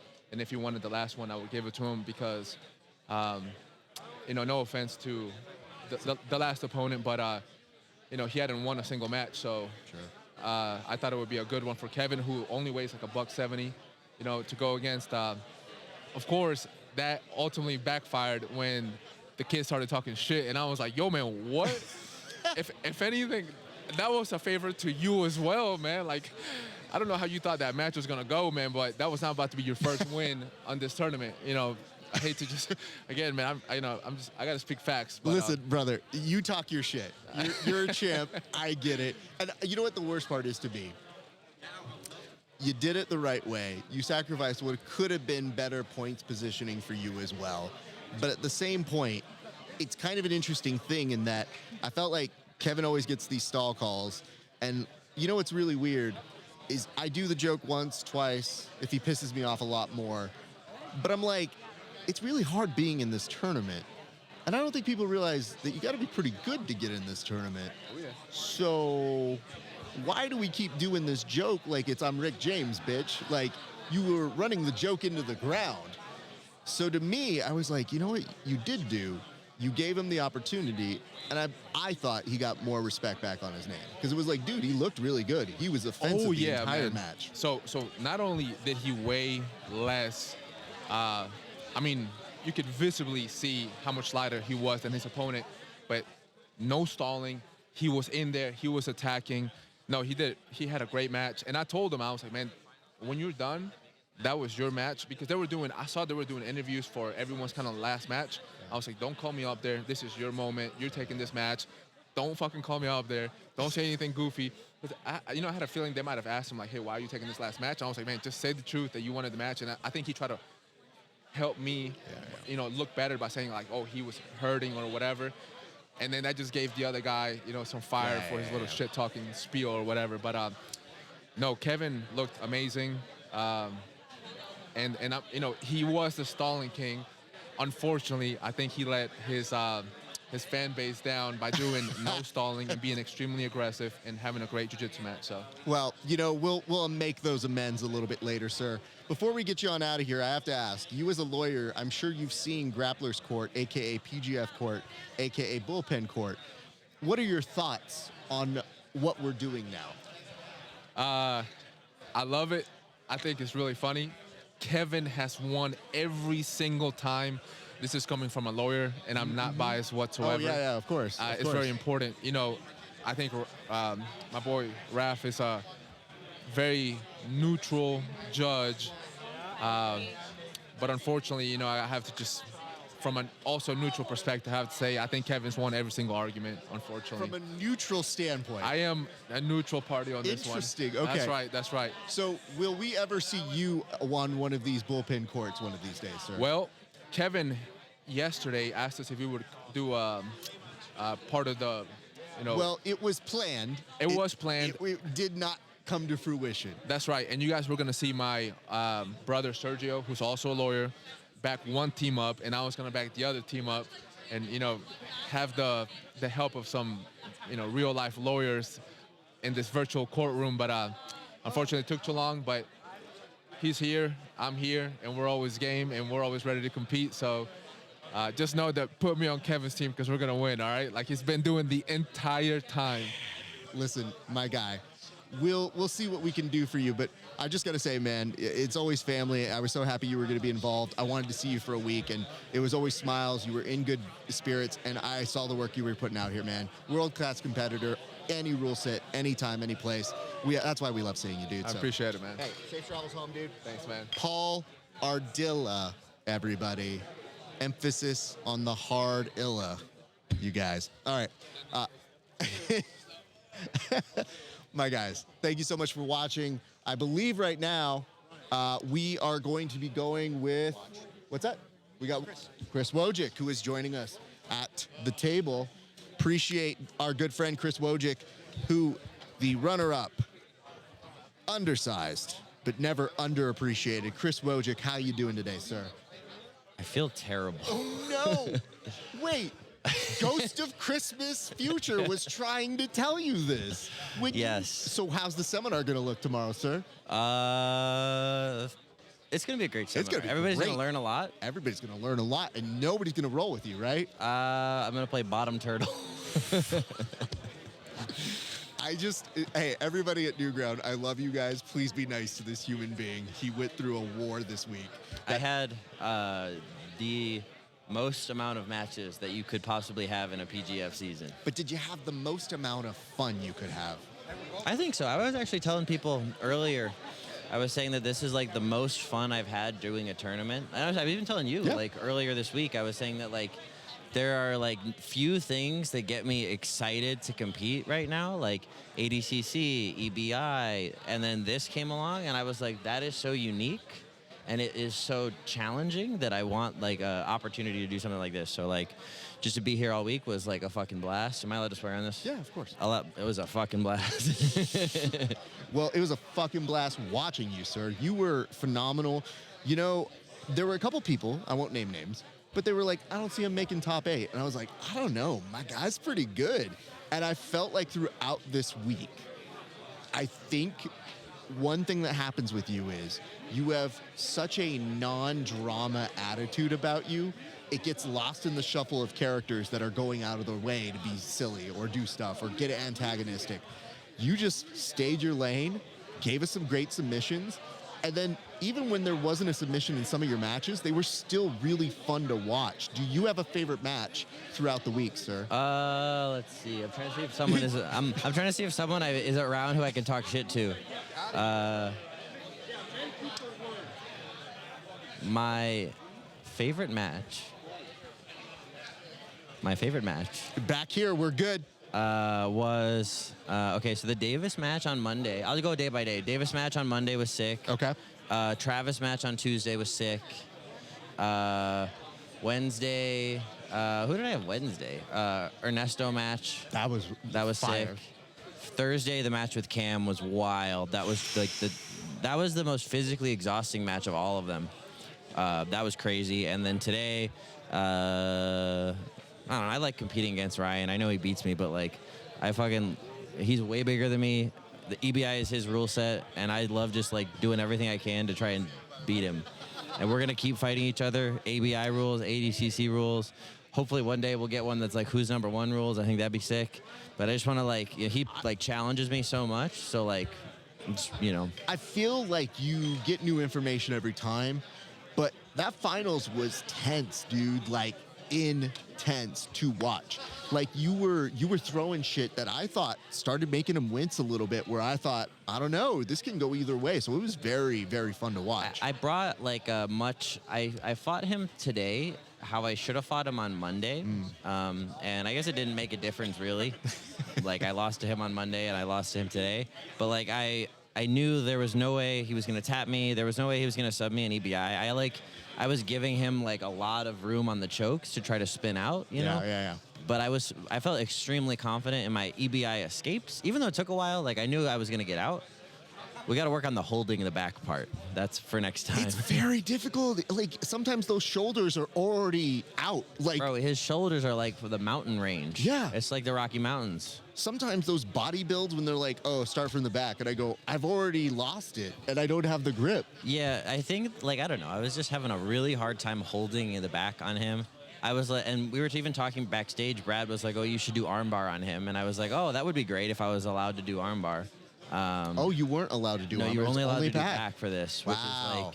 I was wondering why, because I was like, I feel like we should do it. And I was sitting there being like, what a choice. My idiotness. Yeah, Didn't like know that. my back control on people my size is very good. I do know that. But in this specific region, I was thinking like, hey man, if we're short on time, that's usually the one you switch off to. So that's our bad. Hey, dummies.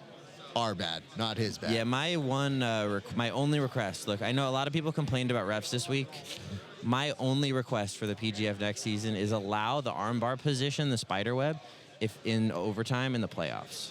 Because, like, if you're gonna do a 205 bracket and you're gonna invite like the guys who are cutting and then guys who are weighing 187 pounds.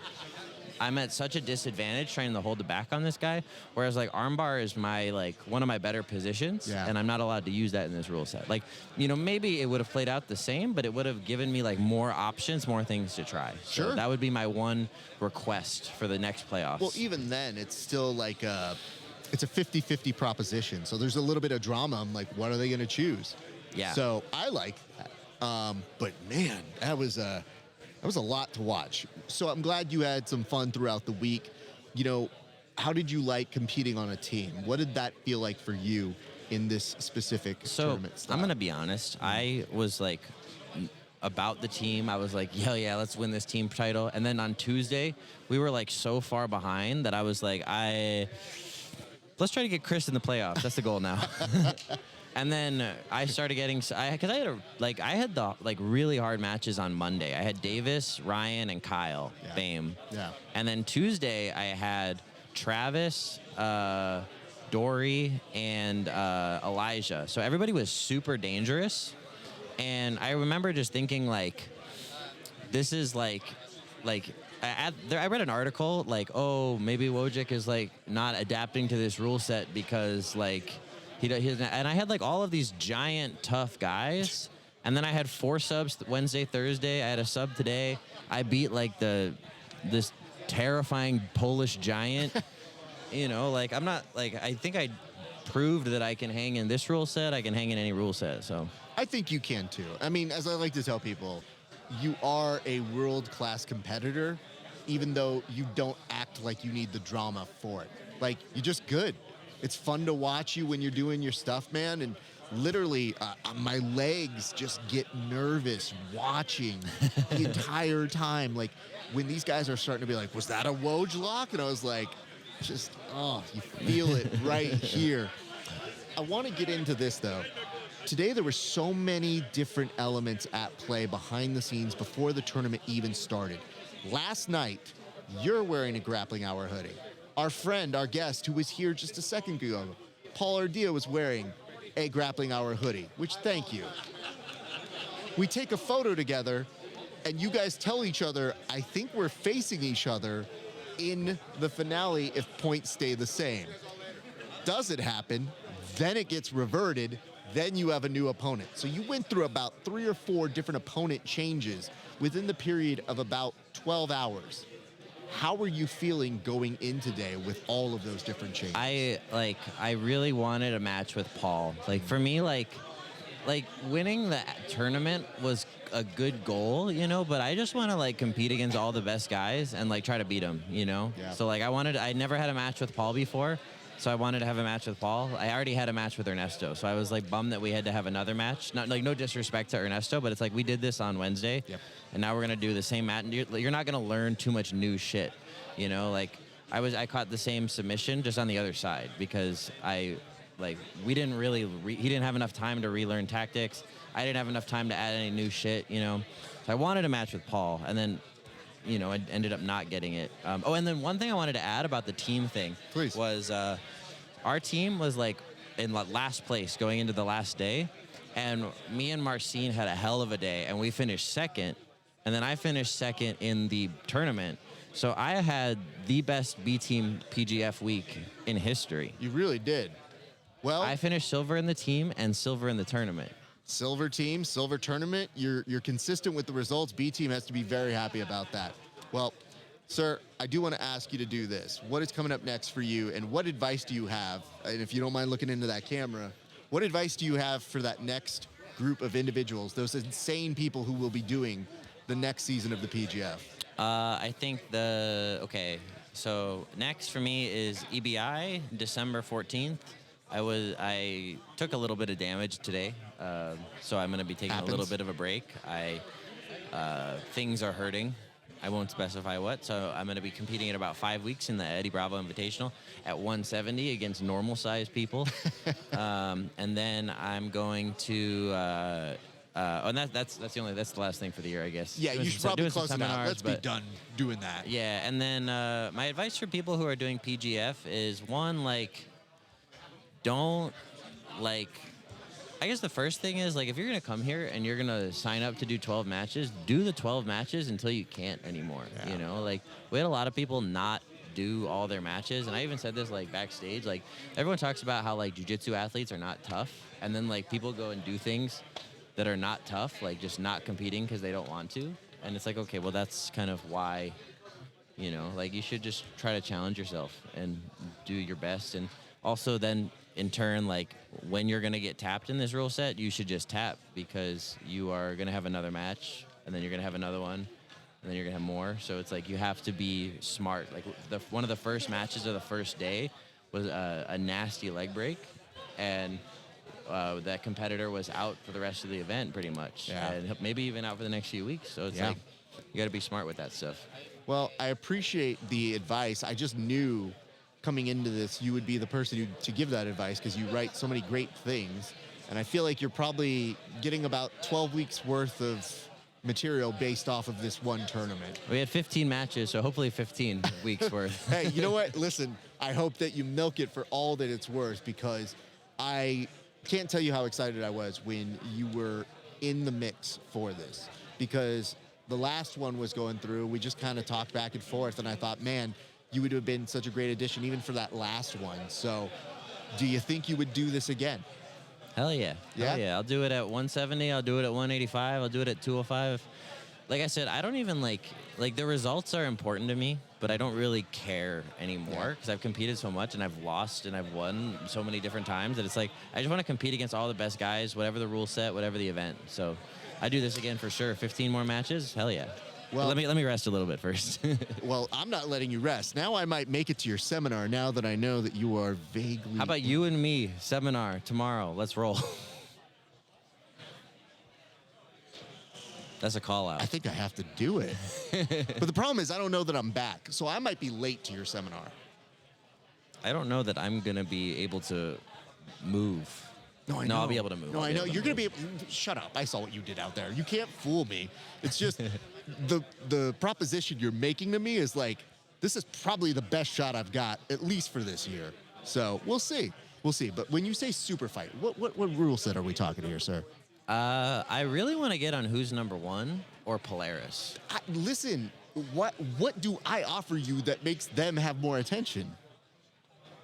Whoa, can you repeat the question? I was asking what rule set because you challenged me to a super fight, and I was saying, Oh. I thought you were asking me like about my career. No, dummy. No. Okay, what rule set for our super fight? Yes. No time limit, submission only. God damn it. Okay.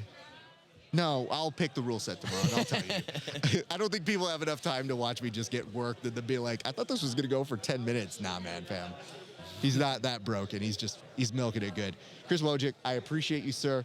Great overall week. Like, fantastic stuff, top to bottom.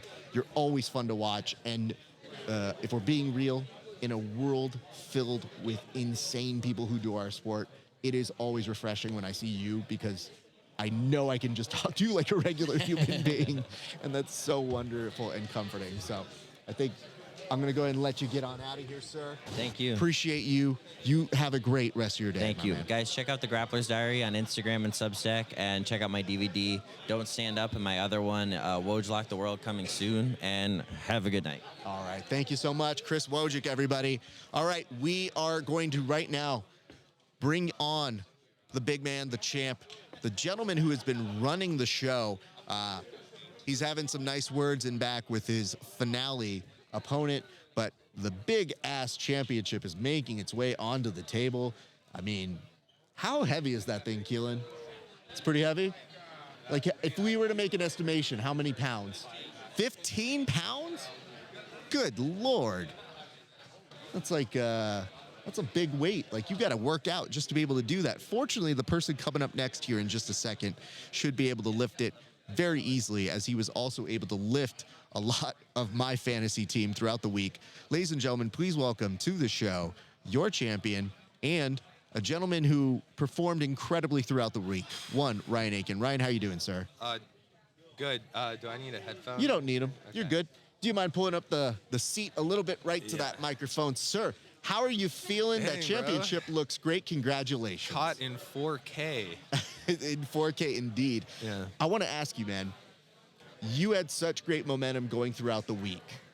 What did it feel like today to finally accomplish the solo version for yourself?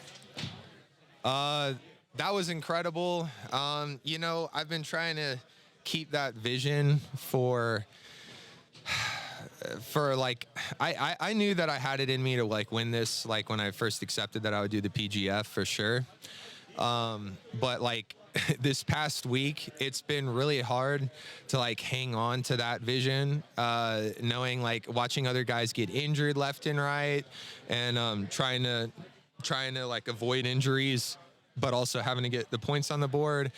And the thing I was telling Plaster yesterday and just now recently, like I've had this thing where I try to like when I did IBJJF, right, I would, if I wanted to podium, I had to shoot for second. If I wanted to get second, I had to shoot for first, you know? It took me a long time like to figure out that I had to like literally dominate to get first each time. So it's like you have to shoot higher to get everything underneath it. So this week I came here with that attitude of trying to be the highest, the top scorer, because I knew come the finale that I wanted everybody to know that I was the one that was dominating the season. Well, you definitely dominated it, but you touched on this, but you were mentioning that you were going through some tough times throughout the past year. Why do you think that was hitting you while you were here specifically, or were you able to push through it before you were able to get to the PGF? Well, I mean, it wasn't really just the past year. Like I remember when I was coming up on 30, that I was like really, that was the tough one for me. That was the black cloud. I had a black cloud in my life before I left Alliance, and then that that was like removed, like the clouds parted, you know, when I went to 10th Planet Atlanta and when I won CJJ, it's like, oh shit, like there's this whole world I can still conquer, you know. But then when I was coming up on 30 and I'm training with guys like Kevin Beering and David Beretta,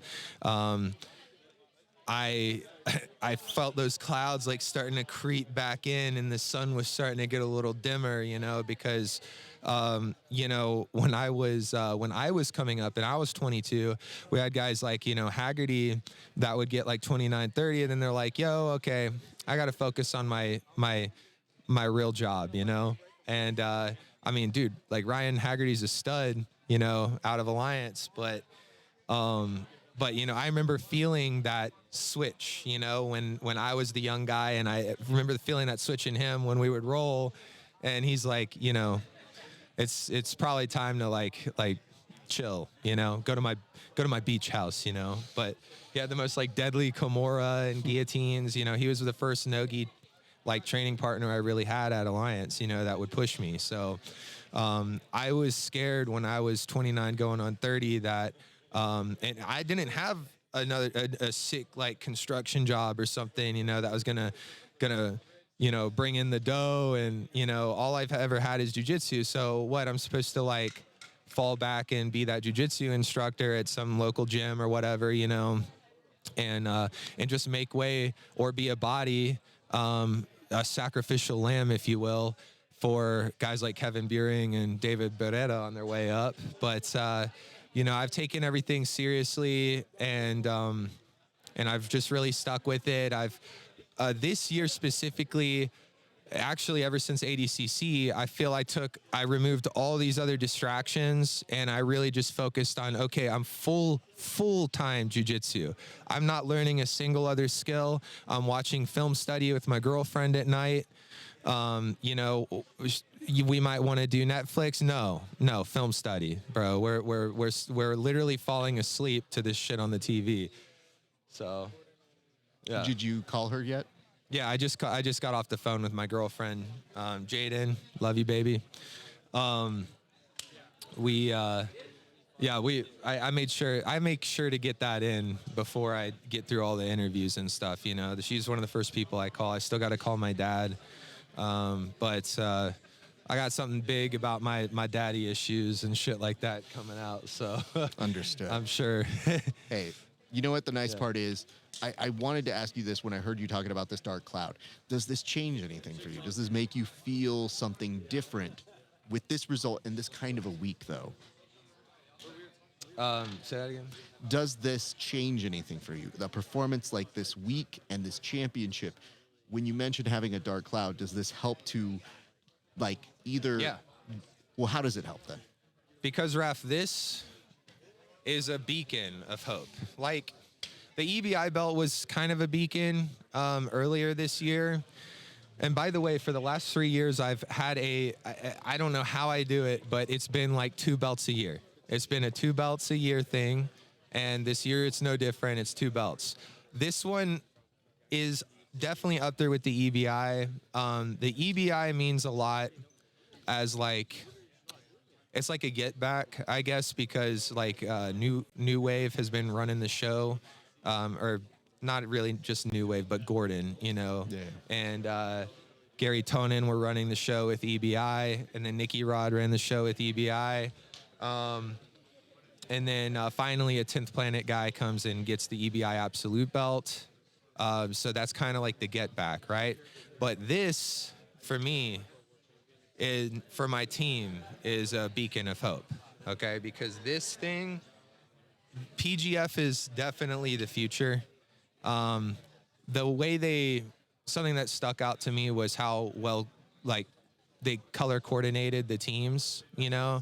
I don't know if you know much about, like, video, but, like, in video, you have, like, the RGB thing, you know, red, green, blue. Mm-hmm. And then, boom, we got gray and black on New Hope. And somehow, like, dude, somehow being the freaking 20th pick, like, I'm able to bring gray and black all the way to the top.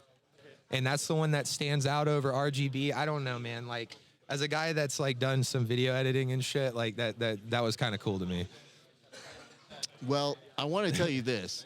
You had so many great moments throughout the week. I really did enjoy watching you progress because to me, you just seemed very dialed in on every emission. And I thought that was really cool. You took each match and said, all right, let's get this done. Next one. You didn't waver from that at all. So it's hard to do it. It's easy to Learn say that it. from Andy Varela. Absolutely. But when you look at it, you don't see it until you're here and then you realize, oh shit, I got a match with this guy. I got a match with this guy. And a lot of times it's your friends.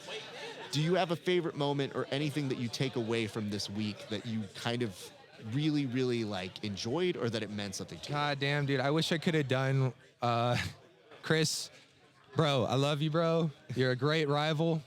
I wish I could have done what I did to you like earlier this week in the finale, but my God, you were onto it. You would not let me pass that guard. You would not let me get that body lock. You knew it, and we talked about that backstage. Yeah. So you knew that it was coming, man. So I will say, like that one earlier this week was a big moment for me. A lot of people probably think that the Davis thing was a big moment for me, and it was like a social media wise. But I also have like 20, 30 pounds on Davis, you know, so Chris, I might only have like, 10 or 15 pounds, and Chris was someone that I've had so many wars with in the past. That last match was still an improvement from the CJJ match I had with him a year ago. But the match that I had with him earlier this week was a huge improvement since CJJ. So, like, Chris is someone I always get anxious about fighting. I never get overconfident about it. I know he's going to bring it. He beat me in ADCC trials. So that was definitely the one that sticks out for me. That was it. You guys had some incredible matches. The way that you finished them throughout the week, a real big highlight, I know. I would like to ask this. The camera's right there. Would you mind telling people any advice that you have for anybody looking to do the PGF in the future, sir? So if you're like an advanced competitor and you want to do the PGF, you have to understand that this is going to be a very grueling week. Don't stay in the hotel. Get off the strip, bro. The strip is a trap, dude. Vegas sucks. I hate Vegas, man. I hate Vegas because of the strip. But when you get off the strip and you get like a house out in the suburbs and you like everybody else that actually lives here, dude, I would sit out in the hot tub and look up at the sky at night. What's up, guys? Ryan, and sorry to interrupt your shit. Andy, love you, bro. Enjoy your day, sir. This is not working well. Have a good one. Dude, get off the strip, get away from the city lights, look up at the sky. Dude, this time of year, the sky is beautiful. The stars really stand out, man. So if you come out here for the PGF in the future, do that, number one. Number two, man, dude, you're going to be here for a week. You're going to be in the trenches, bro. Anything that you do at home, like I went and bought a freaking yoga ball, a bucket of rice, lacrosse ball, several things that I use like for training, okay, that I'm just using at my house and stuff to warm up for training. I brought all that, like I went and bought all that here so that I could have it at the house. I could bring it here. Because, dude, these are like 7-hour days, man. You got to keep your body together. You got to treat it like you're in for a long week, full time. So this isn't something like the day one and day two are going to be super hard. Those are the days you need to come out and try to prove a point, but also be safe, okay? And think about what's going on for the rest of the week. You cannot get injured on day 1 and 2. You can't. You can't afford it if you want to win this. If you do get injured on day 1 or 2, you're going to end up being one of those guys that ends up staying in the hotel, probably smoking weed with everybody, getting food poisoning or some shit, and then you're fucked for the rest of the week. So you got to keep it together. You got to act like a professional. And yes, the $1,000 probably is not going to cover it. You got to get a place off the strip. It helped a ton. I think that's some worthy advice. I want to tell you this, man. You were incredible throughout this week. I hope you take all of these memories that you have because when times get tough, you can remember that when you were locked in like this, it was an incredible performance. So Yeah. I hope that you recognize that and that you can share that with your team. Dude, I'm glad I got this one in because this was probably the easiest one that I could possibly have. It's only just, like, no pun intended, but it's gonna get harder from here, I'm sure. It's like, dude, tougher and tougher guys are gonna come in here, and each year, and it's just gonna get harder and harder. Your champion, everybody, Ryan Aiken. Congratulations, Boom. brother. Let's go. That's Thank you, how Raf. end. Hey, congratulations. Appreciate you, brother. All right, you guys, thank you for tuning in. We still got a lot more show to do.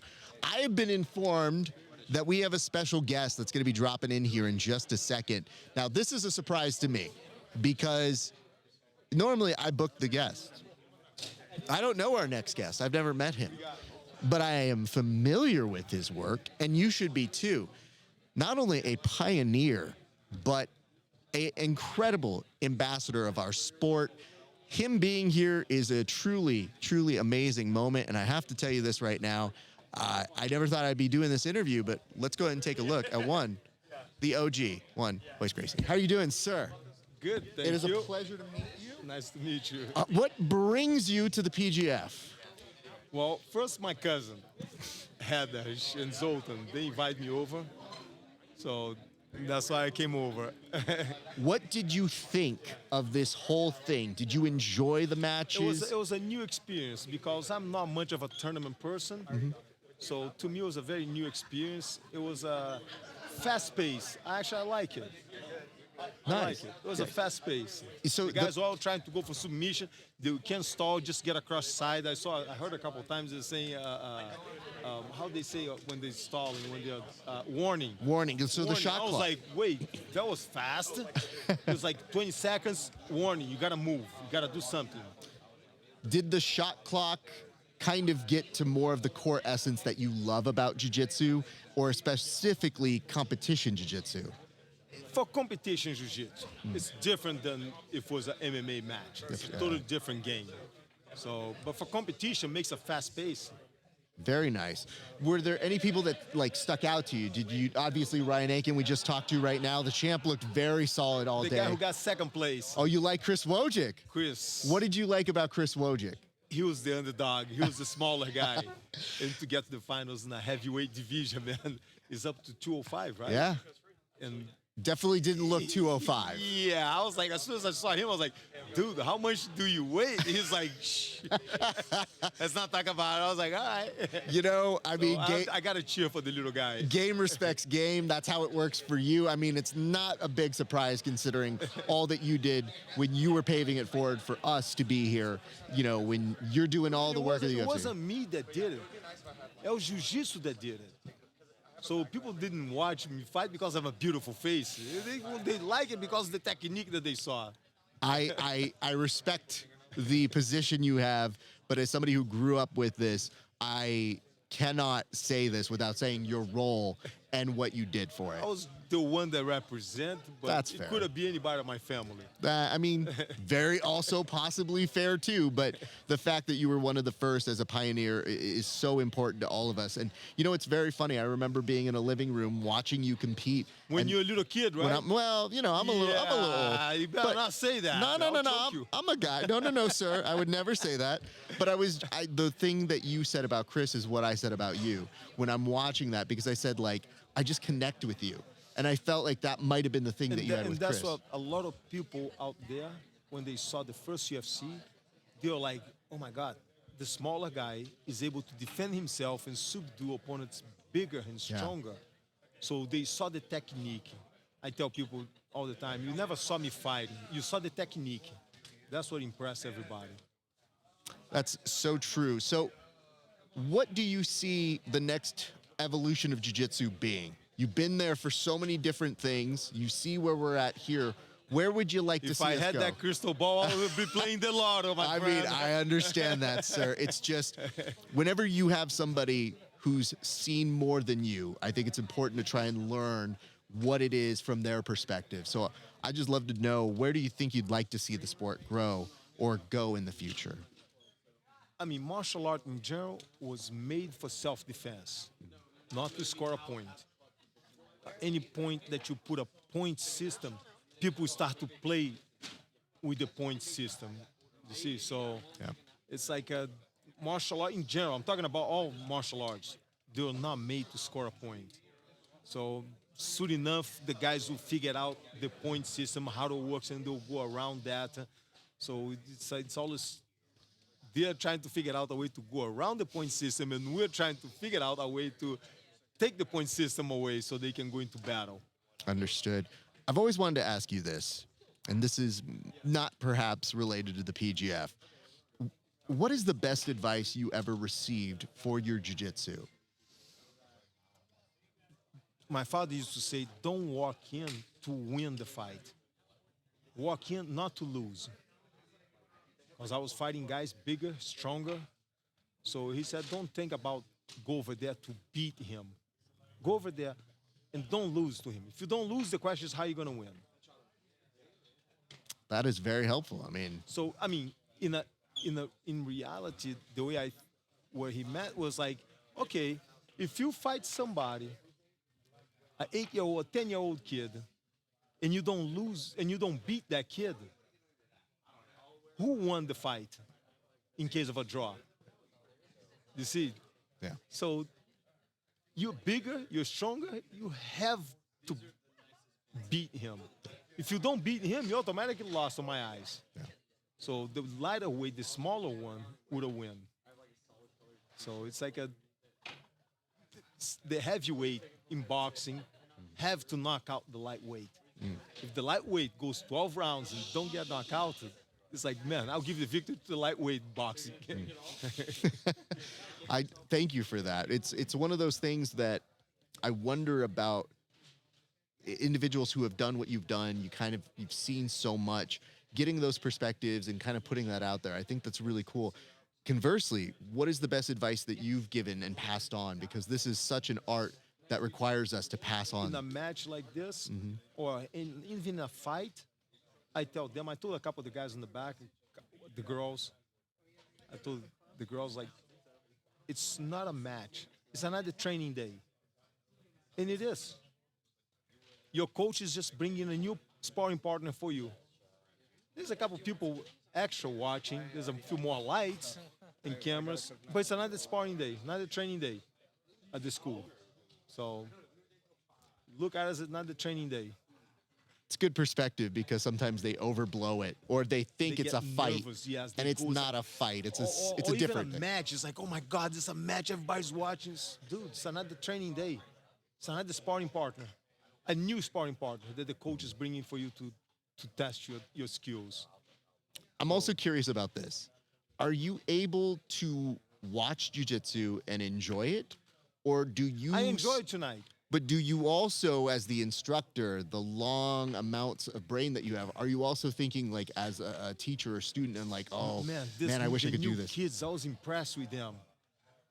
Fucking so agile, so fast, and if you blink, they catch it. Yeah.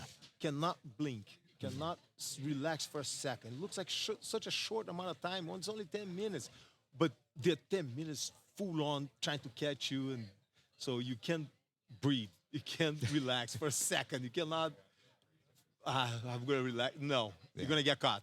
I mean, you saw it especially with Chris, with both Marcin and with Ryan, that size difference playing a role and so breathtaking. And then maybe he's got that leg for a split second and it looks a little rough. You see it go back and forth. It had a beautiful ebb and flow as I was watching them go back and forth. And it looks like nothing, but it's fast. Oh, yeah. If you relax for a second, like I said, they're going to catch you. Yeah. Well, this is good advice because tomorrow Chris Wojcik is giving a seminar at my school where I am a student at. And he's like, so are we doing a super fight? And I'm like, brother, didn't you get enough matches out here? I think you're good. And I was like, well, just tell me the rule set we're doing. I might be busy then, sir, but he is such a nice guy and one of the best writers in all jiu-jitsu. And Ryan, of course, has a dominant week, looks incredible. You know, you were here tonight, obviously, through family and interest. Do we see you in the future coming back to the PGF by any chance? Of course. Of course. Well, I just got to say, I think it's pretty cool that you would come and you would see the next generation because... It was nice to watch. for us, obviously the reverence we have for you and your spot, and just having that here was just a great moment to see you talk to the crowd real quick. So we are so happy and thrilled that you came here today. I don't want to take up any more of your time, but I want to tell you, we appreciate you, sir, and we look forward to seeing you back at the PGF in the future. You. Please enjoy the rest of your night. Thank you. It's great to see everybody. Good Lord. What a moment. All right. See, this was a surprise to me. They didn't tell you I was going to get to interview you. I was like, these other kids, get them out of the way. I got a legend here, everybody. Nonetheless, we now can get to a few things. We can get some housekeeping in order. We're going to get our panelists and friends joining us here in just a second. But if you're still watching with us, be in the comment section. We got a little bit of show left to do, and we got some recapping. But man, what an incredible thing to see here. I'm joined now by the handsome one himself, one Kevin Sherrill.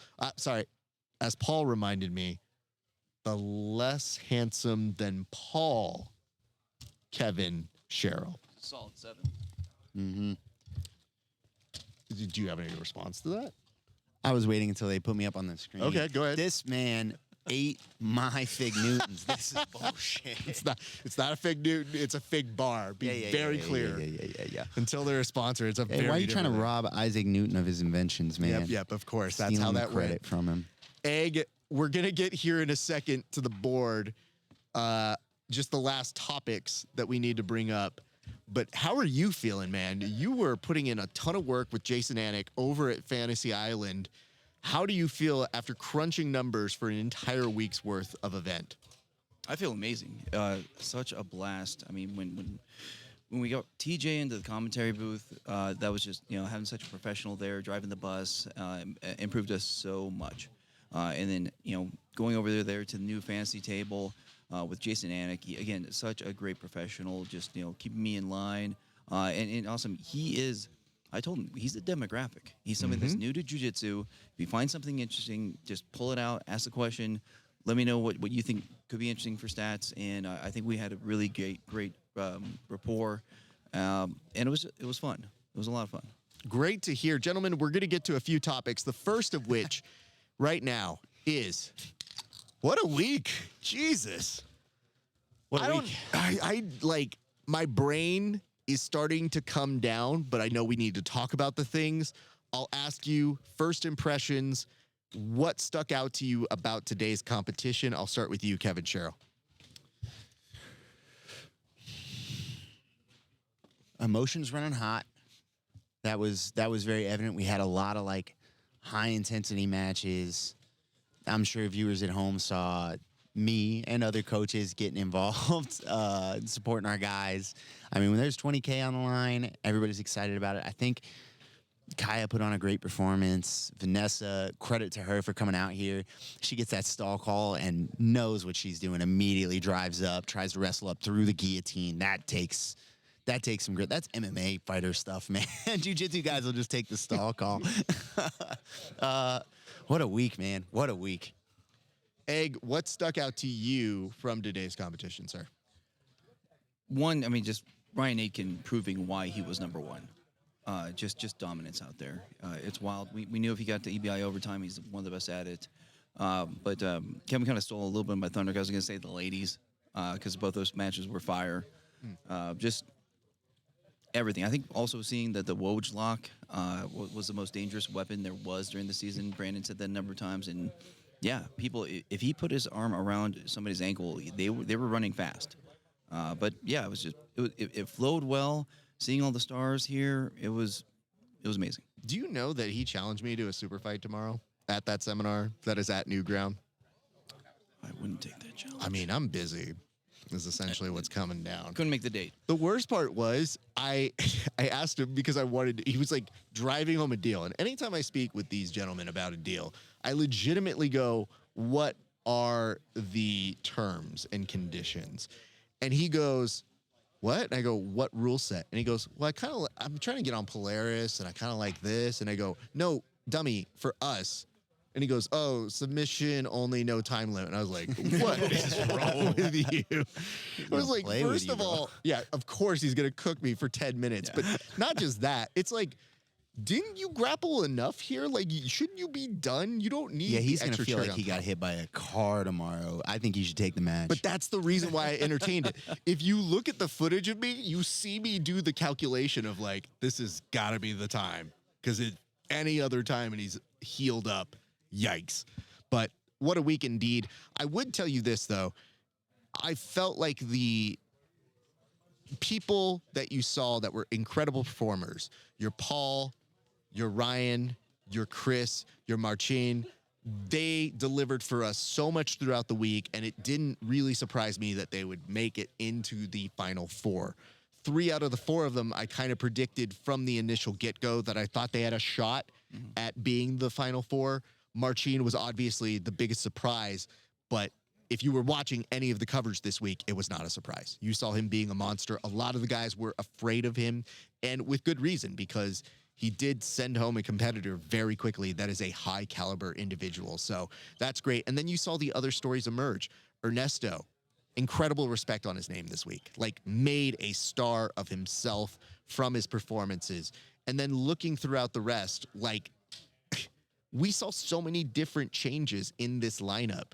And yet it was still fun and compelling to watch all the way through. You had Nathan stepping up when he thought, maybe I'm just going to take this one off. I'm going to sit in a nice golf polo. But instead came in at last minute to be a replacement. Davis Asari, of course, could have easily sat this one out, but came in like a monster. So it's that. And of course, Elijah still sticking it out, even though I'm pretty sure Body maybe didn't want to do more matches, but came in and gave us his last match today. So an incredible week. Why don't we go to our second topic right now? Our second topic is, well, what did we learn, kids? It's been a long week. I think it's important to go over the things that we've learned. I'm going to start with you, Egg. What did we specifically learn this week at PGF Season 7? Well, I don't know if we've learned it. It's certainly been reinforced, is that keeping your team healthy in sports matters. Because if you look at Team New Hope Regeneration, what they have, a team that stayed intact the entire time.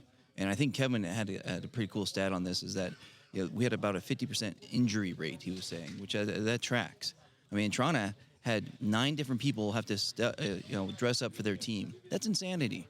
But Team New Hope Regeneration, which may be aptly named because of what their team is, stayed healthy the entire time, and it mattered. They didn't have to worry about reserves coming in there because, some reserves killed it. I mean, in Toronto's Abe, he came out and got a sub that first day, amazing.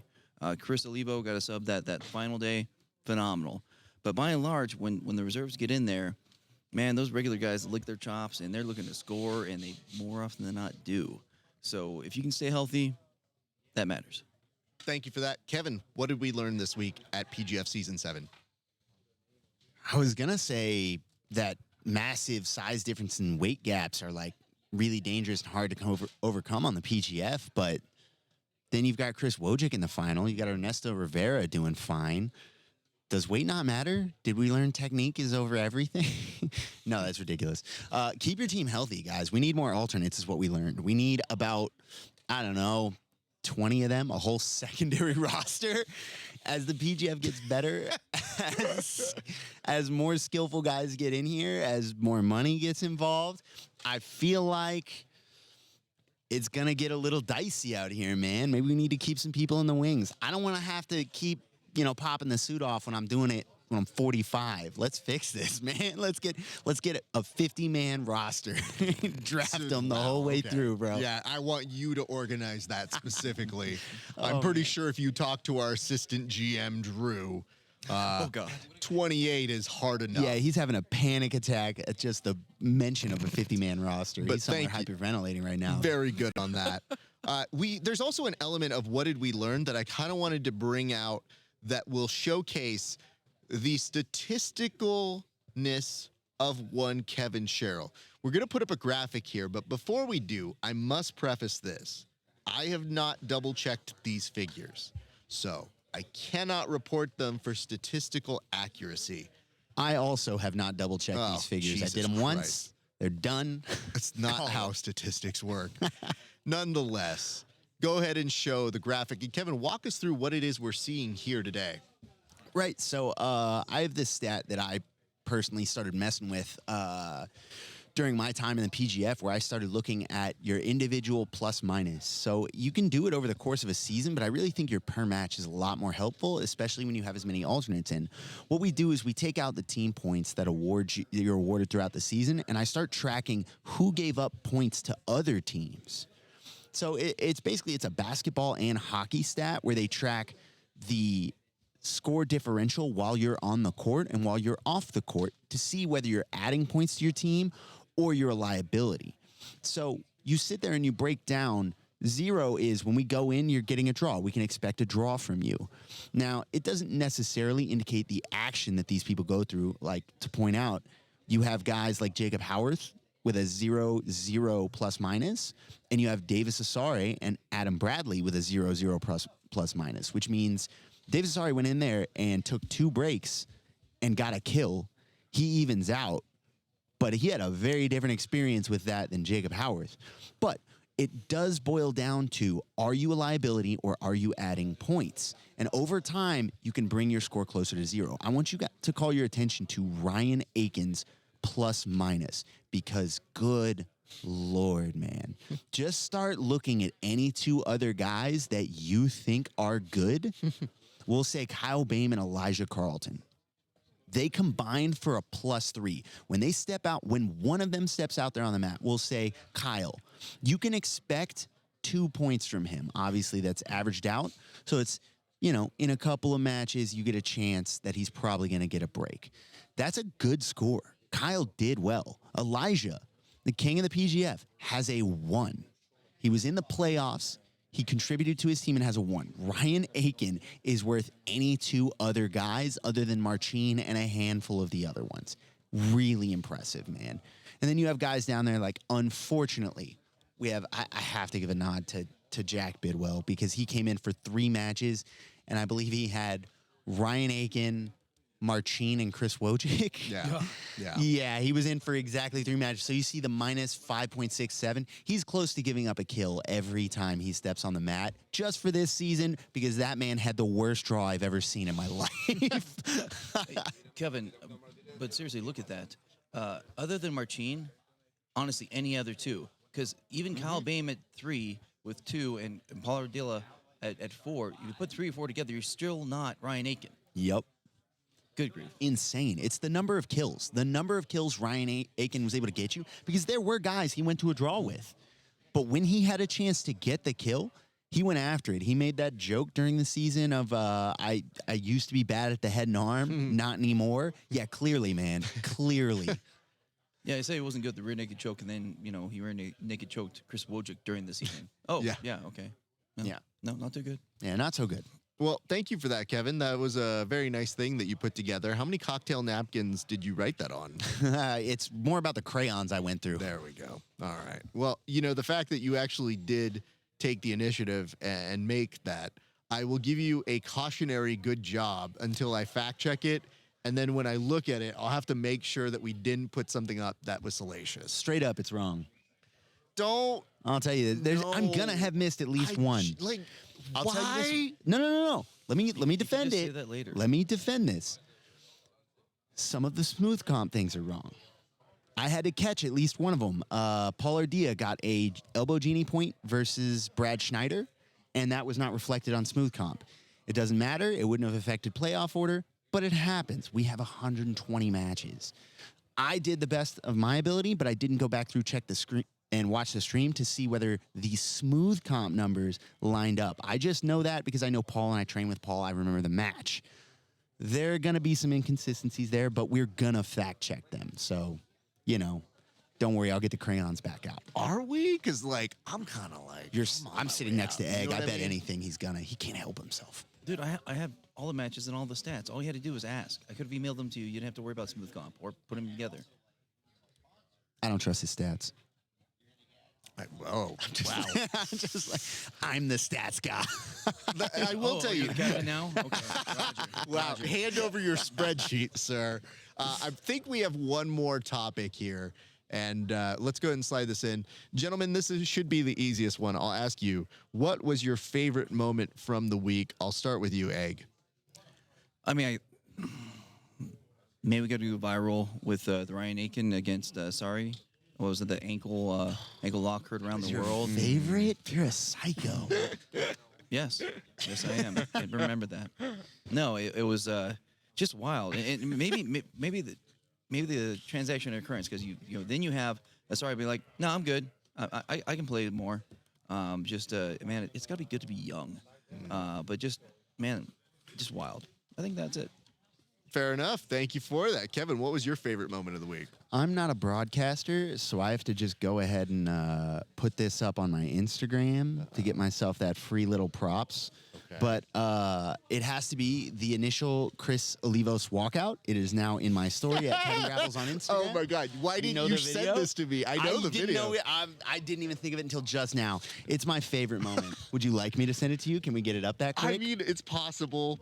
Just, airdrop it to me and let's see what we're doing while you describe it. I'm going to put it in there. Oh, my good. It's so funny.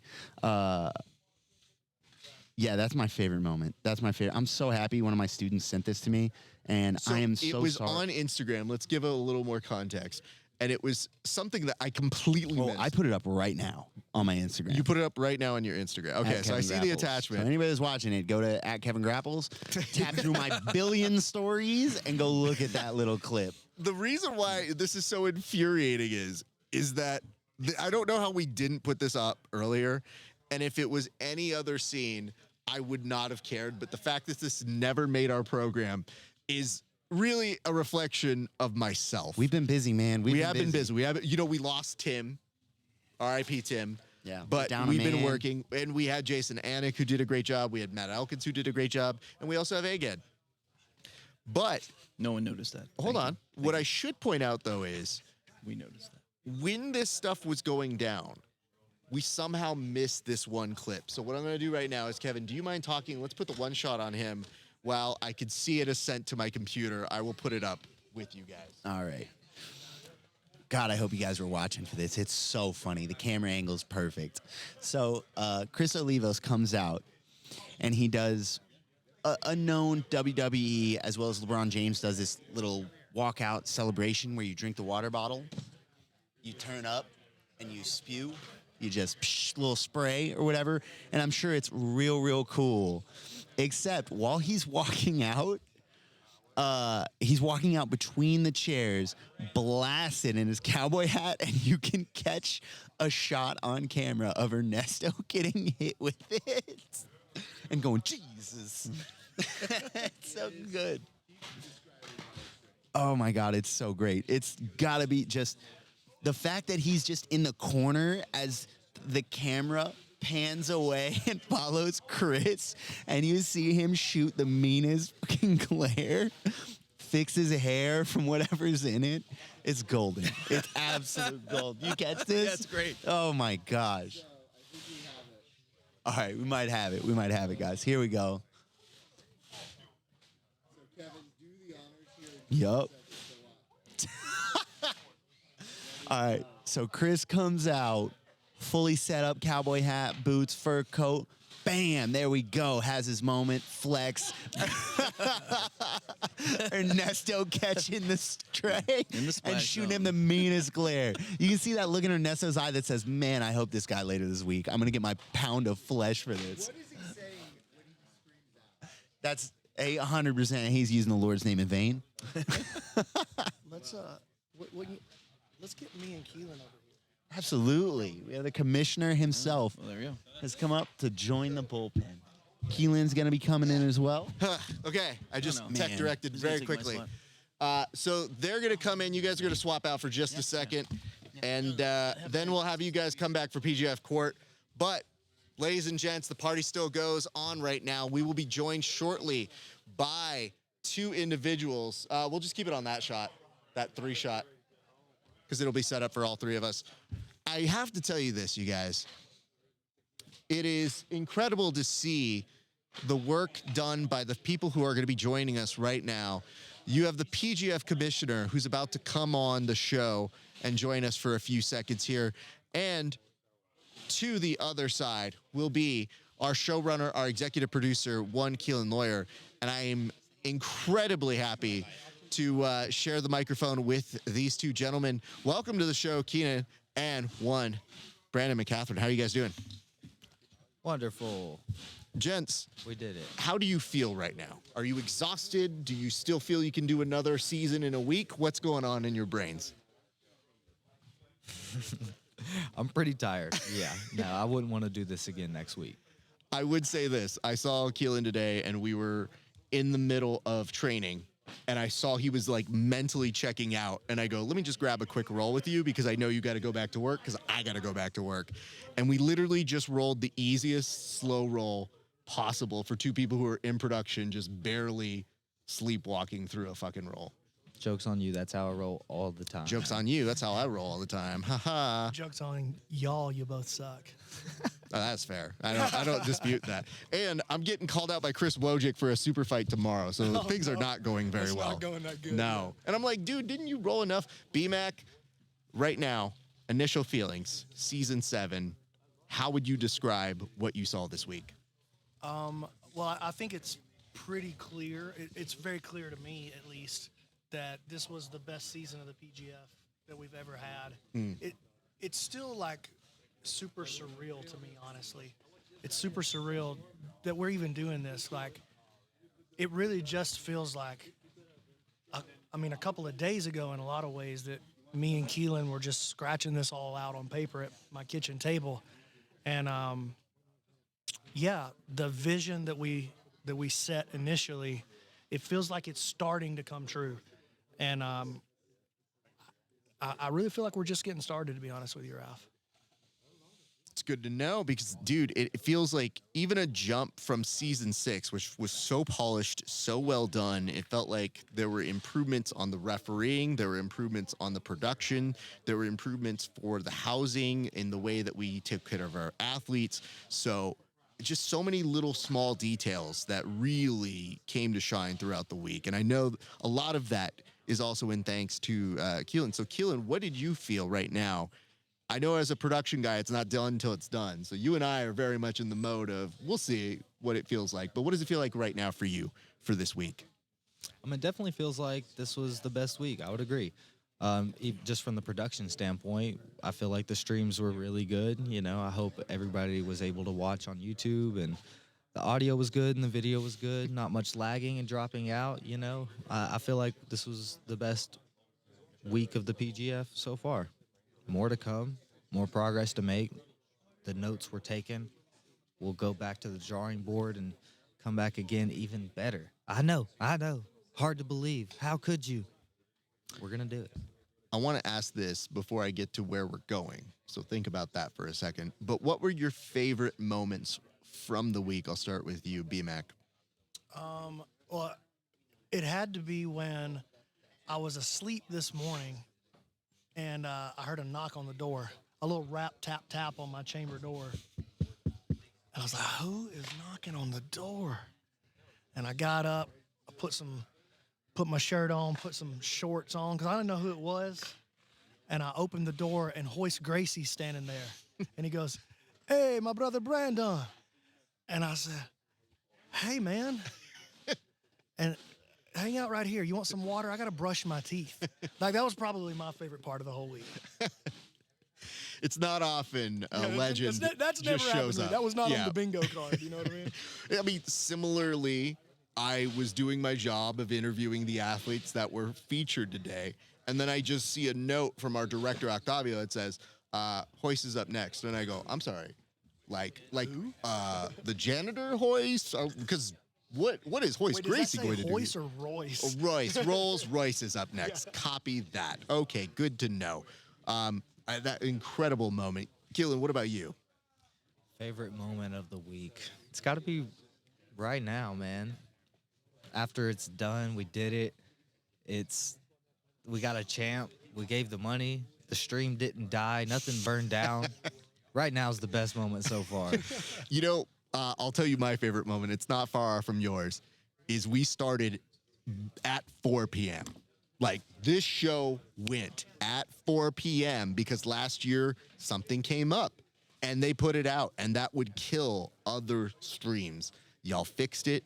This year, the way I knew that was hitting was when everybody goes, wow, it's so fast today. We're flying through this. And it's like, because we started at 4, this is how it's supposed to feel. And it felt like such a great moment from a producing standpoint of, oh my God, everything's going right. Now we just get to enjoy great jiu-jitsu. And that is all you can ever hope for. So that is very good. Gentlemen, the next question.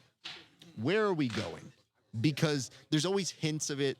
You drop a little nugget here and there. Where are we going next for PGF Season 8? Well, we're definitely going to 155 pounds for PGF Season 8. So write that down. If you're a 155-pounder, start putting your name in the hat. We're looking for people that have, first of all, that have what it takes to be a PGF athlete. It's not for everybody. I understand that. But in my opinion, at this point, the PGF is professional grappling, and everything else is not. It's working towards it. So if you're a 155-pound athlete and you're a professional and you want to win some money and you want to have literally the best jiu-jitsu experience of your life, ask anybody that was here, from the staff to the athletes to the coaches. It's the greatest jiu-jitsu experience you could possibly have. Drop me a DM, go into pgf.world, hit that athlete registration form. Let me know that you're interested. We'll start selecting athletes. It won't be that long. It's right around the corner. Where will we be? We will be in a secret location. Okay. But it probably won't be Las Vegas. Oh, boy. Okay. I don't know that I should say just yet where it will be. Okay. But let me just say that you thought we blew your mind with Season 6. We exceeded that expectation with Season 7. Season 8 is going to blow it all out of the water. Okay. That's good to know. Vegas is very close to me, though, so I kind of like Vegas. This won't be close to you, Raph. It's going to require a little bit of sacrifice. Oh, boy. For a whole lot of reward. Oh, How's that boy. sound? Okay. So, your wife is going to have to miss you for probably 3 or 4 extra days. oh, boy. Well, I think she'll be okay with that. She gets sick of me on occasion, although she has texted me a lot. It's very, very sweet. I'll see you, Kelly. But I would tell you this. I love hearing that because you know the step that we took the last big time you did this with Season 6. So I can only anticipate what that means. Gentlemen, I'm very excited about what I'm about to do next, but I'd love to give you just open time on the mic to say whatever you want to say before we go to PGF/Bullpen Court, a segment I think that you guys have enjoyed.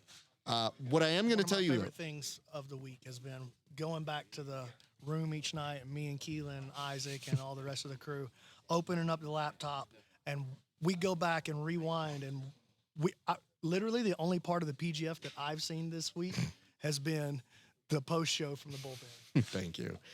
I think, and I'll give you the hint of where we're going tonight. I'm going to have them on PGF Court make their case for what weight class we're going to do next. Because maybe, not that we're going to change anything, maybe they make a better case for a different weight class. I'm open to all arguments. Oh, shit. Oh, this has weight now. Okay, cool. Before it didn't. Gentlemen, we'll start with you, Keelan. You can have the mic. Let's put the camera directly on him, sir. What am I saying again? I'm just saying. Any shout-outs? Anybody you want to thank? Do what you want to do, sir. I mean, I just want to thank everybody for watching, especially the people still watching. You know, you're a true fan, hanging around for the post show. Thanks for hanging. I mean, thanks for being patient with us this whole show. I know it looks like $1 million show, but it's not quite that, okay? There's like 6 of us back here doing it. Be patient with us. We're getting better. Every season we've gotten better. If you're a longtime fan, you know that's a fact. So have faith, trust in us. It's going to get even better and better. That's all. Thank you, Keelan. B-Mac? Do I get the solo shot? You do get the solo shot, sir. I'm ready. I just want to say to everybody that's a supporter of the PGF and what Keelan and I and Zoltan and Heather are trying to do, thank you from the bottom of my heart. Your support, your encouragement, your love means everything to us. And this is my love letter back to jiu-jitsu. So thank you, jiu-jitsu, for everything that you've done for me. And let me continue to build something beautiful, not just for the athletes that are here now. Like, we're going to build a foundation for the athletes now to make a career and to make a living, but we're going to build a foundation for the next generation of athletes to get rich. That's the goal. We're going completely to the top. These guys are trying to be the world champions at what they do. I'm trying to be the greatest of all time at what I do, and I absolutely will hit that goal. I'm going to win. If you want to win too, jump on board. Ladies and gentlemen, your showrunner and your commish, Keelan Lawyer, Brandon McCatherine, two outstanding gentlemen.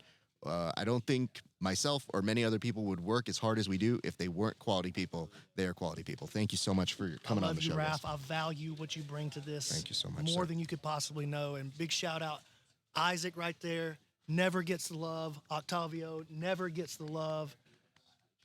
Jump in the comments. Let those guys know how you feel about all the hard work they've done. Don't be scared of that super chat. Indeed. Gentlemen. Love you, dude. Love you. All right, guys. Well, now that we were all wishy-washy, let's get to PGF court. What you are witnessing is real. The participants are not actors. They are not skilled enough to be actors. They are actual hosts litigating on behalf of the athletes and the audience of the PGF at an undisclosed underground court in Las Vegas. Both parties have agreed to dismiss the internet and settle their disputes here at PGF court. I don't care who. Ow. It's okay. A default, let's go. You don't win by default. Your Honor, I would like you to take note. This man was late to court. All right. Oh, he's ready? Get out of here, well, Egg. let's bring him back on. I got fired again, twice in 1 week. I'm still getting my bill. All right. Ladies and gentlemen, today on PGF Court, we are joined by the esteemed Stephen Aiken. Hold on, I was going to say Bobby both of them, but sometimes I feel like that's a tricky name to say.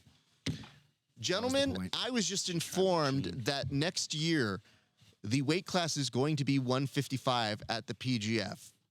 Or is it? You now have the opportunity to pitch the weight class of your choice that we will have and feature for Season 8. And as per the commish, he's open to changing it if you can change his mind. No pressure. Gentlemen, you'll each get to make a case for what it is that you want. You each get 1 minute. Let's start right now with Kevin Sherrill. Handsome weight. We are doing next season at handsome weight. What is handsome weight, you ask? I'm glad you asked. Thank you. You're so polite. Handsome weight is a weight agreed upon between the participants in a handsome fight, if you look it up in Merriam-Webster Dictionary. Therefore, I will arbitrate who gets in at handsome weight. There are other requirements than weight, boys. This is how you maintain the quality of the PGF. You want a quality experience, you need quality assurance. And I'm your guy for that. No further questions. That's not There was how no that works. question. There was no question asked. You literally just made an opening statement. So I'm still right. There are no further questions. Perfect. No, you just have the opportunity to speak. You're not using your. You know what? Thank Take God. the God time bless off. America. Take the time off. God bless America. Stephen You have the Aiken. opportunity to speak. Shut up. Stephen Aiken, you get 1 minute. Your time begins now. I'm going to stand with the 155 division, as the commissioner said, because these guys are typically some of the most exciting, athletes and grapplers that we have in combat sports. You see in the UFC and lots of other avenues. They really come out and they put on a show because this is their chance as athletes. They don't get to make it to the NFL or to the NBA or to the other bigger kind of shows. This is the big show for those smaller weight class guys. So I'd like to see them come out here, get a chance at 155. We'll reset here a little bit lower weight class than we've done in a while, so we won't have players that we've seen in the last couple of seasons, and I think it's going to be a great show. Thank you for that. All right. Stephen Aiken, you now get 1 minute of cross-examination time to deflate any part that you deem fit of Kevin Sherrill's argument. Kevin, you said that you wanted the handsome weight to be the division of choice next season, correct? Yes, sir. And then you also said that you would be the arbiter of said divisional worthiness. Absolutely. Okay. It would be my honor. Who do you owe any said rights whatsoever to the handsome crown at all? Wow. Oh, I don't owe anybody. I'm just magnanimous like So, that. so you came up with the whole thing all by yourself, and you started calling yourself handsome all by yourself. Unless someone can prove otherwise, yes. I can have footage brought up if we need to. Not in 25 seconds, you can't. Okay, so you're going to stand on the fact that you came up with the idea of the handsome and the handsome weight title all by yourself. Not what I said. Are you sure that's not what you said?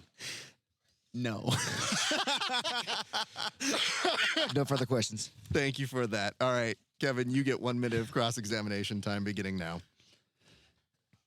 Steven, do you agree with the concept of momentum and continuity in a narrative and storyline? Are you familiar with it? I'm sorry? Momentum and continuity in a storyline? Yeah. Are you familiar with it? Say, like, you build with sequels, trilogies, follow-up seasons to popular, whatever. Yeah, like this was season 7. Yeah. Right. Yeah. Right. And it builds with continuity? Yes.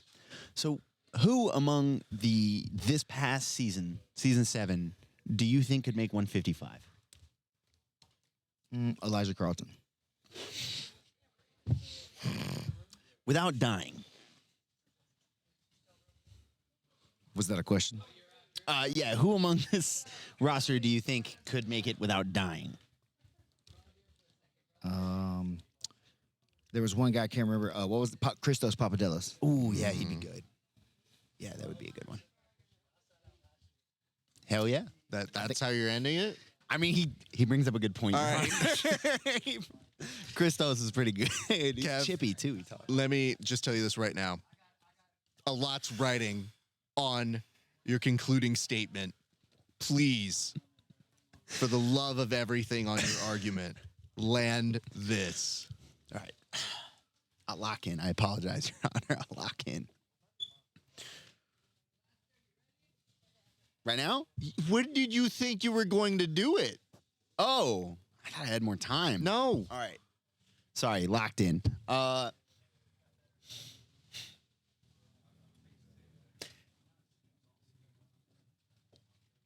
Handsome weight's a great weight, man. It's phenomenal. It's a phenomenal weight. I think it would be phenomenally interesting. I'm only going to let in people who are fan favorites. I'll let in guys like Jet Thompson as long as I'm not on the season. Travis Thomas. Throw Ryan Aiken in there and see if he can smash Jet into tiny little pieces. It'll be a who's who. It'll be an all-star lineup of everyone you want, all the fans want to see, and one guy that you want to see die because it's going to be brutal. I can give the fans what they want. I can give them continuity with all of their favorites. It'll be effectively, again, just like a clip show. Have you ever played like, Your time is expired. Madden with all the Hall of Famers? It's great. Stephen Aiken, Let me do it. Your minute begins now. So, several things I could just pick apart. First You of got all, 3 extra seconds. Kevin has no say whatsoever in the drafting or delegating of anyone's handsome weightness. He got that all from me. I created this. Allegedly. I started this. I called for the hair flip at the threat of death from him to continue the bit for him today even, or yesterday, when he forced himself into the season. I'm trying to Zuckerberg this man. Secondly, anyone that wants to include Jet Thompson into the handsome weight discussion, that needs to be examined. I think Jet's great at a lot of things. I don't think he's going to be our cover model if we're trying to attract a certain demographic. That's all I'm saying. Okay? And also, I don't know exactly how big Jet is. Perhaps he could get close to the 155 division. Maybe we'll find him back at that 170s around range or so. I don't know this, but I know the 155 He needs guys, to drop weight. they need work. They need jobs. These people have families. And if we can get them out here, the $100,000 to some 155ers is going to change people's lives. Your time has expired. Stephen Aiken, thank you very much for your time. I will get to my ruling first, but before I do, I would like to mention this court will not stand for Jet Thompson slander. Not in this court. He can be a handsome weight if he so is deemed it. What he cannot be allowed is to participate in the jiu-jitsu part. He can be selected. We just aren't going to do that again because, yikes. And also, he's young and it doesn't even hurt him. Let's go to our actual argumentation here. Kev, you argued the weight of handsome weight. I'd like you one more time. I'm going to give you an opportunity here to define what handsome weight is. He doesn't know. Handsome weight is what handsome weight does, son. Okay. Let's mark that time when I come back to that momentarily. Stephen Aiken, you actually were arguing for the 155 division. You had a great cross-examination when you were saying who was the person who did get behind that. You and I had a great discussion about that when we were both trying to figure out how much of Kevin Sherrill's brand belongs to you and how much belongs to me.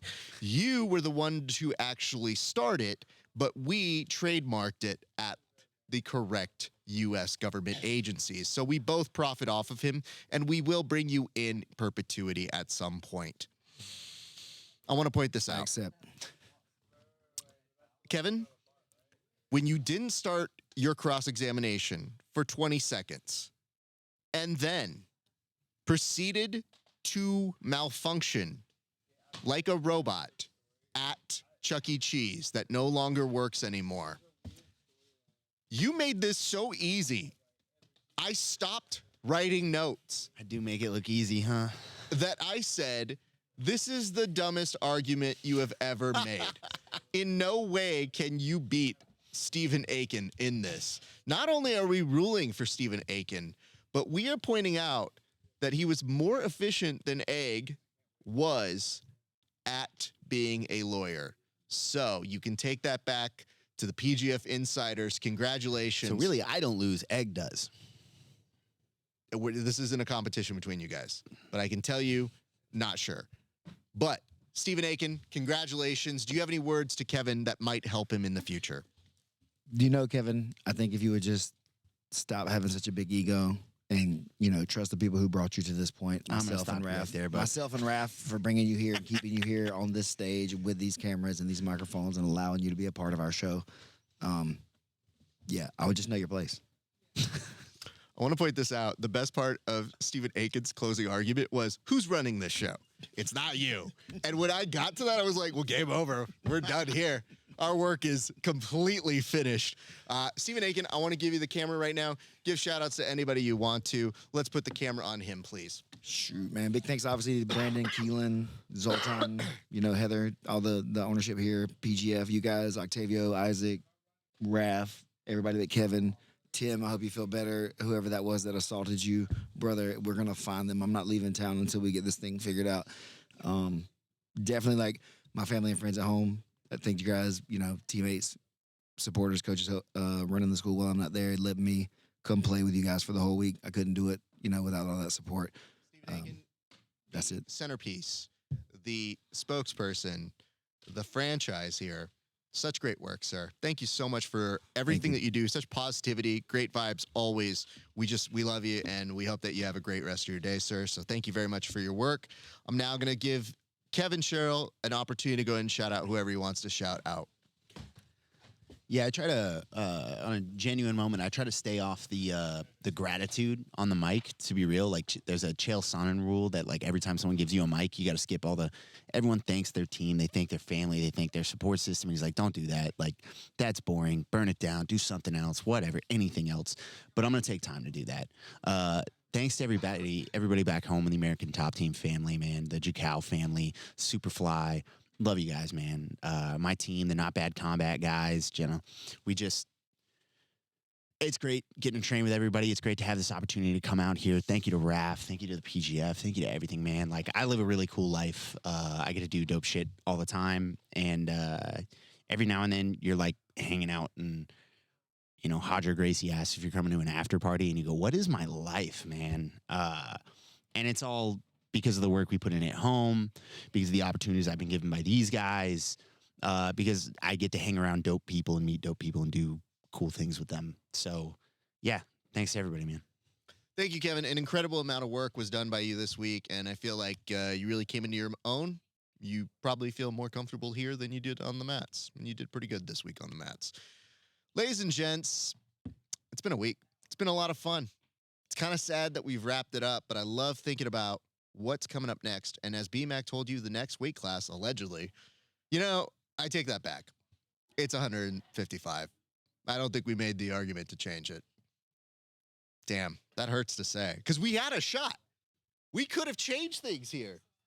But anyway, I just want to give the usual thanks, accoutrements to our facility here. The secret location has been wonderful to us, to everybody from the security guards who are giving us cheesecake bites, to our friends who came through clutch. I mean, near and dear, even dropping us like nice little hints of water here and there. We appreciate you guys. That's super nice and super amenable to all of us. So thank you to the Gelato Watto folks. Thank you. We appreciate that, especially on the last day when you could use it.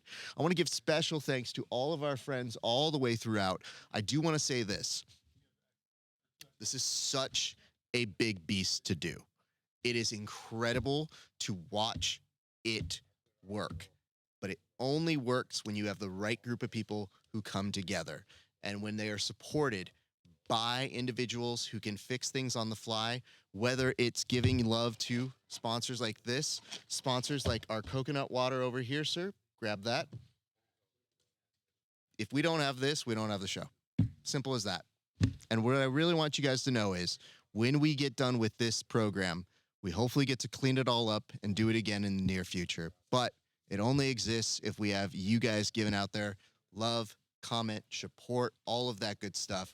Our thanks to BMAC, our thanks to all of the great people, Keelan for letting us run this show, Octavio for directing it, Isaac for providing us every form of resource there, Tim for being the co-pilot for it, and all of you for sticking with us. I cannot tell you how much it means to us. Ladies and gents, it has been a great day for grappling. We'll see you back on the mats.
10,000 hours is a steep mountain to climb to become a master, especially when the task at hand puts a relentless demand on your body. There is nothing casual about the sport. It's all in, all effort, all focus. It takes a lot from you, but the reward is unmatched. Mastery of oneself, an acute understanding of your weaknesses with an explosive sense of your strengths. Being able to complete the climb to mastery requires the proper nutrition. This is why it's important to take in a potent blend of electrolytes that is in tune with your output and brings strength to your goals. This potent blend is only found in Salt Electrolytes. Salt targets your depleted electrolyte levels with a boost of hydration and health. It gives your body